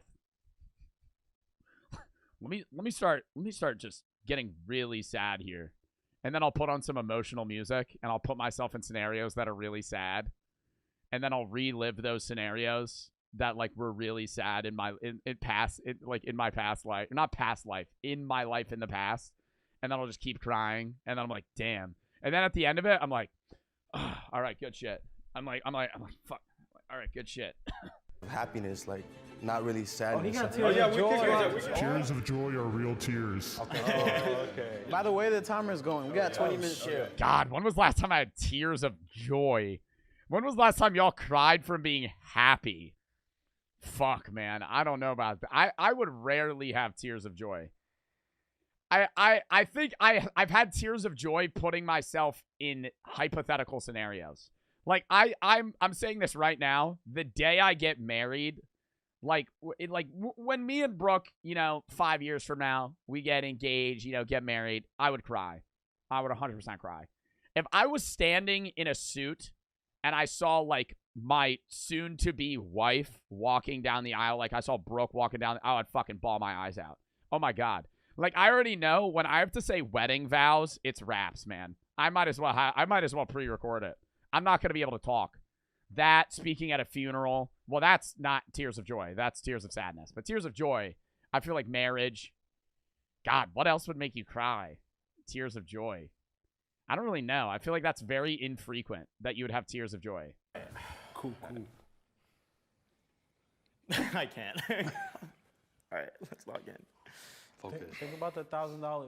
I'm cooking here. I'm feeling something. He's feeling it. I feel like having silence is good. Having silence is good, where they're all just. And I feel like looking at other people crying would make me cry.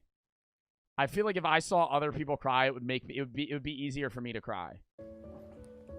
So I think once one guy cries, I think other people will cry easier. Dog just died. All right. This motherfucker's like, can I just leave? I'm not. We ain't gonna get through this. It's not working. Wait, I need a yawn. I start crying when I yawn. Yawning tears are not real tears. Oh, come on, God. Damn, God's kind of annoying. I'm kidding. I'm kidding. Sorry, God. Sorry, God. I forgive you. Thank you. They gotta start sharing stories. I feel like I'm getting close. I feel the tears coming.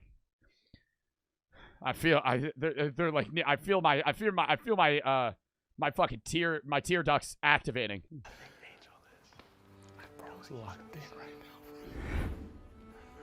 See, now that's the mindset you gotta get into. Yo, hold up, chat. Give me 1 minute. I want to see if I could cry.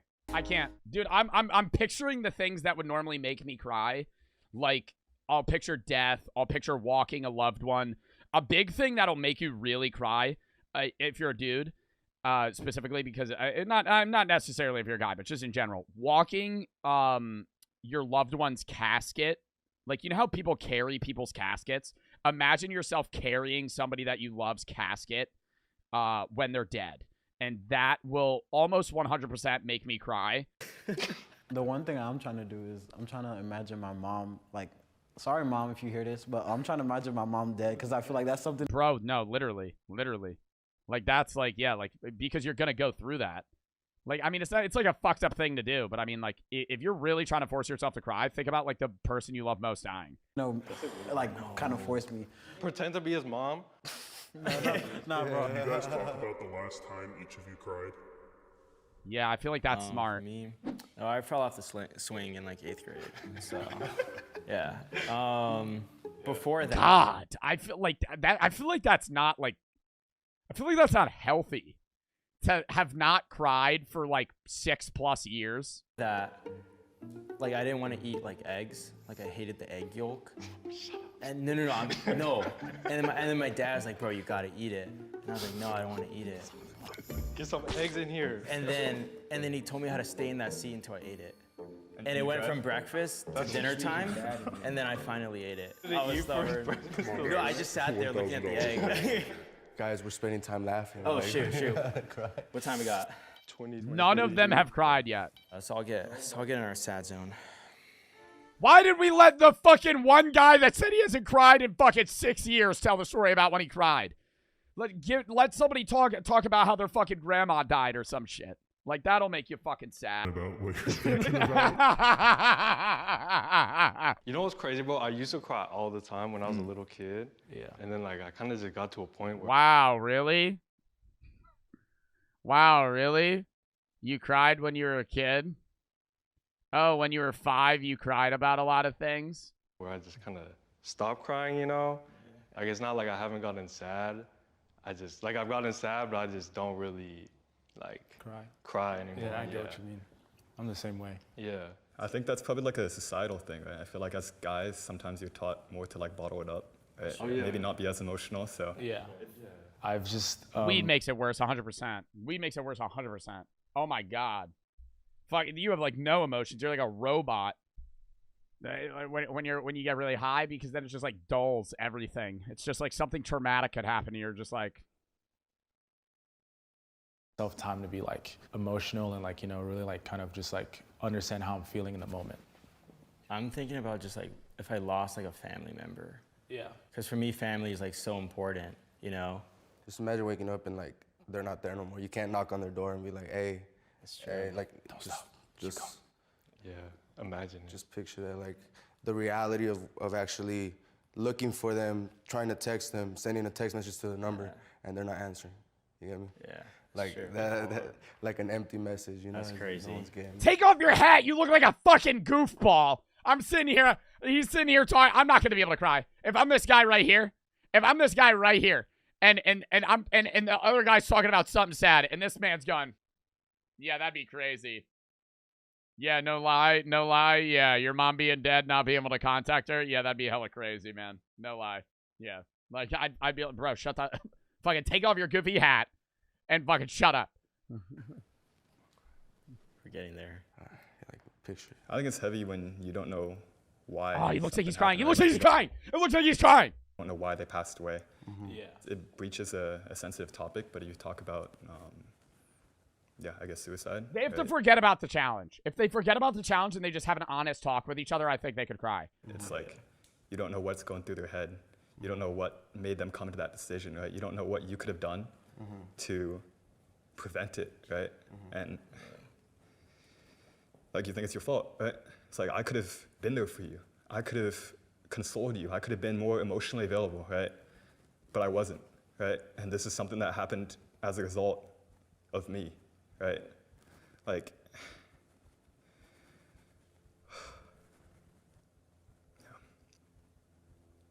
Don't suppress it. Cry. Cry. That's real. This guy's pissing me off. This guy's pissing me off, no lie. Ah, God, he just got to shut up. Just say nothing. Just say nothing. If you like, honestly though, that sucks. I think one of the things that gets me is I have a little boy. He's about to turn 3, and you know, one of my biggest dreams was actually being able to have a family and to be a dad that saw my son every day. And you know, things didn't work out. And he asked questions growing up, like, "Hey, I wanted to see you more, and I'm not." It takes a toll. It does take a toll. And I think that's, all of us probably have experiences that we have to suppress. But really it's things like this that we need to actually indulge in, like indulge in feeling our emotions and just cry. It's as funny as it may sound, just we need to cry, and those emotions are real and they're there. No, I definitely feel that. I feel like because like society is just like we shouldn't feel pain. Like I feel like I've numbed myself even when to like people like are assholes to me or whatever. Sometimes I feel like I don't even choose to process it, especially like that a lot of that childhood trauma and all the stuff that I went through, I didn't process. Yeah. I don't get emotional. Like I don't even process my emotions. I'm always just like, you know what? This happened. It is what it is. You got to keep on going.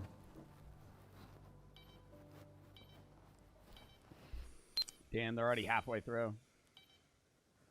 Like tears gotta be running, or I feel like I got some watery eyes. One tear must fall. Oh my God, bro. See, that's like hard. That's hard. That's a cry. That's when I start going, you know, where you start just breathing like that. That's like actual sadness. That's like real sadness. When you're like, when it's like the fucking heavy, like weird breathing. I used to cry the most was when I was younger. Growing up with Nigerian parents, it was always tough, like, because they come from a different culture than I did. And so for me, it was always just so tough, like trying to figure out how am I supposed to like grow in this space when my parents don't understand me all the time. Yeah. And so I feel like that was the most, like when I was like really emotional, and like it was tough. I feel like one of the last times I cried, 6th grade, I remember I left the country, right, and forced to go to Cameroon, and then pretty much like none of the kids accepted me. They were like, oh, I'm American, or you're not American, you're Cameroonian. I mean, I guess like everyone would always say like, you're not from here. So I never really felt like a place of being out there. So I felt like hella imposter syndrome. And in the boarding school, I'm not gonna lie, it was like prison. They kind of like starved us, they would abuse us. Bro, you know the worst feeling ever? Just, I think that everybody kind of feels at one moment, unless you're like the popular kid. When you have a class assignment, oh my God, dude. I forgot this feeling, because in college you don't really have it. And even in late high school, you don't really have it. When you're about to do an assignment and the teacher says, all right, get a partner, and no one picks you. That's like the worst. And you don't have, or you want to be a partner with somebody else and they pick someone else. And it's not that big of a deal, right? Because it's just class, but it's like, fuck, man. Like, or just even in, it used to be in everything, right? Like I used to be like last pick for a lot of shit, even sports. Like I used to be really unathletic, and that motivated me because I used to be really skinny, dude. I used to be last pick in sports in middle school. Like no lie, like last pick. Like you know how like if there's team captains, people pick shit, and like it's fucked. But like all the guys get picked, and then all the girls get picked. I was the last guy to get picked every time. Like like for years. And then, I don't know, I started working out. People would pick me in sports. I remember the first time I got like third pick in a sport, I was so happy. And then, I mean, like, and then in high school, I did get friends, and so we would pick each other for classes. It was just weird. I was a really lonely kid when I grew up. Like, really lonely. Like, I remember, oh my God, see, now this is about to make me cry. Oh, fuck, dude. See, there it is. Oh, shit. So, yeah, now bringing out the trauma, bitch. Fucking hell. I used to sit in recess every day. Oh, my God. And I was so antisocial, and I would just beg to go home every day, man. Like, I didn't like being around people. I remember I would get nauseous. I had such bad social anxiety. Oh my God, I did it. Yes! I'm like happy I'm crying right now. I fucking did it, chat. Oh my God, I made myself cry. Oh, I made myself cry. Oh, dude, there's the tear. Hold up. Hold up. Hold up. Hold up. Bang, bitch. It's that fucking simple. Fuck! What was I saying? Oh, I'll finish the story and then we'll get back into the video. Oh, I did it. God, man, I had such bad social anxiety. I would get nauseous around people. And I had like no friends. I had anger issues when I was a kid. Fucking shocker. I don't know. I had so many problems. And I mean, like, I think I'm fully who I am now. But even like, dude, when I started social media, I still had so much shit. Like the suppressed emotions and just shit that was wrong, man. Like I always say I didn't like the person I was when I was like 17, 18, 19. But like, I don't know. I think I slowly became better. It takes time, right? And that's what I'll say, like, as advice for you guys. Like, if you're dealing with shit, you have social anxiety, you have problems in your life, you have anger problems, you have emotional suppression problems, whatever. You just don't like how you act. Like, you'll grow out of it. You just got to work on it, and it takes time, right? Like, I honestly look back at, like, early social media me, like, late high school or, like, early fucking freshman year in college, and I'm like, fuck, dude. Like, I always say I would beat the shit out of myself because I have no respect for who I was then. Because I was cocky. I was self-absorbed. I honestly believe I was, like, somewhat of a narcissist. And I'm truly happy with who I am now, but I look back at the me, and it is hard, right? And I'll say to you guys, like, you might look at past you and you'll hate yourself. But, like, just remember that the you now is what matters more than the you then. I cried about something. It was like 6th grade. I was like, oh, this is scary, but it's like, I pulled the trigger and I feel better because, like, we all got to, like, bond on our vulnerability. And I'm not gonna lie, it definitely helped me as well. Zach, you got anything? Oh, God, dude. Him chewing the gum like that, it's just... Yeah. I don't know. It's kind of weird. Like, we kind of just met each other, you know? Yeah. One time, I really wanted the new Call of Duty, and my mom wouldn't get it to me until Christmas. And all my friends had it, and so when I got the game, they already all had diamond camo, and I was level 1. And that kind of sucked, man. It makes you think, right? About our social hierarchy and how, like, some people just don't have a good start, you know? So it's, like, kind of uncomfortable to, like, share a lot of stuff that, like, happens to you. It's a weird feeling, man, because, like, how you were saying, like, especially, like, the suicide one. You want my honest take? I think any man that presents themselves as a badass is suppressing emotions and not truly who they are. And then when they do that, it's kind of just like, you realize that, like, you can always do more. Like, after that moment, I've kind of realized that I don't really take care of, like, my relationships of, like, those that I'm really close to. It's kind of weird, like, having a lot of these things happen to you, you kind of just, like, get used to it. You know what I mean? Kind of get numb. Yeah, like, I don't know, since I was a little kid, like, I kind of had a rough childhood, I guess. And so it's just something that I try not to, like, remember much, you know? Yeah, for sure. I feel that. I think I might have dropped the first tear. I don't know if y'all saw. Yeah. That's cool, bro. Yeah, related to your story about like suicide and like wishing like you could have done something, you know, because like I also had like a friend who committed suicide, and it's crazy because like you talk to him and then like you don't know 2 hours later, boom, like, you know, and it's like, oh shoot, like when I was talking to them, you man, know, now I gotta share another sad ass story. I had a friend, one of my friends that did end up committing suicide. I have a few. I know of a lot of people that have committed suicide. I'll always say suicide's never the answer. If you're ever going through something, get help. But I had like somebody I would say I was acquaintance with, but many of my friends were really good friends with. He took his own life. And I remember one day my friend called me and he said, blank jumped off a 5-story parking garage. Do you think he's still alive? And I just remember my friend having that denial that, like, he was dead. And it was so, because it wasn't confirmed, but it was like, you're jumping off a 5-story fucking parking garage, man. That's like, you're jumping off a fucking skyscraper. Like, you're not. And it was just rough, dude. And I just remember, it was more so like, it was sad for me, but I wasn't as good of friends with him as many of my other friends were. And so I just felt very bad because they knew him for so long and they felt like they should have done something. Whereas, like, I didn't really talk to him much, so it wasn't, like, something that I could have really dealt with. But it just sucks, man. Check up on your friends, really. like we all didn't even know each other, and then all of a sudden we're like going deep. Open up a little bit. Yeah, exactly.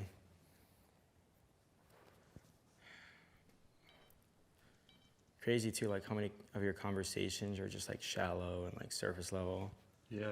And it's like, I feel like it takes a while to open up to people, you know. I think it takes a really we don't even get around to that most of the time. Like Exactly. most relationships we form.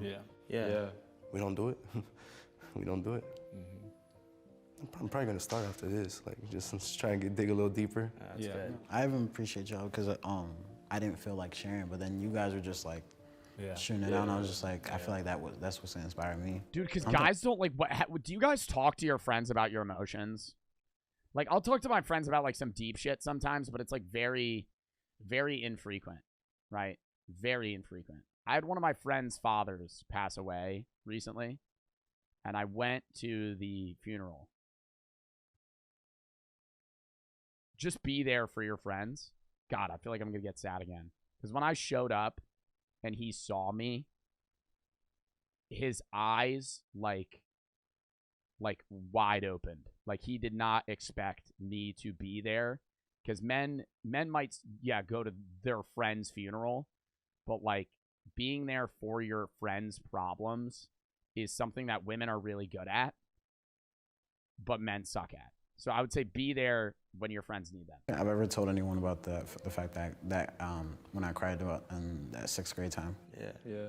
No, that's crazy. Yeah, that's hard. It's hard to open up to people, bro. It is. Because once you open up, then it's like they see who you really are. Yeah. You don't know like how they're gonna judge you or like what they think of you afterwards. So I was very uncomfortable like opening up to everybody. I don't normally like express how I really feel a lot of the time, so it felt good, but it also felt like very scary, like opening up to people that I didn't even know. We got 30 seconds. Man. So should we just punch each other and see what happens? Dude, I'm gonna start swinging. I really thought he was going to cry. When he was telling the story about his kid. It was a good conversation. Oh, yeah, it was 100%. Yeah. This was not what I was expecting. Crazy. This is probably the deepest we're gonna get to know anybody for like the next year or so. Outside of like relationships. There it is. Damn. Facts. Crazy. I agree though. Yeah, I mean, no. We can change that. Just like you said, we gotta like start digging deeper. Yeah. And that is time. Sadly, the challenge is now completed, and you guys have lost. Yeah, but they did a good job. I would say they did it. They fucking hug it out. They did a good job in the end. Can you do this episode, but with women, give them serious questions to talk about, and the challenge is to not cry? I feel like that would have been a better challenge. Not for guys. Talk about serious shit.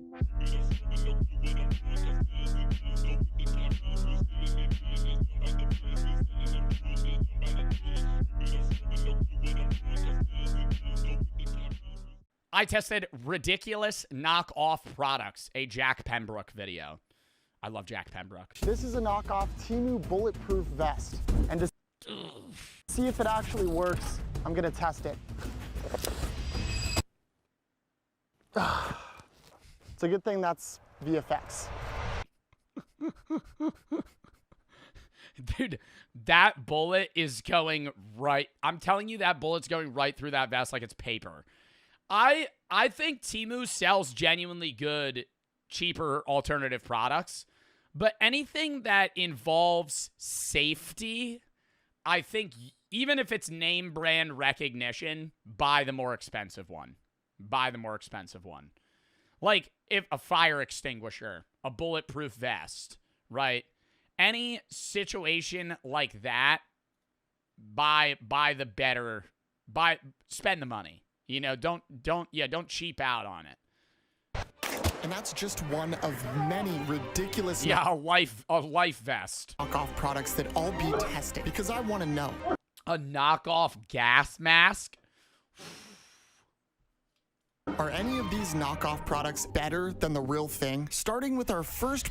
Anything safety related, I'd say no. There are knockoffs that are better. It's just because I think it's knockoffs of name brands that tend to be better, right? But a knockoff of something that's a no-name and just like there's no name brand life vests unless you're like maybe First Aid or some shit.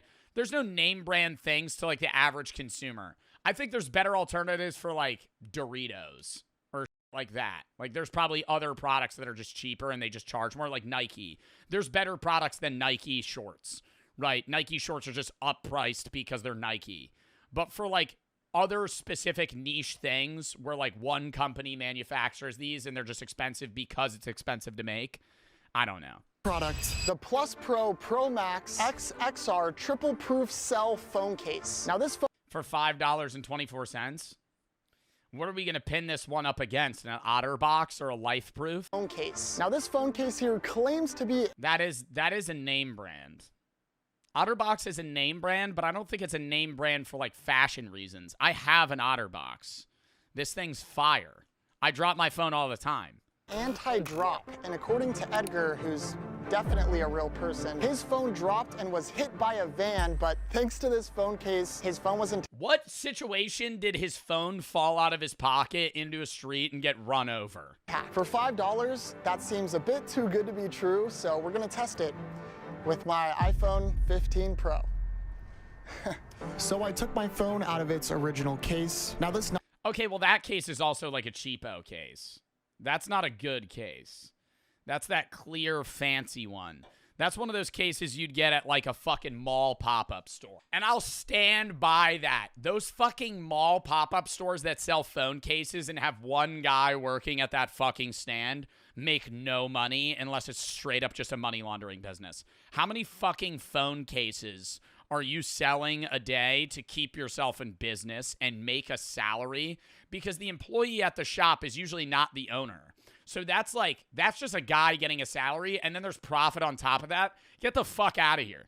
Took a long time. Then I put my phone into the case and screwed everything back together. Ladies and gentlemen, the Temu anti-drop phone case. Feel the rubber. I rock the raw phone. Yeah, Brady dropped his phone in the hot tub. Well, Brady didn't drop his phone in the hot tub, but my friend dropped his phone in the hot tub stream. And it was completely fine. Yeah, bro, because it fell into water and it's waterproof or water resistant. Now, if I dropped your phone from 5 feet in the air onto asphalt, it would shatter. All right, so this is a 20-foot drop here. Let's see if it works. Wish me luck, I guess. I don't know. You ready? All right, 3, 2, 1. Oh, all right, I'm coming down. Oh my God. Oh. Didn't he do this before? I feel like he did this before. Or was this another YouTuber? Oh no, dude, please be okay. Oh. Bro, I think it's fine. Oh my God, look where it hit. I don't know how this thing survived, but if we want to test this to its full abilities, there's one more thing we have to test. Okay, he did not do this. God, bro, I'd be putting in my old iPhone 6 into that case. I'm not putting my fucking new iPhone to get ran over by a van. This one's for you, Edgar.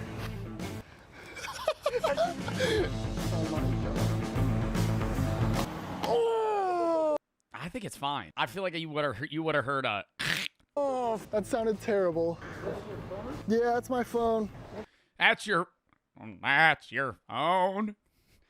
Oh, I have one of these. It's a Nokia. Had it since 1983. It actually got blown up by a bomb. And it's still fine. Okay, yeah, Nokias can survive nuclear warfare. It's done? All right, let's check it.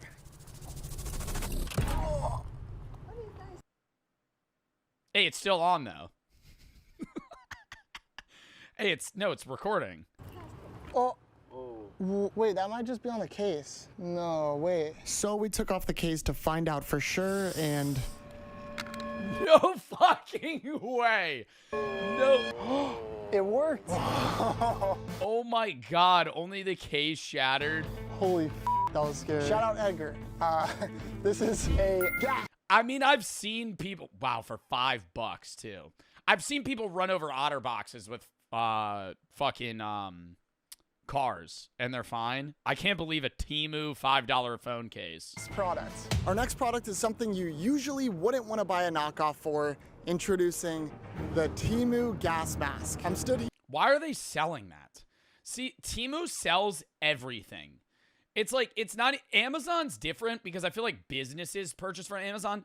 Why is Temu like an individual user-based product? Like, who's going to Temu and being like, I need a gas mask? I'm stood here in front of a dump. Yeah. Oh my God, dude. Oh shit, I forgot to buy a gas mask. Oh my God, but I'm on a budget.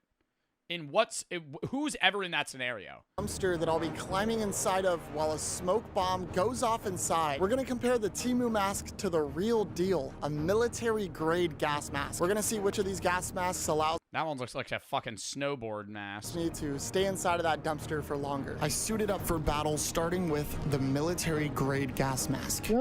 Ready. You gotta do more than a smoke bomb. You gotta throw like tear gas in there. Oh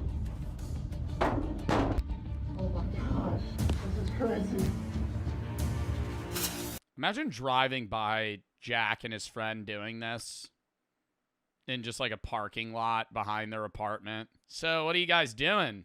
Oh, throwing a smoke bomb in dumpster to see if my friend's gas mask works. Here's a smoke bomb. Oh. How long does he have to stay in there? Shut it. Oh my God. Oh. Holy shit. No way he's already coughing. Oh my God, it's coming. Oh, it smells so bad. Ah.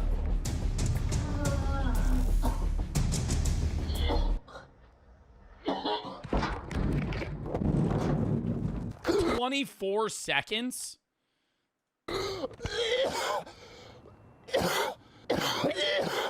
That's military grade? Yeah.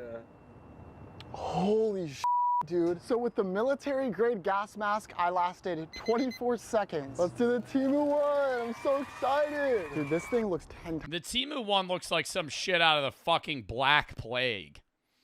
Like, this shit straight up looks like it'd be in like World War I. Yeah, this is an old military vintage mask when fucking mustard gas became a thing. Times worse, like... Trench warfare. Oh my gosh, bro. Not even like sealing. It's not even sealed. It's like wearing a fucking Spirit Halloween Michael Myers mask. Like sealing. Any last words? Just low quality, cheap plastic. You know that shit smells like a fucking new Halloween costume, too. Dude, it's like the most distinct, but also worst smell ever. Buying a new outfit from Spirit Halloween, putting the mask on, you're like, that plastic's kind of getting me high and also nauseous at the same time. Damn. Rubber.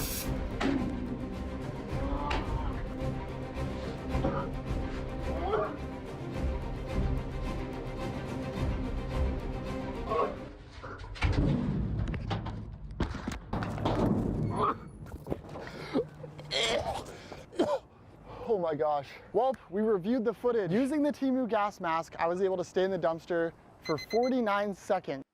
Bro, no, I can't, bro. At that point, though, I feel like they both performed so badly that it was just down to, like, raw fucking willpower. I can't, part of me is believing that he didn't tighten the military one enough.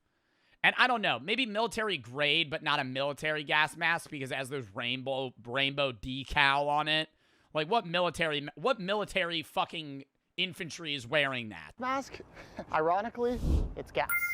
Next up, we got ourselves an inflatable knockoff life jacket. Now, the real ones of these go through vigorous testing and cost quite a pretty penny. Now, this one, $179.99. Dude, but it's so on sale. Look, it's originally $300. And cost quite a pretty penny. Now, it's almost half off. This one we're testing here. What a steal. Cost just $7. And I'm honestly curious to see if in a real life. I might go buy that now if the sale's still going. You never know, dude. What a deal that is. When am I ever going to need a life vest? Life circumstance, this thing could actually save the cheapest it'll ever be. Your life. Temu life vest. Ready? We're ready. All right. Hey, I'm pulling the lever. Pull it. 3, 2, 1.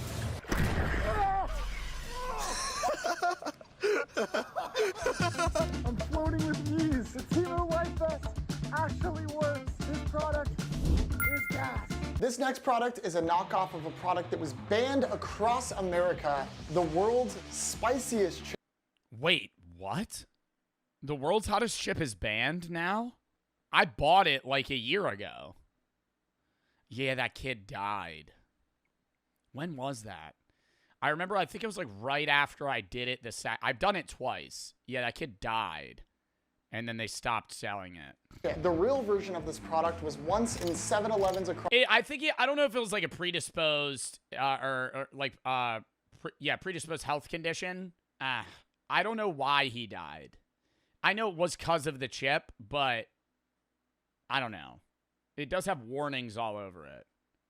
Across America. Yeah, I don't know if he was allergic or something, because it's just abnormal for somebody to die from it, even though it is so hot. Until somebody decided to eat one of the.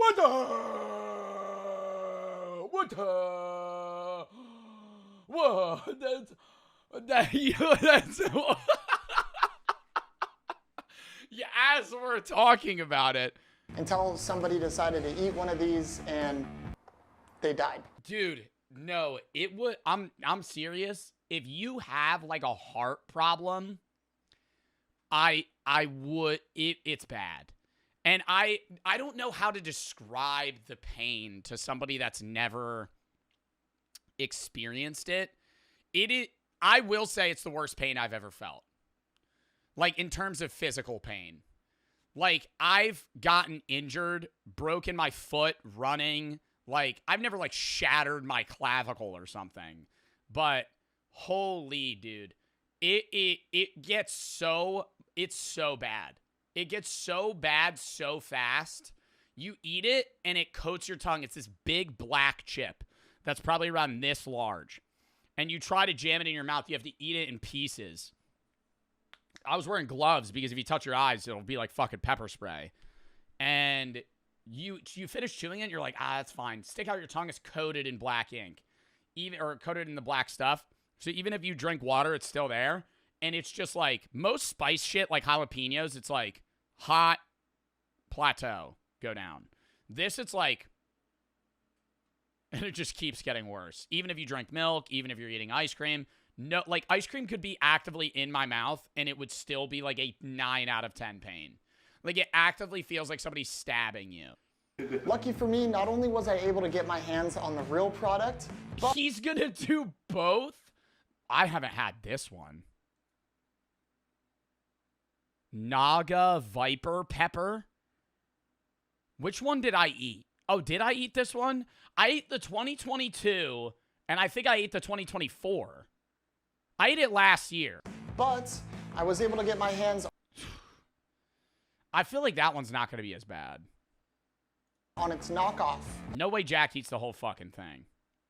I think he's gonna eat a piece of each. I was able to get my hands on its knockoff, the Red Hot Reaper Chip Challenge. We're gonna compare these two and decide once and for all. No idea, no sale? Yeah, bro, because motherfuckers are stupid as hell. Y'all be eating it in, like, class. What a challenge that is, though. Do not do that. But holy fuck.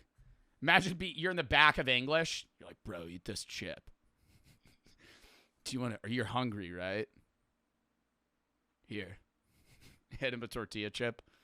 I mean, nobody would fall for that because it reeks. Like, it smells so bad. But, yeah, man, here. You're eating in the back. You just start slobbering all over your desk. You're like, you would have to fucking go to the nurse's office. Which one of these is the world's hottest chip?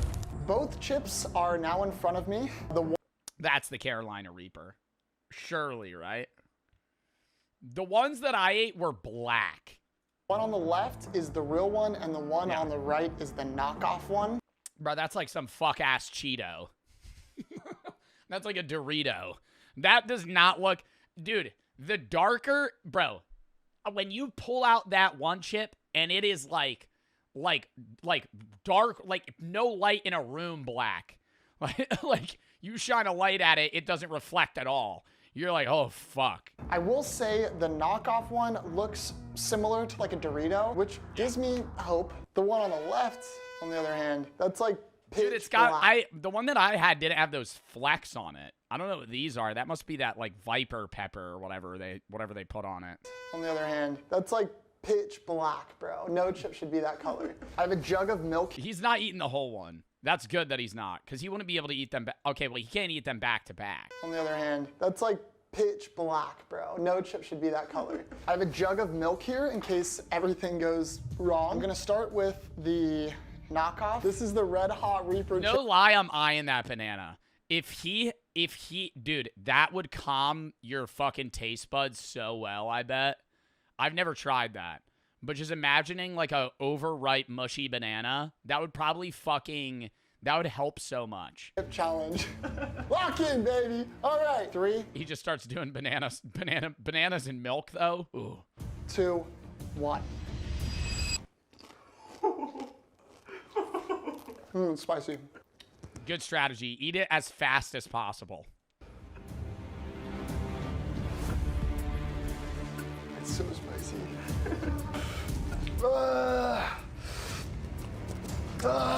It's worse than the blaze. Dude, most people, like, the hottest thing they've eaten is, like, a habanero, jalapeno, or... Jalapeno's not spicy at all.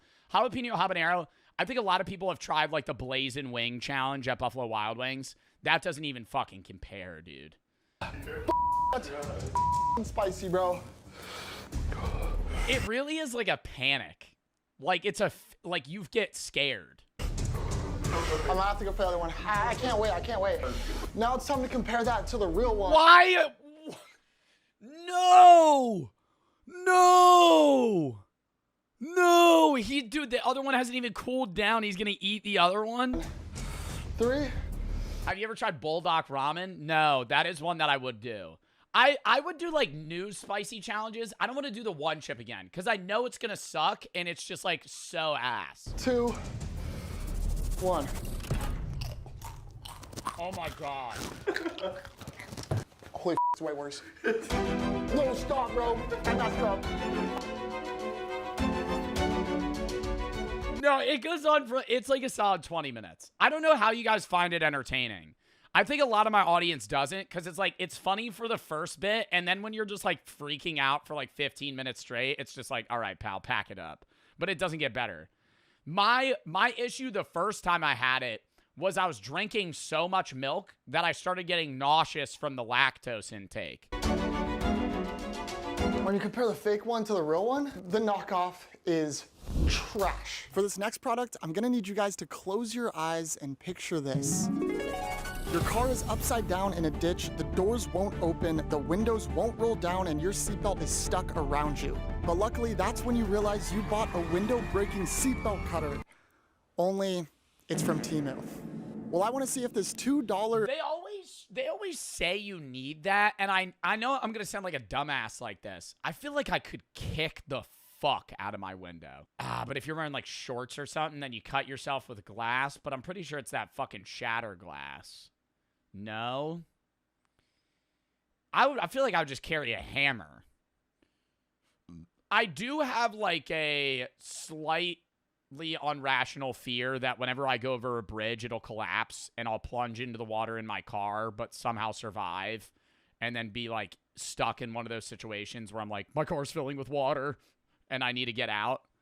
Like a totally unrealistic fear, but Emergency tool here can actually save your life. Luckily, we're here at a junkyard, so let's test it. New whip, who it is. First things first, we're gonna test the seatbelt cutter. It doesn't look very sharp. Oh, come on.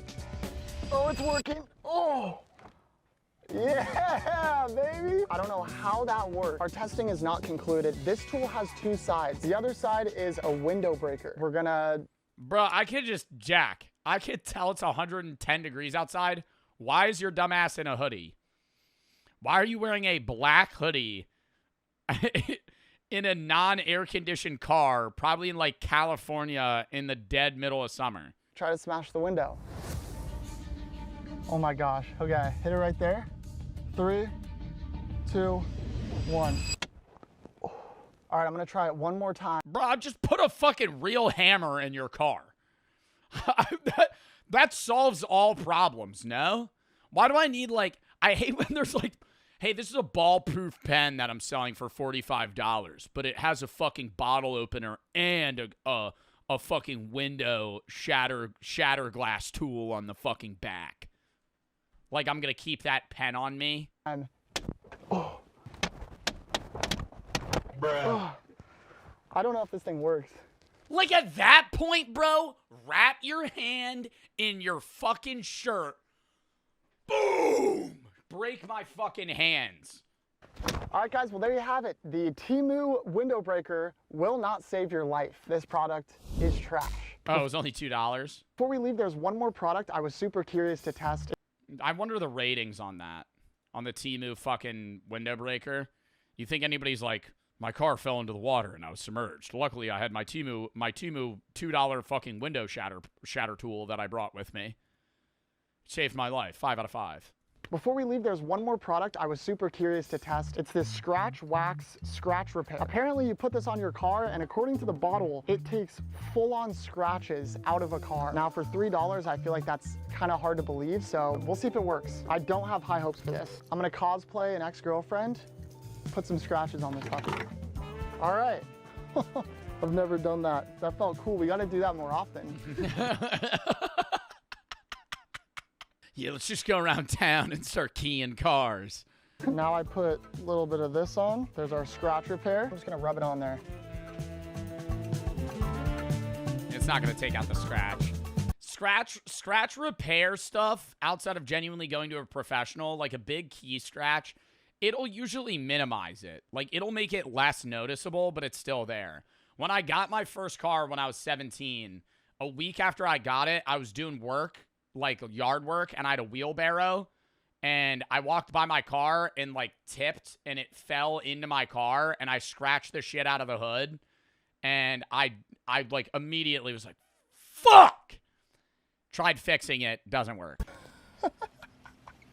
This scratch wax doesn't work whatsoever, so this product is unfortunately trash. Next up is a product that could save men around the world hundreds of dollars. This right here is the most expensive cologne. Temu deodorant, or not deodorant, Temu cologne. Bro, I think cologne is one of the most like reasonably priced things ever. Can I say that? I get gifted. I've never bought cologne. I've been gifted cologne. And I've gotten probably cologne once every other year from some family member. You never run out of it. It's overpriced as fuck. Bro, yes, it's like $80. And I know that's expensive.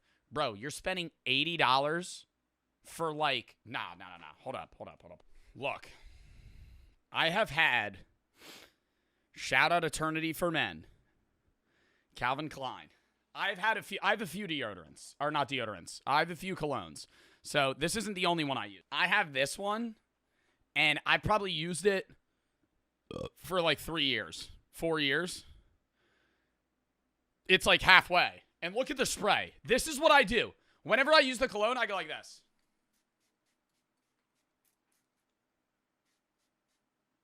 That's like 9 sprays. I will do that much, and it's still halfway. That's so much. Bro, trust me, it's good. This is a scam. Now, before you keyboard warriors go to the comments, I'm gonna hopefully prove my point today by comparing this to its knockoff, Lior Salvas. Now, Lior Salvas for men. Bro, imagine that's crazy. Imagine you're fucking hanging out with your friend. You're like, bro, I forgot cologne. Can I wear some before we go out? He hands you the bottle. You like don't bat an eye. You spray it. You're like, it smells weird. Salvas for men. Here I have 2 of my closest friends. Cole here is wearing the $135 Dior Sauvage, and my buddy Grant here is wearing... I will say I have had, like, how much is Eternity for Men? I actually don't know. I also just love that shit, bro. Makes you, dude, it's only like $40. Oh, dude, it's only like $40. That's like, I feel like that cologne's pretty cheap. I also have like some Polo Red. I have, all right. This is my favorite cologne. Drakkar Intense. Don't know where I got it. Don't know when I got it. It's like $50 from JCPenney. $62. Bro, the spray, look. It's like such a satisfying spray. Oh, it smells so good. Nah, this whole room's going to be stinking. Another one. Polo Red.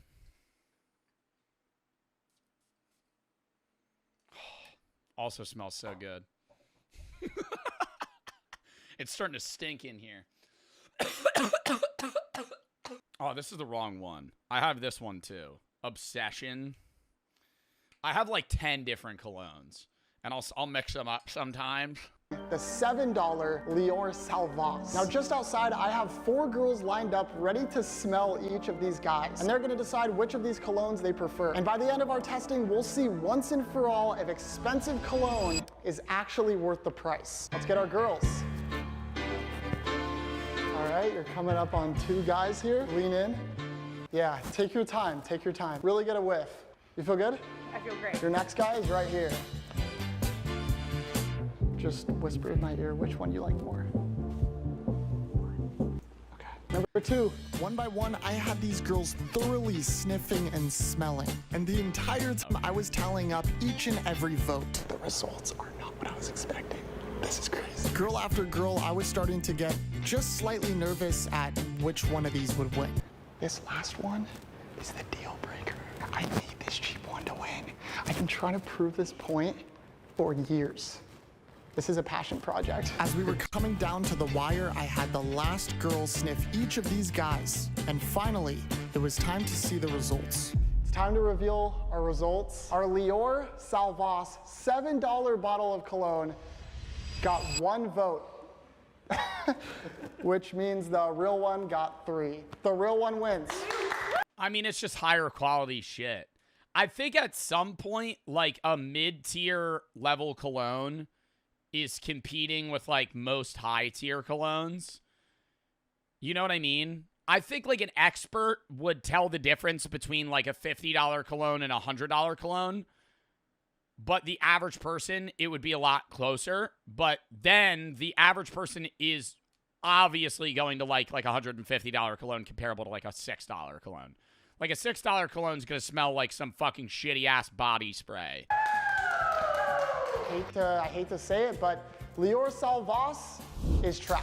Our next product is a knockoff Damascus steel knife. Now, Damascus knives are known for their handcrafted blades and insane cutting abilities. The real ones can go for hundreds and hundreds of dollars, so now... Yeah, Damascus knife is like a dude present. Like a guy that likes cooking. Get him a Damascus knife. Naturally, Temu brought it upon themselves to make their own version that cost just $8. I was able to get my hands on a real Damascus knife that was forged by hand. And we're gonna compare these two knives by cutting 3 levels of items. Now, while I cut all of these items, I'm gonna tell you. I mean, is Damascus itself, that's not what's making it sharp, right? I thought Damascus is just like a layered metal that's like handcrafted. Like you could have a Temu knife cut better than a Damascus knife if it was just sharpened more. Whoa. It literally just cut like a perfect little chunk off the side here. Odoo is the easiest way to start an Oh, he put it in the ad. You motherfucker, Jack, you're a genius. Now I have to watch. online business. Let's say I want to start a business selling my own fire. Damascus knife can slice through the paper just as well. That's the Temu one. It's failing. Wait, I'm gonna do that one more time on this side. I mean, it's almost as good, I'm not gonna lie. Level 1, it's passed. Now let's say you wanna add a product to this new website of yours. All you have to do is create a name and a price, and your product is created. You can customize. Oh my God, dude, I'm so, bro, Jack, you just changed my mind. Yo, literally, Odoo is like the fucking best website ever made. The page however you want. Add images, a description. Holy fuck, dude! Dude, I would so use code chat. I would so create a free professional website in minutes with Odoo today at https://www.odoo.com/r/zk-9 or zk9 and adjust the layout and use code Jack Pembroke with content blocks. Now for level 2, a pineapple. Starting with the real Damascus knife. All right. Now what? Oh, it was a few slices. All right. Now for the fake Damascus. Literally nothing on it, bro. Oh. It took multiple tries, but our fake Damascus here, it's kind of putting in work. So if you want a website that's this easy to set up and looks this beast mode, you can start one for free today. With Odoo, your first app is free for life, and you get a free custom domain name for up to 1 year. And now for level 3, our Chat, go on Jack's video and click the link. final level is ropes. Starting with the real knife. I don't even know if this is gonna cut. Woo! And finally, for the fake one.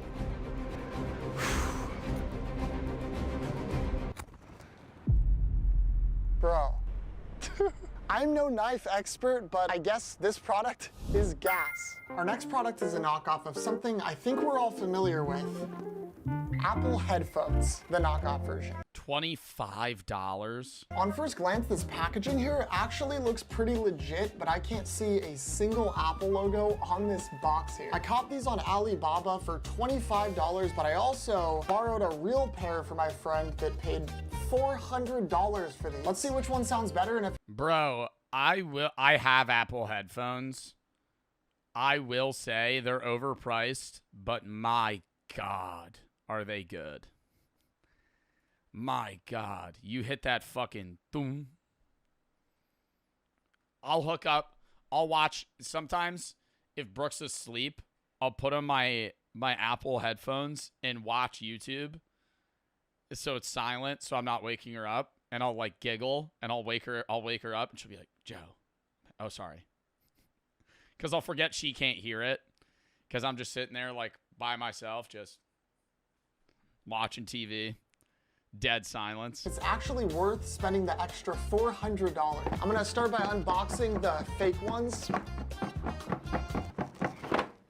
They don't look bad. The real ones are, I'd say, slightly heavier, but these look pretty good. But the only thing that really matters is how do they sound? Okay, I don't even know how to use these things, bro. Hello? Dude, these have crazy sound canceling. We're gonna vibe to some crazy sound canceling. They give you the worst fucking headset that ever.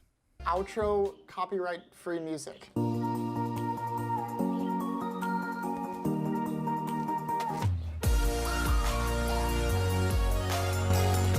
They sound amazing. I'm not gonna lie. Let's try the fake ones. Off rip, much less comfortable. But hey, let's see. You could tell by the wrinklage too. It's just cheaper fucking materials. I will say the actual production cost between the two is probably fractional though. If that one's $25 and the other one's $400, this probably costs like $15 to make. The other one probably costs like $40. How they sound. Okay. I don't know. You know what? They're not bad. To be honest, when you compare them to the real ones, these suck. Personally, I'd rather pay $25 for these. Bro, nothing will change my mind more than those fucking OG skull candies with the base wheel. Middle school, bro. The worst quality sound ever, but it'd just be like boom, boom, boom, boom. Like you had the speaker right next to your fucking ear, dude. $400 for these. So for that reason, I can't believe I'm saying this, but I'm starting to get a headache from this fucking cologne. these are gas. For our next product test, you could say it's life or death. This is a Temu bulletproof vest. Now this product. All right, it's a little, you know, a little more expensive than I thought it would be. So I have higher hopes. $123. How much is a regular bulletproof vest? Like $500? Bulletproof vest. Now this product has absolutely no reviews online. So it's either so good that people couldn't find the words to describe how. It's also not really protecting much of the chest. Isn't a bulletproof vest supposed to like also cover like semi around this region? That people couldn't find the words to describe how amazing this product is. Why are people saying cow? Oh my God. Has absolutely. You guys noticed that? No reviews online. So it's either so good that people couldn't find the words to describe how amazing this product is, or everyone that bought this is dead. To find out the truth, we're gonna compare this one to a military grade bulletproof vest that costs $350. All right, I don't know. We're gonna see if this thing can save a lot. $350, I feel like that's not that big of a price differential.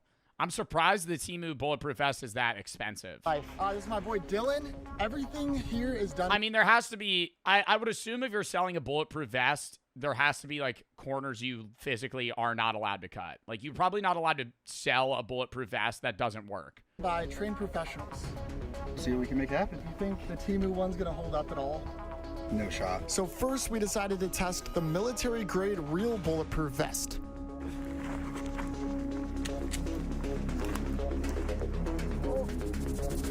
Ready? Yep. Oh! Damn. Dude, that scared me. I low-key flinched, bro. Dude, that scared me, bro. Check this thing out. Oh my God, dude. Is that it? Did it stop it? It didn't even fucking, there's no way it just bounced off of it. It's that good? There's nothing. It's still, correct me if I'm wrong. If you're wearing a bulletproof vest, it still fucking hurts. Like, if you get shot and you have a bulletproof vest, yeah, it's gonna like that shit's gonna feel like you got shot. Barely anything. There's like a thread hanging loose now. No doubt that one works. And now that we had something to compare to, we decided it was time to bruise your ribs. Yeah, if you got shot a lot, like multiple rounds, I mean, you'd probably like faint. The Temu bulletproof vest. We're good. I feel like this is gonna go straight through the front and the back. Go for it. No. Did it go? Nah, this. Oh my God. It went right through. Feel the bubble on this. Wait. Yeah, it stopped it. What? Oh my God. Bro, Temu, bro. No, I mean, it's not as good as the other one. Like, you can feel. No, it's not as good as the other one because I feel like the Temu one works, but say you got shot, if the military grade one, you get shot in the same spot twice, it's stopping it. And I think the caliber of the bullet matters, you know? Like, I think the military grade vest, I wish they brought another gun.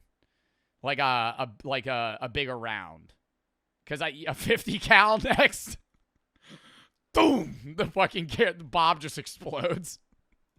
On the back, but for a knockoff bulletproof vest, I don't recommend you buy this necessarily, but for this, it's gas. Next product. I'll be honest, this one's probably better off without too many details. Check out the $15 bidet. For this one, I'm just gonna let the dude, I've never used the bidet. I've always wanted to. That's like a bucket list item. I'm not even gonna lie. If I'm ever at a hotel that has a bidet, I'm using it. Even if I don't have to poop. Careful how far you turn that knob. The water pressure is no joke. It's a little concerning. Now, before this, I went to my friend Nick's house to test out a real bidet, so we had something to compare this one to. Oh! Not another man, it's yours. Bro, neither of them are gay. And even if it was, it doesn't matter. It's pretty good. And it was amazing. So now we're gonna compare that one to the Temu one. But first, we have to install it. I'll be honest, installing this thing was an absolute pain. But it just penetrates your butthole? I mean, dude, that's what it's supposed to do. I don't want no weak-ass bidet. If, like, I want, with my first experience on a bidet, I want to go,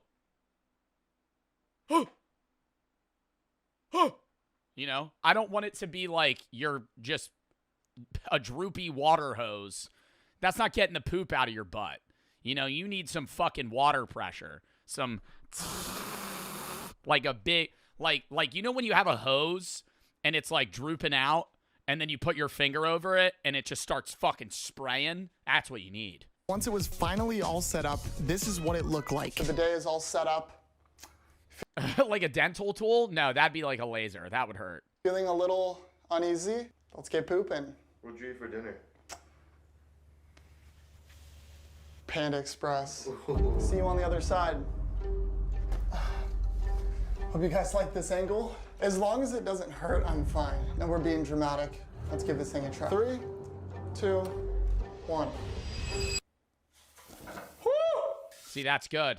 That's a good bidet. Oh! Ow! That actually hurt. Oh!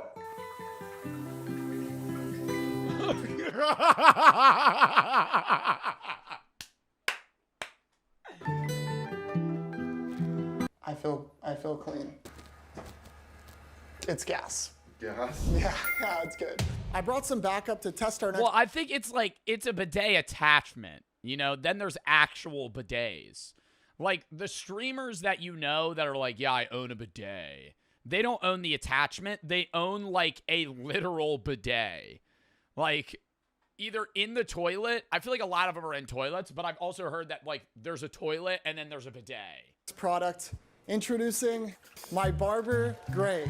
These are $9 Temu professional hair clippers. They promote the product by showing all of these fire haircuts these puppies can give you. And according to the photos, even Adam Levine uses these. But I'm gonna leave it to an actual professional to see if these clippers live up to the hype. That's right. Adam Levine from, what is he in? Imagine Dragons? Maroon 5. Adam Levine from I always mix up a boy band of old men. Praying I don't look chopped after this? Well, let's test them. Let's do it. Once I do it, either it'll rip your hair out and be caught, or it'll smooth cut it. That looks good. I kept your...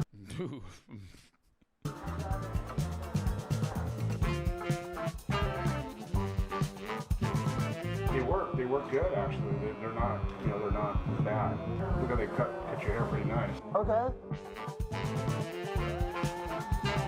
I feel like it looks good, bro. I think I look a lot better. For me professionally, I wouldn't buy them. For home use, I would. This product is gas. I don't know. I feel like it left some bits. Thank you, Greg. And finally, for our most illegal product yet, a fake government ID.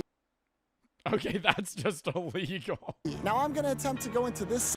Okay, no, that's not technically. Okay, it's a fake ID. He is a knockoff. He is a knockoff of fucking McLovin's. It's not an actual fake. Now I'm gonna attempt to go into this 7-Eleven and buy some alcohol with this here ID. Now you may be thinking, is Jack not 21? There's no way this is gonna work because I look nothing like McLovin. Well, guess what, haters? Now I do. Real trap shit. We make it look easy. McLovin? But who doesn't know McLovin? You know? Like, unless you're getting a guy that's in his 50s, I'd be like, bro, this is from Superbad. Out. Wow, that was corny. I'm gonna pick an alcohol. Coors Light. Yeah, they're IDing your ass. The fit he's got on right now does not look like he's buying Coors Light. If he walked up with like Smirnoff Ice or like, dude, hell, if he walked up with like The single first, if he walked up with like a Four Loko, I'd ID the shit out of him. Twisted Teas. Yeah, if he walked up, dude, I think anybody walks up with Tweez, Trulies, they're just getting ID'd. Just off of the alcohol you're buying. But if you look like a corny ass guy and you're walking up with like some fucking beer. I'm gonna pick an alcohol. God, what's a beer he would have bought? Yingling. If he walked up with a Yingling, I probably wouldn't have ID'd him. Hello, sir. How's it going? That guy is... He sees his friend. He just made direct eye contact with the cameraman.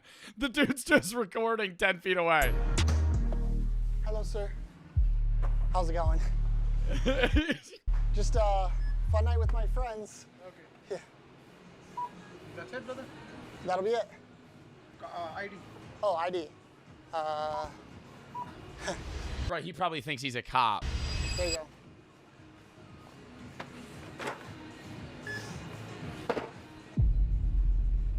Just going on a trip.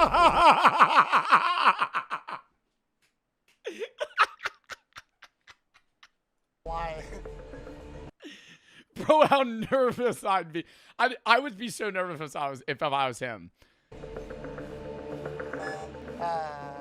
Oh my God, he's scanning it because he thinks it looks like him. It's not working, but that's me, McLovin. McLovin? Brother, I'm not sell this, brother. But how can I have a lit night with my friends? Brother, this ID is not scanned, so sorry. Aw, donkey. I guess have a good night, sir.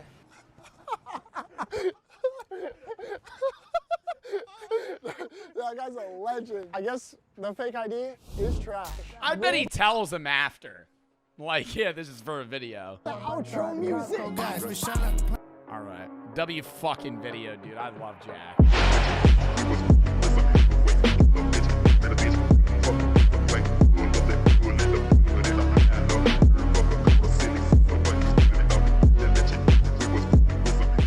We sold fake shoes to sneakerheads. There's this kind of shoe, and also this kind of shoe, and who could forget this kind of shoe?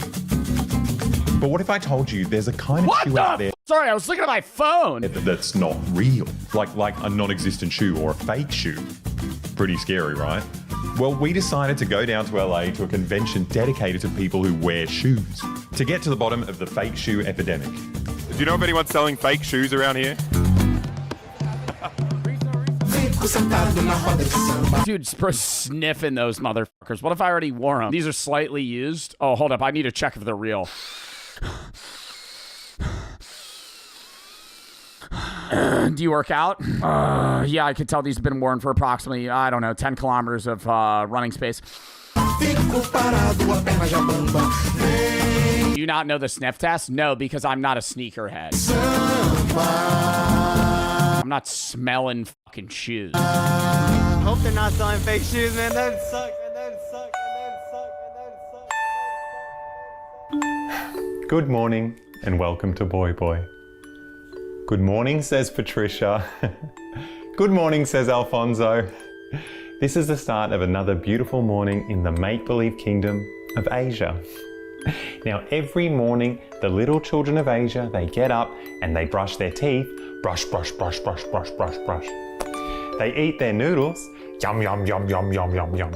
And then 1 in every 5 kids in Asia has the very special job of going down to the factory for a 12-hour shift to make the 16.5 million shoes that are made every single day. Now, what if I told you the make-believe kingdom of Asia is a real place? And you're probably wearing one of those 16.5 million shoes. Oh my God, made by child labor. True. If you look down and look at your naked little legs and then pull your pants up and have a little look at your shoes, chances are they were made by a little kid just like Alfonso here. So why do we do that?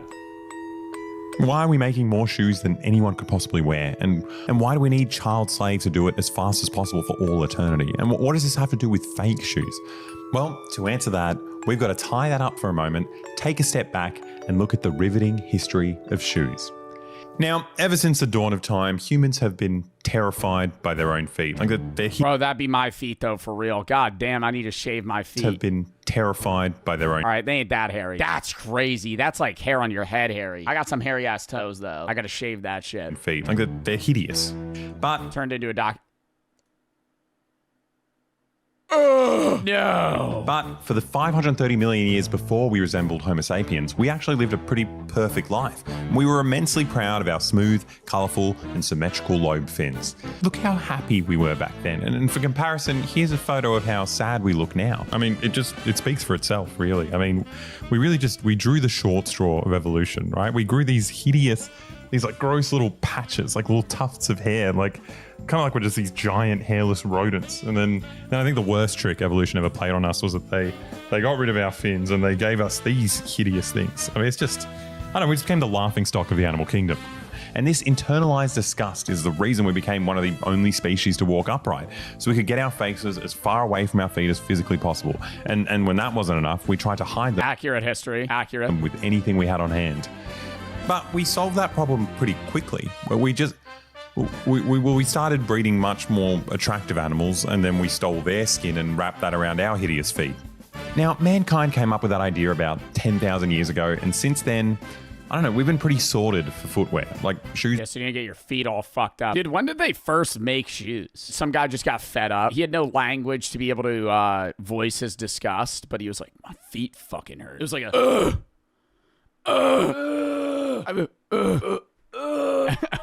maybe if I peel the skin off another animal and wrap it around my foot, that'll help. Shoes are pretty much done, right? We had the option to tick them off the to-do list and, focus on more important things like eradicating poverty or world hunger, but we decided to do capitalism instead, which means we did the opposite, right? We harnessed the power of poverty to have slaves make millions of different kinds. Chad, I'm not clip farming. You gotta realize this is not a regular random IRL stream where I'm at Walmart and I'm just trying to fucking hit one-liners. This is just my immediate reaction to what I'm watching. Of shoes every single day for the rest of eternity. Honestly, it makes me embarrassed to be a human being. Like, our greed is just disgusting. Like, it's worse than how disgusting our feet are. It's just. Do you think this is a bad video to eat a sandwich?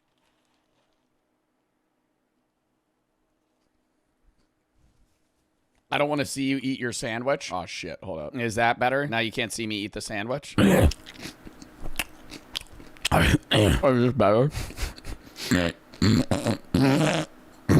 All right, lock in. We really wasted a lot of time on shoes over the past 10,000 years. And most of that was just innocent experimentation, right? We tried metal shoes and then wooden shoes for a while, but we ended up just going back to square one. Oh, wooden clogs, dude. What a bad fucking time. Imagine trying to run in clogs. You could walk casually. What a bad experience that would be. To make them all out of leather. Not even just splinters. It's just like, I would rather run in like leather shoes that are just very flimsy because the ability to have dexterity. These are just rigid like wood logs that you're walking in. All over again, but most of this stuff was just foreplay until the big man stepped in. You know him, you love him. It's Samuel Parkinson, and he got rich because he invented butterscotch. And one day, this sex machine here wanted to go on a train ride.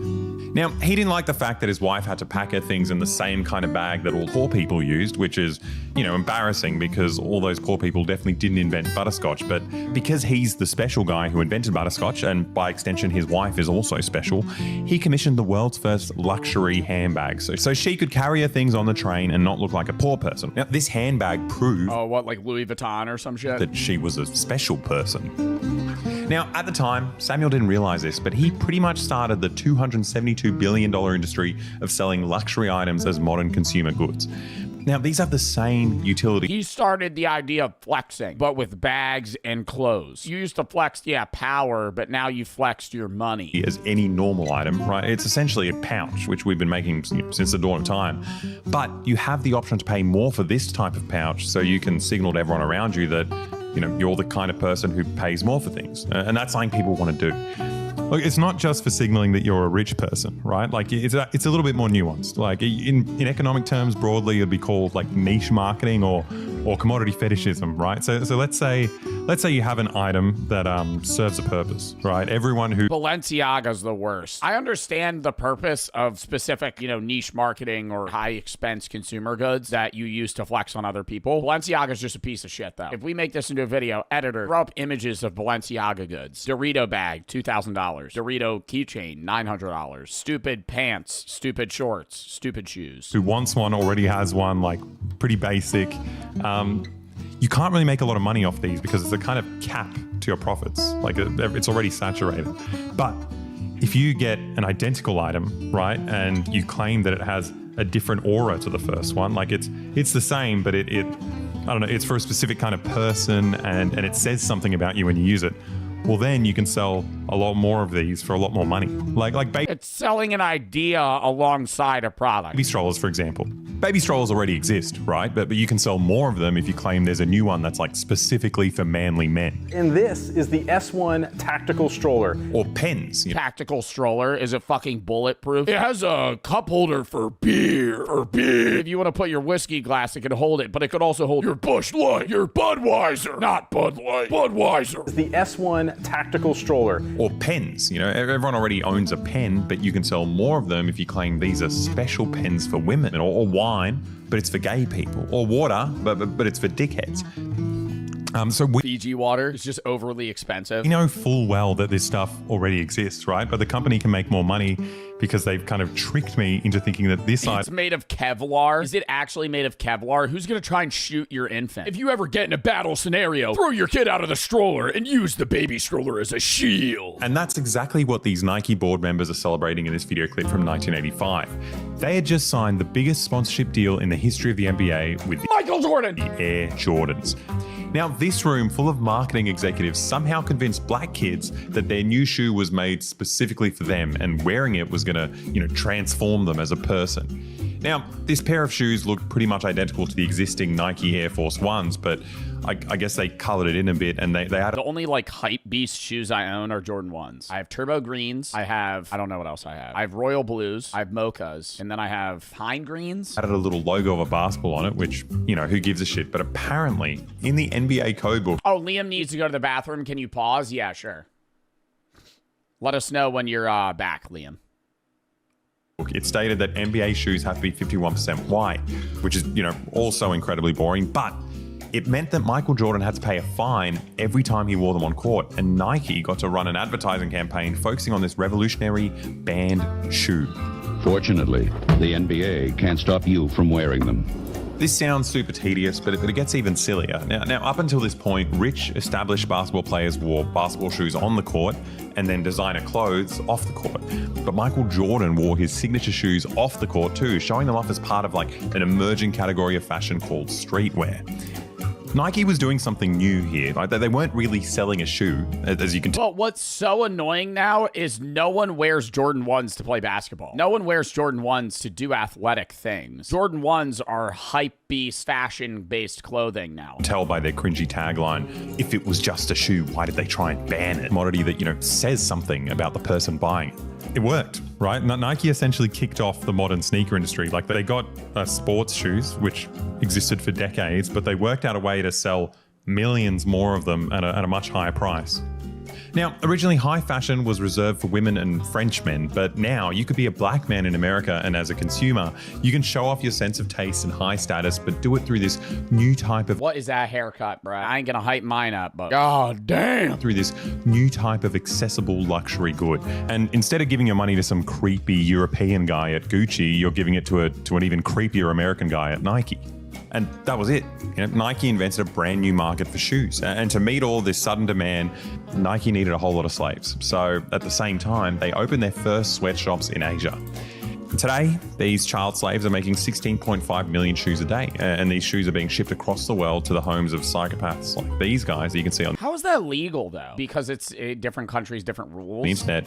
And they don't even seem to wear the shoes. They just wrap them in plastic. Yeah, and that pisses me off. Wear the shoes. I buy them. Number one, I didn't know that they were made with child labor. That's fucking whack. But I wear the shoes. I've bought the shoes. I wear the shoes. I know people that have shelves like that, like this one fucking influencer he flashed. This shit, and they're never worn. Maybe put them on one time to see the feel, take them right off. They're bugging about the crease. They don't want to get scuffed. They can't get them dirty. I respect people that have beat up ass expensive shoes. Obviously, yeah, you don't want to ruin them quick, but if you got a pair of Jordan 1s that are $300, $400, $500, it's a bad take. I don't give a fuck. If you got a pair of $300, $400, $500 shoes and they're fucking beat to shit, I respect that because you value the purpose of the shoe. People that buy the shoes to keep them on a shelf have them as trophies. They're buying them because of their rarity, not because of their actual purpose, use, or look. They never wear them. They keep them as a trophy, and that has fully flopped from the idea of even being in. You're a sneakerhead, but you don't even wear the fucking shoes. They'll buy $6,000, $7,000 shoes, but then wear the fucking black Pandas. They'll wear the fucking shitter ass beat up $200 pairs of shoes. That's like these guys that you can see on the internet,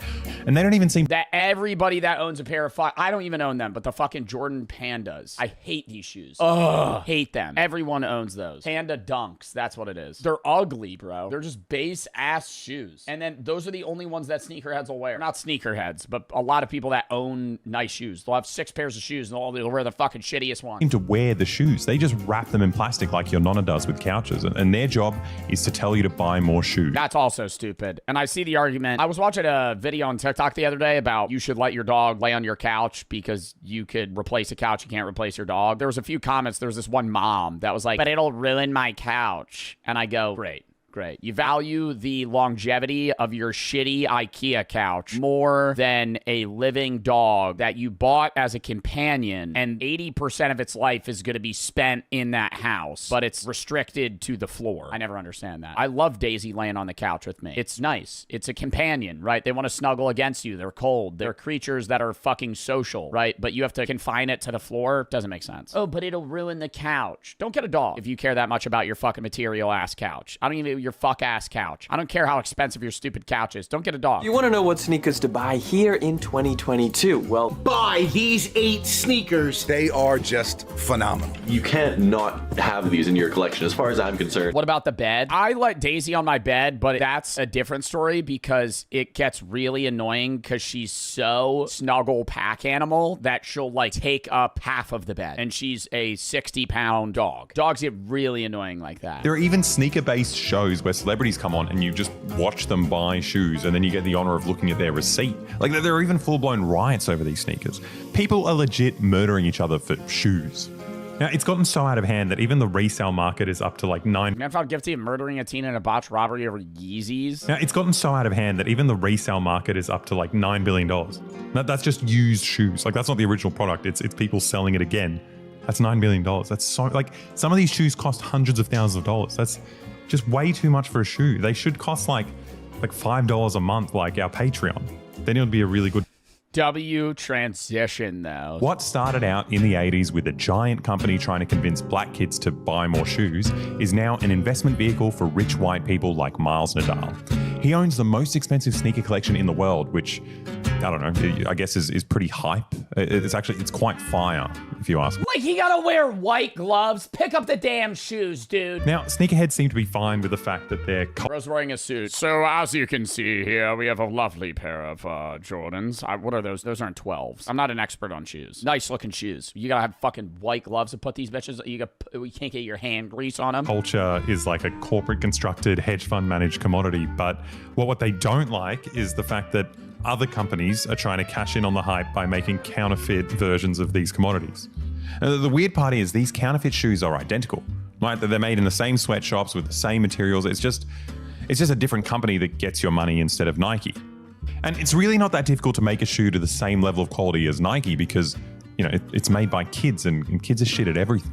And 36 seconds into the game, Zion Williamson is down. He blew through his foot, broke through his shoe. That was me when I was in 3rd grade and I used to wear Payless shoes and it was $20 sneakers. His shoe. Yeah. And then I had to walk the rest of the day without a sole on my shoe.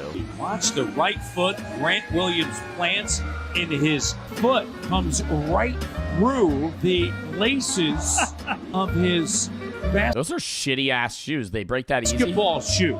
They're constantly getting worse because, you know, they don't need to be good. The company doesn't give a shit. The only purpose of these commodities is to make Nike more money. And for some reason, sneakerheads still love them. But look, I'm not part of the culture. Maybe I just don't get it, right? Maybe there's something inherently special about these shoes. So it's time to educate ourselves, right? We decided to fly down to LA to get to the bottom of this fake shoe epidemic. So as soon as we got off the plane, we made our way through the homeless camps to get to the sneaker store, and these shoes are bizarre.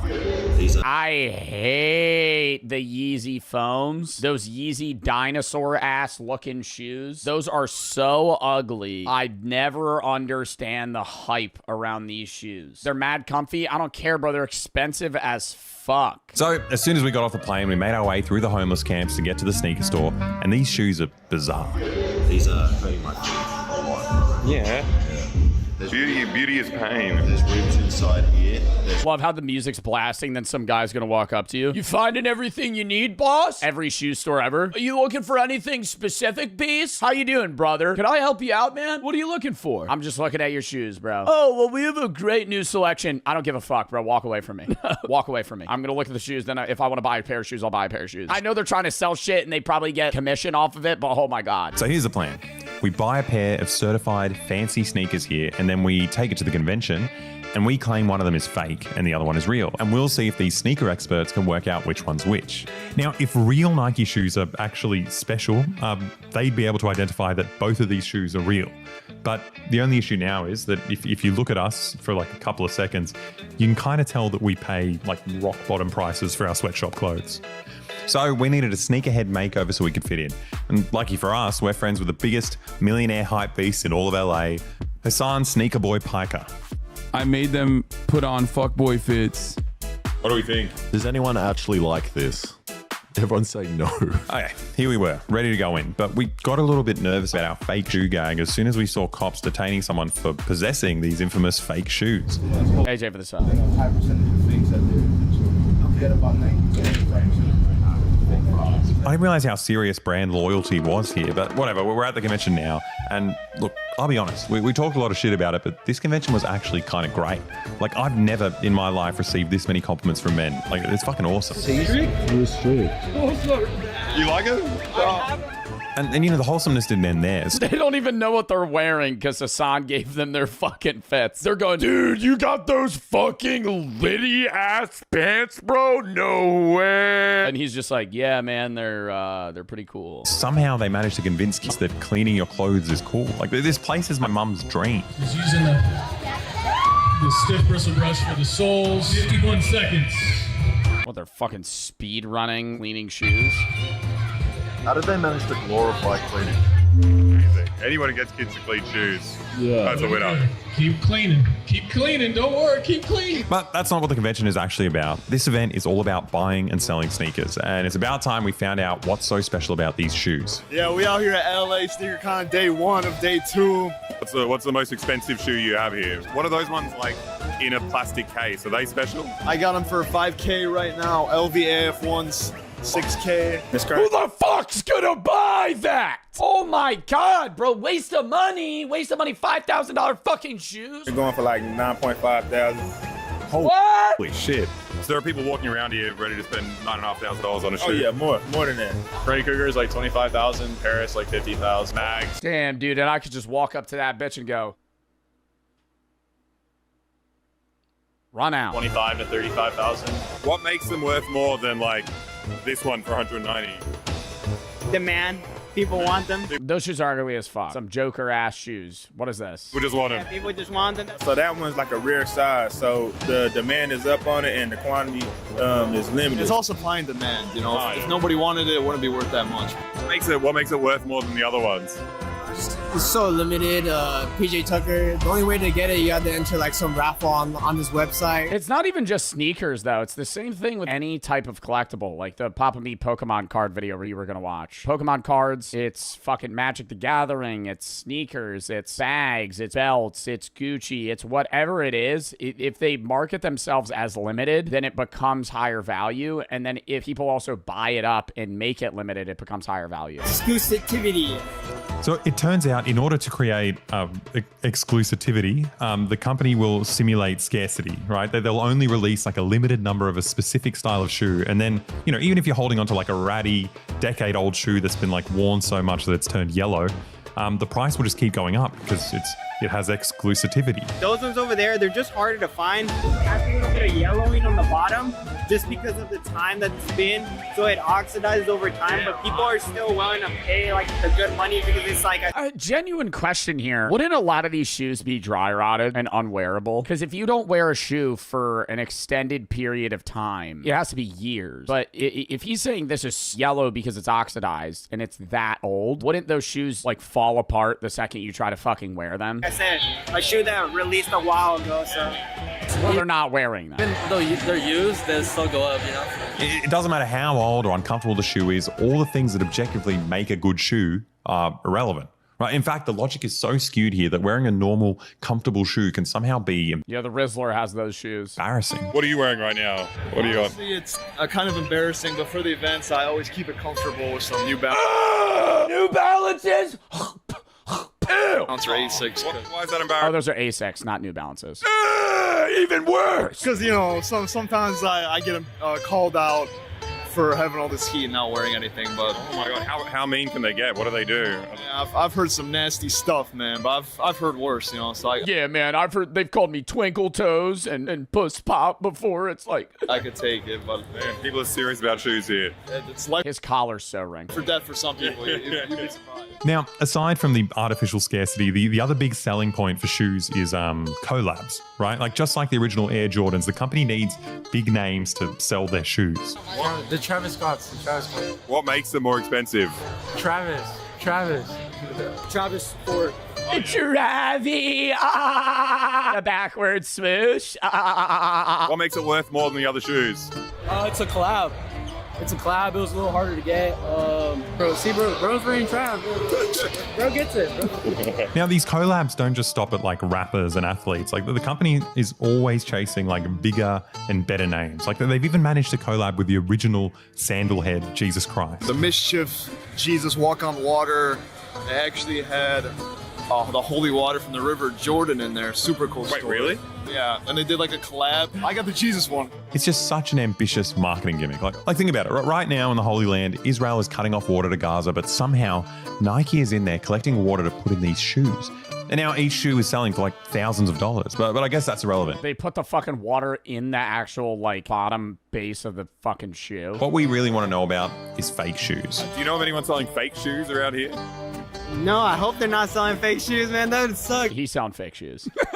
That's the guy selling fake shoes right there. Imagine. He's like, yeah, man, anybody selling fakes, that'd be fucking crazy. All of them are fake. Do you know of anyone selling fake shoes around here? No, I hope they're not selling fake shoes, man. That would suck. Do you know of anyone selling fake shoes around here? Yeah, no, this one smells real faint. Fake shoes. You got it. Fuck yeah. Good work. You're a professional. Yeah. You know for a while, you know, they look fun. Fuck yeah. What? How could you tell? For one, I thought the toe box looked a little too wide. Right. The weight of it is a much lighter. I can tell immediately. No. Yeah, dude, it's just like this one in my hand just feels, I don't know, man, maybe like 1-2 grams off. Just holding it. If you look at the shoe, it's really the same, I feel like. Yeah, but it came down to, like I said, like I had to really look at the size tag to make sure. It's just a little bit different fonting. You can kind of tell on that. But if you look at it, it just looks like it's more, the shape of it is more defined. You just tell the color, this one's a little... He should have given them 2 fakes instead of 2 reals. Because giving them 2 reals and them saying a reel is fake isn't bad for their business. But if they write off a fake as real, that shows that they have no credibility in determining what's real and what's fake. Like yellowish? Even worse than just getting a reel as fake. Versus this one's full white. Yeah. What are you looking for when you smell it? You see a lot of that glue. Oh, you smell the glue. Yeah, like it has like a different scent. Like after a while, you can smell the difference in the glue. Yeah, it's kind of funny, like watching these shoe aficionados struggle to make up random differences between, you know, an identical pair of shoes. But the more I spoke to them, the less goofy they seemed. Like when you ask them serious questions like, you know, where are the shoes made? They seem to know all about like the supply chain. They do know that they're getting scammed. Like they seem to know that there isn't really a difference between these shoes. Where are they made? I think China, if I'm correct. Yeah, overseas. So Most of them come from China. That's where a lot of fake pairs come from, but real pairs are made too. Where are they usually made? Like the China. Yeah, but the real ones as well, or Same shit. yeah. What I tell people, don't get fooled by the material because a lot of the factory and like the quality now is really crappy. So even though it can look like it was a crappy material, it could be fake, that could be the real one. Right. Because of the material and the quality control they have now. So which is The quality's gone down on the real ones as well. ton on every shoe. Just in general, most of the shoes have like glue stains or like, as you can tell, like right here, like the stitching on behind, it's really like, it's just really bad. Bro, then why do people still buy the fucking shoes? Like, at what point are people going to go, never mind, I don't want to buy these because they're just fucking throwing less and less money into them and still making more and more profit? It's actually much more complicated. It's the brand, but at some point the brand has to lose value. Than I initially thought. Like, I assumed everyone was just brainwashed by these companies, but it turns out they might be more cynical than I gave them credit for. They seem to know it's a scam, but every one of these consumers seems to be in a race of like buying and selling, trying to out-scam the other consumers. Dude, it's like crypto. It's like crypto. It's meme coining. This is easier to control, but it's the same thing as meme coining where everybody knows there's a chance they get fucking rugged. They know they're getting into a system where if you win, that means everybody else lost, but it doesn't matter because you want to get in quick and get out before somebody else gets fucking rugged. You want to be the one rugging, not the one being rugged. It's the same thing here. Where do they make them? Where do they make them? Yeah. Oh shit, I don't know. I don't know where they make them. I just buy them. Yeah. Now, they don't actually seem to care about like streetwear specifically. Like, they primarily care about supply and demand. Like, there's not a lot of people out there that still think, you know, buying these shoes will make you cool like Michael Jordan, right? Like, now they think that buying these shoes will make you rich like Nike. So the reason they're disgusted by fake shoes is that fake shoes don't align with their economic interests, right? If you're investing in and selling sneakers, a fake shoe's it's not like a verifiable commodity that will make you rich. And it's also not an accessory that will communicate to other people that you're rich. And that's what really matters here. Like, they know the sneakers they're buying are actually shit, but these consumers, they've kind of convinced themselves that like that they're in on it, right? They think they're somehow on Nike's side and they're playing the market and they're getting rich off of everyone else. But in order to get into the game, you would have had to buy sneakers off of someone who also thinks they're in on it, which, I mean, it's a definition of a pyramid scheme. Yeah. Right? And on the very, very bottom of the pyramid are just like a bunch of kids who are forced to glue shoes together for 12 hours a day. And to them, it doesn't really matter if it's fake or real. Like, they're getting fucked either way. Wow. That was a fucking great video.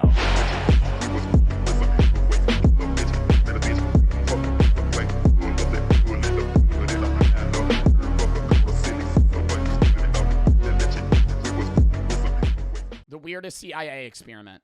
Fern video, W Fern. This pigeon is a CIA spy. It's wearing a tiny high-tech... All birds are CIA spies. Birds don't exist. They're all well, you really think there's animals that have evolved wings in the capacity of flight? They're all government drones. When you kill them and break them open, chat, that's when they morph into actual animal meat. A camera, and it's They're all fake. Pigeons don't exist. about to gather intelligence on Soviet nuclear submarines. This is a dolphin. Right now, it's being trained to carry bombs and attach them to enemy vessels, Wait, the CIA trained dolphins to carry bombs? possibly miniaturized nuclear bombs. This raven isn't just flying around. It's on a mission. Currently, it's heading towards the hotel room of a KGB agent to plant a bug there. And this cat has been sent to spy on a Chinese diplomat. It had a microphone surgically implanted in its ear, and there's an antenna in its tail. This all sounds like science fiction, but animal spies are very real. Using ravens is badass. A little f***ed up, but using ravens are smart as f***. For those of you that don't know, ravens and crows kind of look similar, but ravens are like massive. Ravens are huge. They're way bigger than crows are, and they're not pack animals. Crows kind of live in groups, and they kind of share knowledge through generations, where ravens are more kind of like solo, like lone wolf creatures, and they're fucking so smart. So fucking smart. I don't know what the IQ of a raven is. What is the IQ of a raven? One recent study claims that by 4 months old, ravens have full-blown cognitive skills before reaching full maturity and can rival adult gray apes in intelligence. Wow. By 4 months old. Their stories have long been shrouded in secrecy, myths, and legends. But in 2019, the CIA released a large trove of previously classified documents. They give us a glimpse into how the CIA tries to weaponize animals. Today, we will look at the 4 most spectacular... If I wanted an animal army, what would it be? Let me think here. If I had to command an army, it would need to be something that has a long lifespan. You wouldn't want a rat army. Rat armies are pretty bad because they die quickly. Birds, it depends on the bird. I think a bird army could be pretty good. An elephant army, you know, not really stealthy. You need something on the in-between level. I'm gonna go with, I feel like cats would be pretty good. Cats would be a pretty good army. They're smart. They can work alone. You could train them. They live long. And they have a lot of babies. Wolves? No, I would go cats. If I had an army of animals, I'm not talking about, like, for killing people. I'm saying for, like practical usage. Spectacular projects. Humans? Okay, well, that would be slavery. They reveal a story of Cold War paranoia, unchecked hubris, absurd waste, spectacular failures, and wild ideas that were taken too far.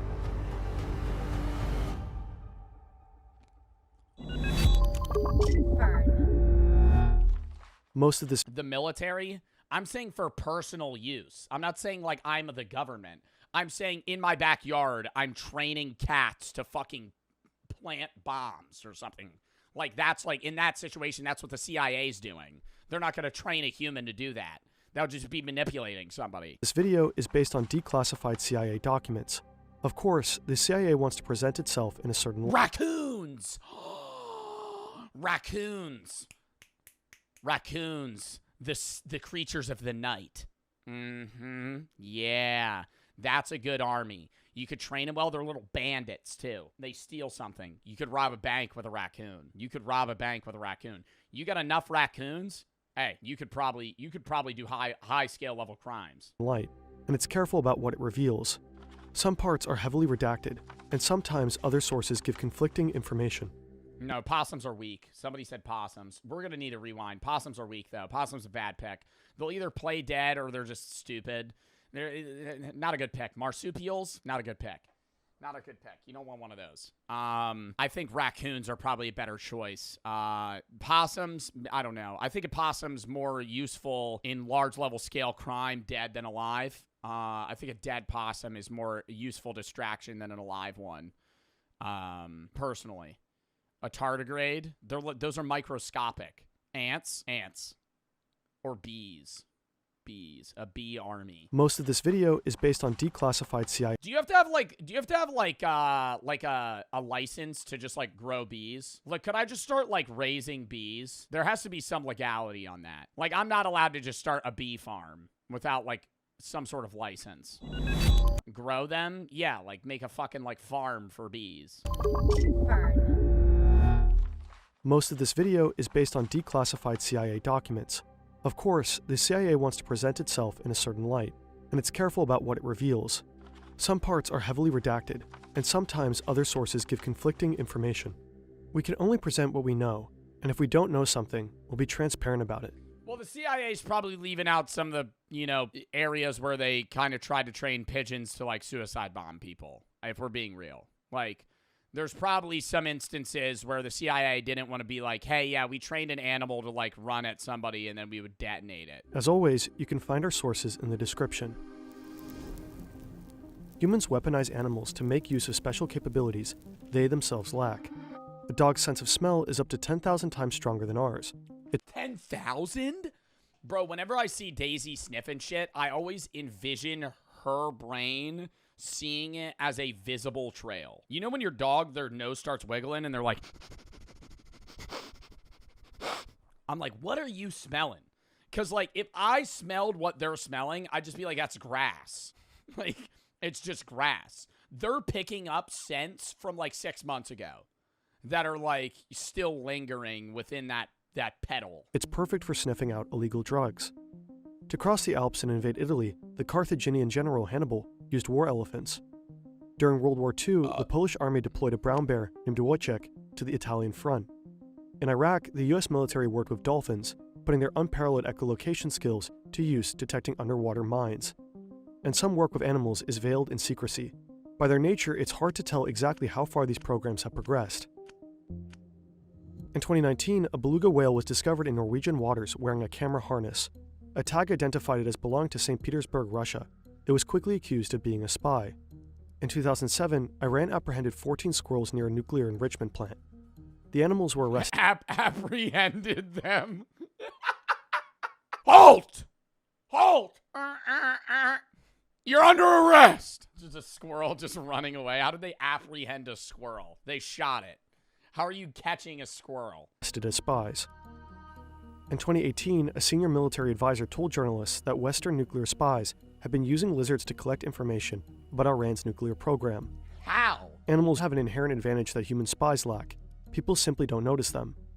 Unlike human agents or advanced technology like drones, animals can typically pass undetected, even in secure areas. But there's a problem. Animals are not natural spies. They need training. During the Cold War, the CIA faced a mighty adversary, the Soviet Union. In trying to claim the upper hand, the agency explored all sorts of methods, some of them highly unorthodox. Psychedelic drugs, mind control, silent killer weapons, stealing Russian submarines, and, of course, animal agents. I think a raven is the perfect animal, dude, because they're just so fucking smart. And you don't look at ravens. Like, you just hear, ah, ah, ah, and you're like, yeah, it's a fucking bird. In the mid-1960s, the CIA launched Project Axiolite.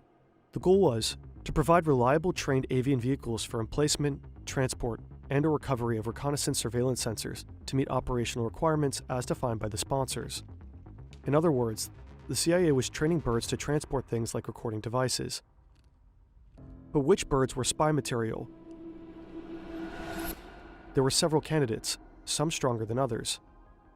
The cockatoo seemed to be a wild card. No, that's a bad one. That's too unique of an animal. People want to look at it. States, we are completely in the dark as to what the possibilities are in regard to this critter. There were high hopes for the hawks. Brandy and GB are two of the program's hawks. They were especially reliable and determined. They could locate specific objects or features in strange territory. They could carry a 13-ounce package for more than a mile. They could even remove objects from a harness they themselves were wearing. But in general, they were not considered strong flyers. Horned owls respond to a high-frequency whistle and can be recalled by trainers, even in extreme low-light situations. But in daylight, their ability to discern objects... Have you ever seen an owl's ear? It's gross. I'm going to show it. Hold up. Owl's ear.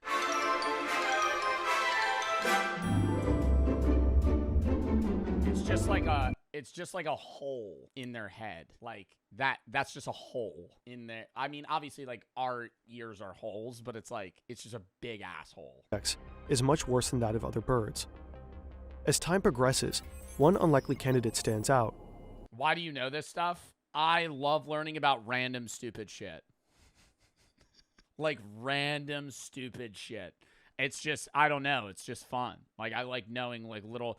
I think it's more so, like, I go down big rabbit holes of, like, learning about stupid shit that most people don't care about.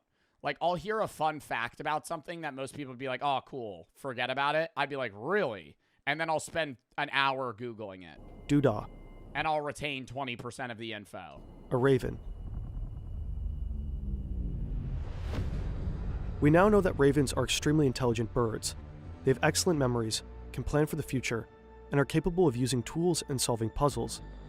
Researchers have found that 4-month-old ravens can perform certain cognitive tasks, as well as adult-grade apes. We just Googled that. CIA documents usually stick to dry facts, but Doodah was Project Axiolite's superstar.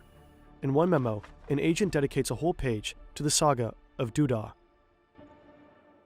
Project Axiolite began at a Navy facility at San Clemente Island, off the coast of California. There, the CIA tested the strength of various birds. Their task, fly from the island to a boat and back. This might sound easy, but the distance was challenging, and the winds could be strong. Most birds can manage to fly between 50 yards and 1.5 miles. 50 yards? 50 yards? What are we fucking breeding chickens? You throwing it off a cliff?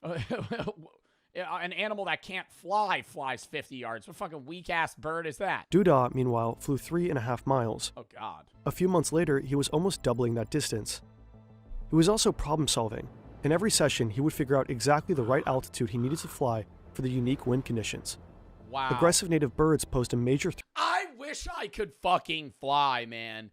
Just, have you ever like looked up at a bird that's really high up and been like, they're having the time of their fucking life? Like maybe they're actively not thinking about it and they're obviously looking for food. Like they see everything. They're like a mile up. Not a mile up, but they're high as fuck. They can see like over skyscrapers, they're that high. Like they can see all of New York. Threat to the CIA trainees. Wild gulls and ravens soon figured out their training schedule. Once they knew when the CIA birds would show up, they would lie in wait and then attack. But Doodah solved this problem too. To avoid the gulls, he'd keep to a higher altitude and outfly them. The wild ravens were another matter. They would hide behind the bluffs, waiting for an opportunity to attack. Doodah's Why would they attack Doodah? solution was to engage in brief dogfights with the ravens, while leading them further and further from shore. After about a mile, they would give up and turn back. Okay, but this is like a used case though. This bird is just smart as fuck. Ravens' intelligence made them good at more than flying. According to Bro was actually the fucking John Wick bird. Like he had multiple groups of birds trying to attack him and he just fucking solved it himself. The CIA was like, dude, we can't really train the bird right now. There's oh, never mind. He's beating the shit out of them. To Navy animal trainer Never mind. The Raven's just solving it himself. Bob Bailey, they could be taught to recognize specific desks, open drawers, and carry heavy objects like file folders.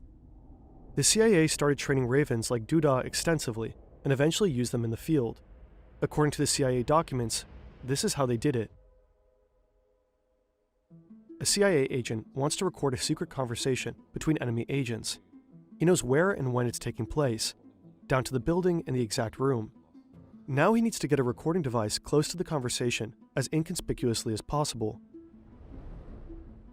To do this, he goes to a nearby building with a view of the targeted location, no more than 300 feet away. With him, he has a trained raven. At the appropriate time, he aims a tiny flashing laser at the window ledge outside the room where the conversation is taking place. Then he releases the raven from its cage. The bird takes a disguised listening device in its beak and flies to the spot indicated by the laser to plant the equipment. The agent then turns on a special desk lamp to signal to the raven that it's time to return. Dude, you gotta be fucking kidding me, man. How do you teach a bird how to do this? Like, how do you... I understand the bird's smart as fuck, but there had to be a guy that figured out, like, just through repetition, like treats and stuff like a dog, but like, this is highly complex stuff. Later on, the raven is sent to retrieve the... Like, the bird could just fly away. Like, the bird... If the bird really wanted to, I understand it's trained, but if the bird really wanted to, it could just be like, nah, I'm done with this shit. I'm just gonna go live in the wild. recording device by the same method. At least, this is how it's described in the document, Operator's Manual, Avian Delivery System. In real life, things didn't go as smoothly. Training a wild animal to be a spy takes time. It takes planning. If the CIA is still training animals today, they're most likely using Udo's all-in-one management software. Oh, they're really using Udo? The wrong windowsill. And when a device is molting, they a lot less challenging than spy training, a raven. When ravens were molting, they couldn't fly comfortably. One put the listening device on Molting? I thought that's like a thing snakes and crabs do. Molting? the wrong windowsill. When ravens were molting, they couldn't fly comfortably. Molting? What does that mean? What is it doing? It's getting rid of its feathers? One put the listening device on the wrong windowsill, and when a device made it to the right windowsill, the microphone picked up so much ambient noise, the recording was useless. The document suggests that this whole technique was only used a single time, and the attempt seems to have been... Damn, how do birds grow feathers? Birds growing feathers. Time lapse. Oh, God.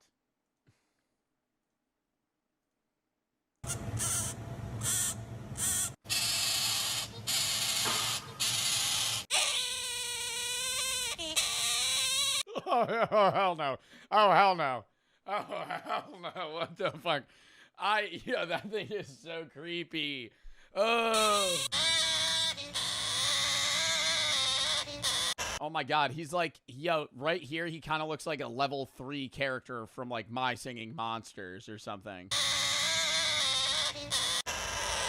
One of those dragon games. Jesus Christ. What is he freaking out about?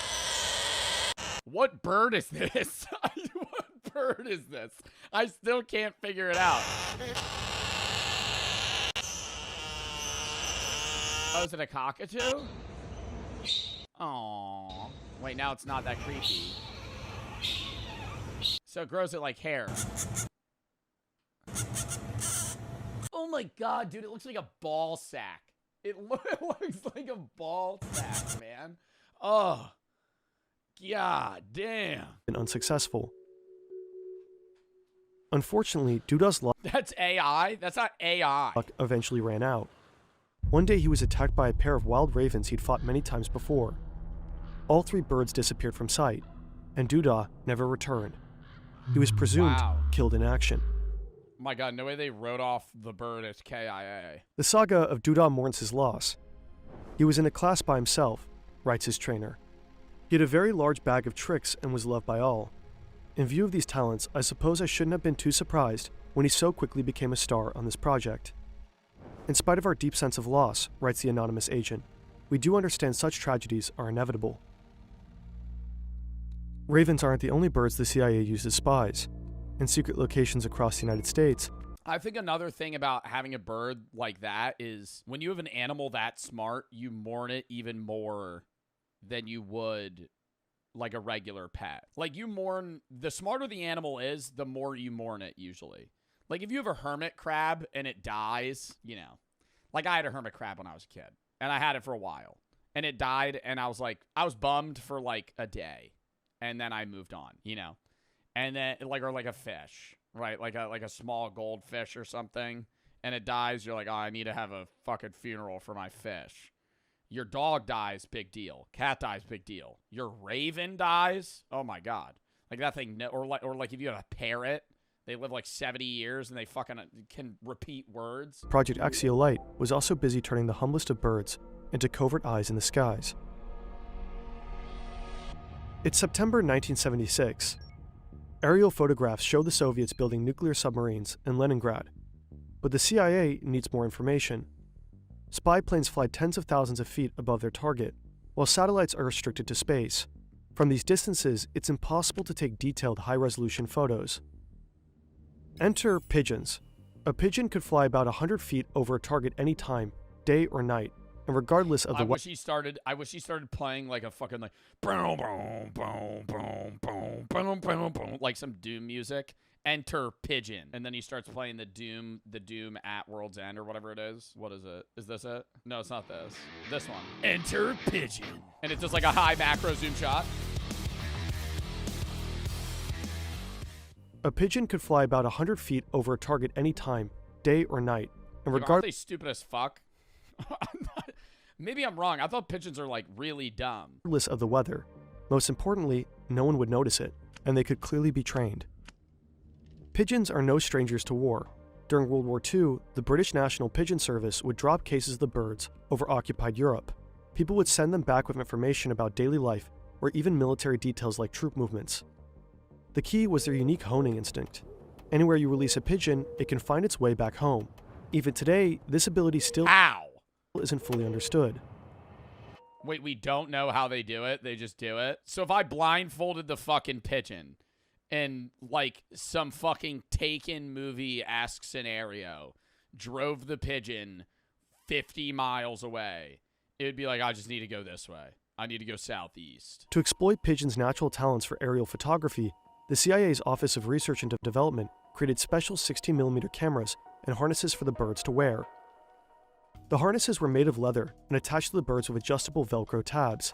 They were designed to allow the birds full freedom of movement while holding the camera steady during flight. The cameras were lightweight and miniaturized. Each had a small battery-powered motor that advanced the film and cocked the shutter. Each camera had its own timer. When it went off, the camera would take pictures for just a few minutes, resulting in 150 to 220 photos. Together, the camera and harness weighed just 39.5 grams. To produce useful images, pigeons needed to fly directly over their target at exactly the right time, but this could be difficult to arrange. Once they were released, the pigeons would fly back home in a more or less direct line. If the target was located on that line, there was a fairly good chance the pigeons would fly over it. But in covert situations, it wasn't always possible to release pigeons in ideal locations. Some areas were restricted, others were too exposed. To get around this problem, CIA handlers tried to teach the birds ABC flight. Point A is the point of release, point B is the target, and point C is the pigeon's home loft. To begin with, temporary targets a short distance away were established at point B. When they flew to these targets, the pigeons were rewarded. Okay, I feel like this is a fun job, though, no? Like, out of being in the military and how, you know, hard and horrible it can be, being the guy that just trains pigeons is pretty cool. Like, you're just like, yeah, I'm training a pigeon to spy on people. Over time, they were conditioned to expect this reward. Next, the reward at point B was eliminated, but to receive a reward at point C, they had to fly over point B first. And that's how they trained a pigeon to move from A to B to C. Once the birds were conditioned, they moved on to longer training flights. Inflatable white radomes 20 feet in diameter were used as point B. The CIA trained and tested birds in lofts in Oregon, Virginia, Missouri, and Alaska. Alaska, it was noted, shared certain geographical features with areas of interest in the Soviet Union. The training yielded mixed results. Birds were often lost along the way. Some birds simply flew away. Some were killed by wild... And they just left? And they fucking lived out the... Imagine you find a wild bird, like, just with a camera strapped to its back. I would fucking freak out. If I saw a bird land, I was like, is that a fucking GoPro on that pigeon right in front of me? Wild birds. On the longer training flights, many birds flew too low along freeways and were hit by cars. Birds sometimes disappeared while wearing the special equipment that had been developed for them. Losses were time-consuming and expensive. Each time a bird was lost, a new one had to be purchased and trained. Some of the I mean, how much does a fucking pigeon cost? Photos taken were very high quality. Some missed the target entirely. Even when the birds were fully trained, they could be relied on to complete their ABC mission only about 1 out of 4 times.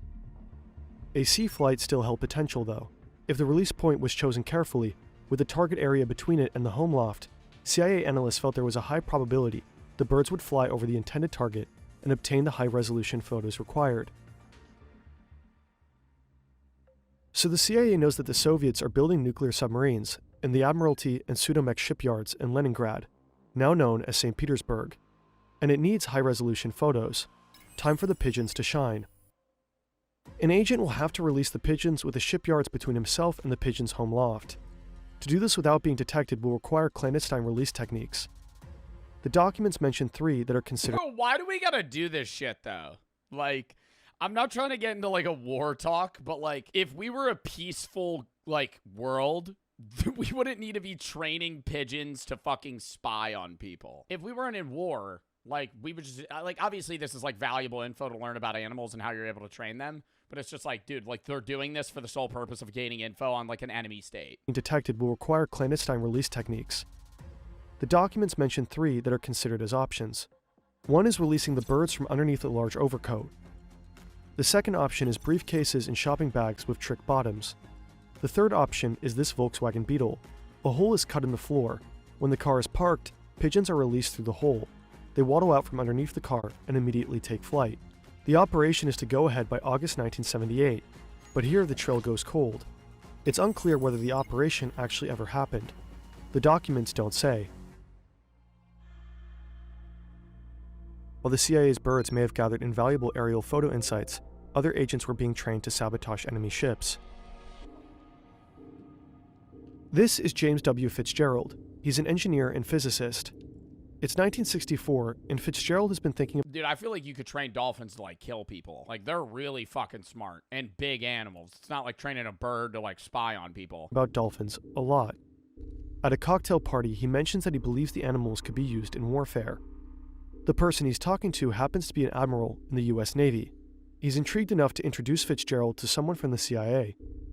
Around the same time, the TV show Flipper debuts. It's about a crime-fighting dolphin in a marine reserve in the Florida Keys. Like most dolphins, Flipper is smart and friendly to humans, and he responds well to commands. We'll never know whether Fitzgerald and the CIA were inspired by Flipper, but it is plausible. According to the The Flipper show is the reason they decided to fucking hook bombs to dolphins and make them plant them in ships. Washington Post, at this point, the CIA sends Fitzgerald to Florida, where he establishes a small laboratory. The same year, the CIA begins its dolphin program, Project Oxygas. The aim of Project Oxygas is to show that dolphins can be used in attacks against enemy ships. To this end, harnesses and nose cones are created to allow the dolphins to carry items. Someone in the CIA even produces this drawing. The dolphins are happily towing the explosive devices given to them by their handlers on top of the submarine. The program quickly passes its first test. It demonstrates that a dolphin can place a simulated explosive device against the propeller of a PT boat anchored in the open sea. In November 1964, the Deputy Assistant Director of the Office of Research and Development writes that Project Oxygas has progressed more rapidly than we anticipated. It's unclear exactly what sort of simulated explosives these dolphins were carrying. The sentence that specifies this is partly redacted. How do the dolphins understand when to plant it? Do you know what I mean? Like, I understand they're towing the bomb and you could train them to move it from point A to point B, but how are they understanding how to attach that bomb to a specific rotor or something? Like, yeah, they swim by it, but like they don't have opposable thumbs. Like, they're just like swimming by it and maneuvering it in a way that they're able to. Yeah, training, no shit, but how? The CIA probably planned on using conventional explosives, but if this was the case, why the need for secrecy? A 2021 article in Popular Mechanics suggests a haunting possibility. In 1965, miniaturized nuclear weapons might have seemed achievable in the near future. The magnitude of such an idea would certainly explain the need for continued secrecy. Oh, like they were if they were able to make a mini nuke, they were going to use a dolphin to carry it. I don't know how safe of an idea that is to have a non-human animal carry a nuclear bomb, regardless of how well trained it may be. That seems a little crazy. The program's first success unlocks other goals. Trainers explore having dolphins. Did they ever actually use it, though? I understand they trained this, but I want to hear, like, about a time where they actually blew up a submarine by, like, a dolphin. Like, imagine being, like, a Russian submarine guy, and you're like, oh, look, there's a dolphin outside that window. What is he holding? Dolphins place listening devices on enemy nuclear submarines.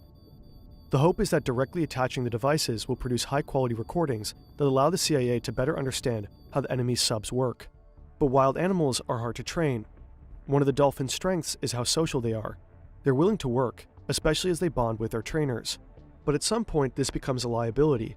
If the dolphins are performing tasks that please their trainers, then in the field, they'll need extra time to bond with agents before they can be considered reliable. There are also... No, this is where you start getting them addicted to drugs. This is where you start feeding them puffer fish, because dolphins are addicted to puffer fish.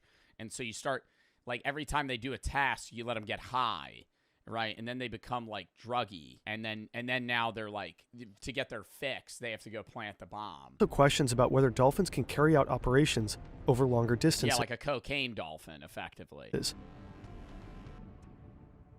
At some point, the CIA seems to realize its limitations in understanding the dolphin's capabilities, and it contacts... You just pour cocaine in his blowhole.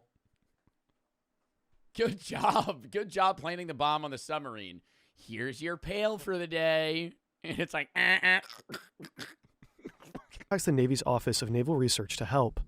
In 1967, the program's focus changed to intelligence gathering. The dolphins were to be trained to travel great distances, at least 12 miles.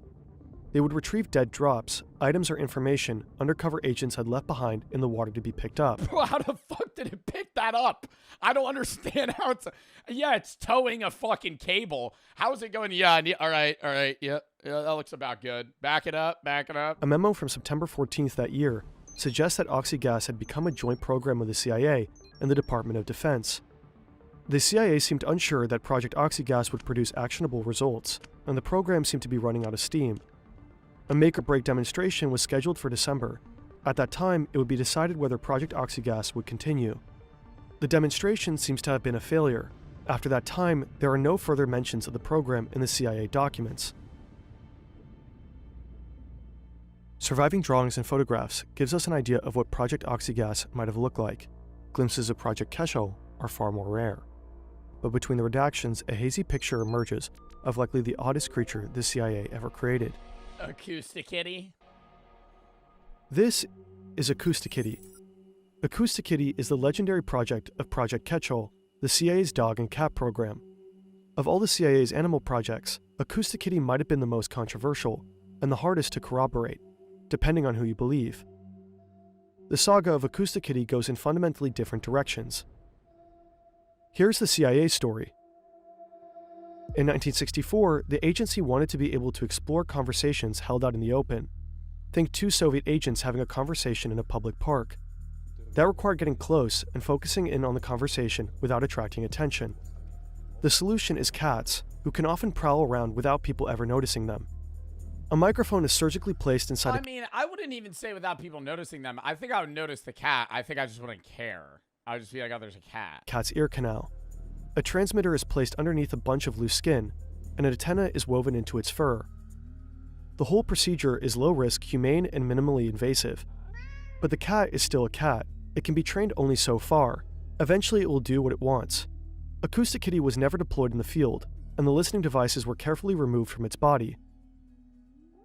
But Victor Marchetti, who was special assistant to the CIA's This guy looks like somebody that would be like, why don't we plant a wire in a cat? deputy director in the 1960s, tells a But he's almost rocking the mutton chops. very different story.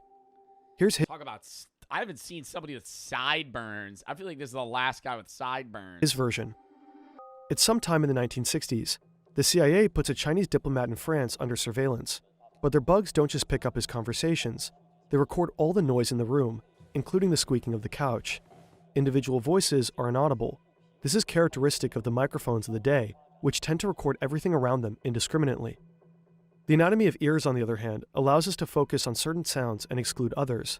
This and your brain's auditory processing abilities are why you can have a conversation at a noisy party without being Well, aren't there people that are like autistic that have problems with that, where in high like volume areas they can't discern sounds from others, like in lunchrooms? Because like if you actually when you're in like a lunchroom or a club or something, like it's so loud, but you can just tune out specific sounds, but some people can't do that. overwhelmed by every sound. Jesus, flash warning. When Acoustic Kitty turned its head, it would direct the microphone inside its ear.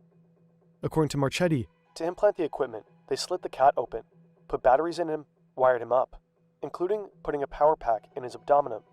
The tail was used as an antenna. They made a monstrosity. To focus on a single conversation, Acoustic Kitty would need to be trained. His handlers found that hunger or sexual arousal would cause him to simply lose interest and wander off, so they attached wires to his brain to monitor and neutralize those impulses. They put wires in his brain to make him not hungry or horny. Marchetti claims the CIA did attempt to use Acoustic Kitty in the field. The cat was then put on a test, sent across the street to eavesdrop on a conversation, being monitored by a van loaded with equipment. And as this poor little monstrosity waddled across the street, a taxicab came down and ran over it. So it was $25 million down the drain. $25 million was a lot of money then. The CIA disputes all this. On its website, They put $25 million into that cat. it claims that Marchetti's comments were meant to be a joke, and the unclassified documents are no help. The single document about Acoustic Kitty is heavily redacted. The CIA didn't just train and transform animals, it also recreated them. This looks like a dragonfly, but look closer, it's a machine, the Insectothopter. The CIA created this tiny gas-powered listening device back in the 70s. It contains a microphone, and it can flap its wings rapidly and fly just over 600 feet in a minute, guided by a laser beam. A remarkable technical achievement, with some serious limitations. Even a light breeze can throw it off course immediately. It was never used operationally. In a memo, the CIA's Deputy Director of Research and Development wrote that unfocused experimentation in the animal programs represented the worst kind of waste in terms of manpower and money. The unclassified documents often suggest that the CIA was simply exploring. Somebody said gas powered. Yeah, it was the 70s. Probably didn't. Nowadays, I feel like they probably have better shit. Nowadays, they definitely have like drones that look like bugs for like spying and shit. What animals could do without having any real objective in mind. And the results are somewhat disappointing. Ravens were trained for years just to be killed by wild birds. Pigeons randomly disappeared with gear worth thousands of dollars. And depending on who you believe, an expensive cyborg cat was at best useless in the field, and at worst immediately hit by a car. The declassified documents suggest that by the mid-1970s, the animal projects had fizzled out. Fuck, imagine that though. You're a part of the fucking CIA group. Like, yeah, we're basically manipulating this cat so we could spy on people. You release it, and 10 seconds later, your fucking 5 years of work just boom, hits it. Despite this disappointment, the quest to weaponize animals continues. Oh yeah. The United States Defense Advanced Research Projects Agency, known as DARPA, has been running programs aimed at controlling insects for espionage. In 2012, a team at They control insects for espionage? I thought they would just create fake ones. MIT announced that it had developed a neural probe that plugged into moths' nervous systems, allowing for their flight to be controlled. Engineers at the university What? They were able to fucking implant something in a moth to where they could just control it like a zombie? of Washington have implanted moths' antenna into the Smellithopter, a drone that can actually pick up smells. And in 2018, DARPA announced the Persistent Aquatic Living Sensors program. The program explored the possibility of using aquatic creatures as living alarm systems. That includes bioluminescent bacteria, which light up when disturbed by aquatic intruders. Another option was to study the sounds produced by snapping shrimp and Goliath grouper. In the case of the shrimp, disturbances in the audio could even indicate the size and shape of an intruder.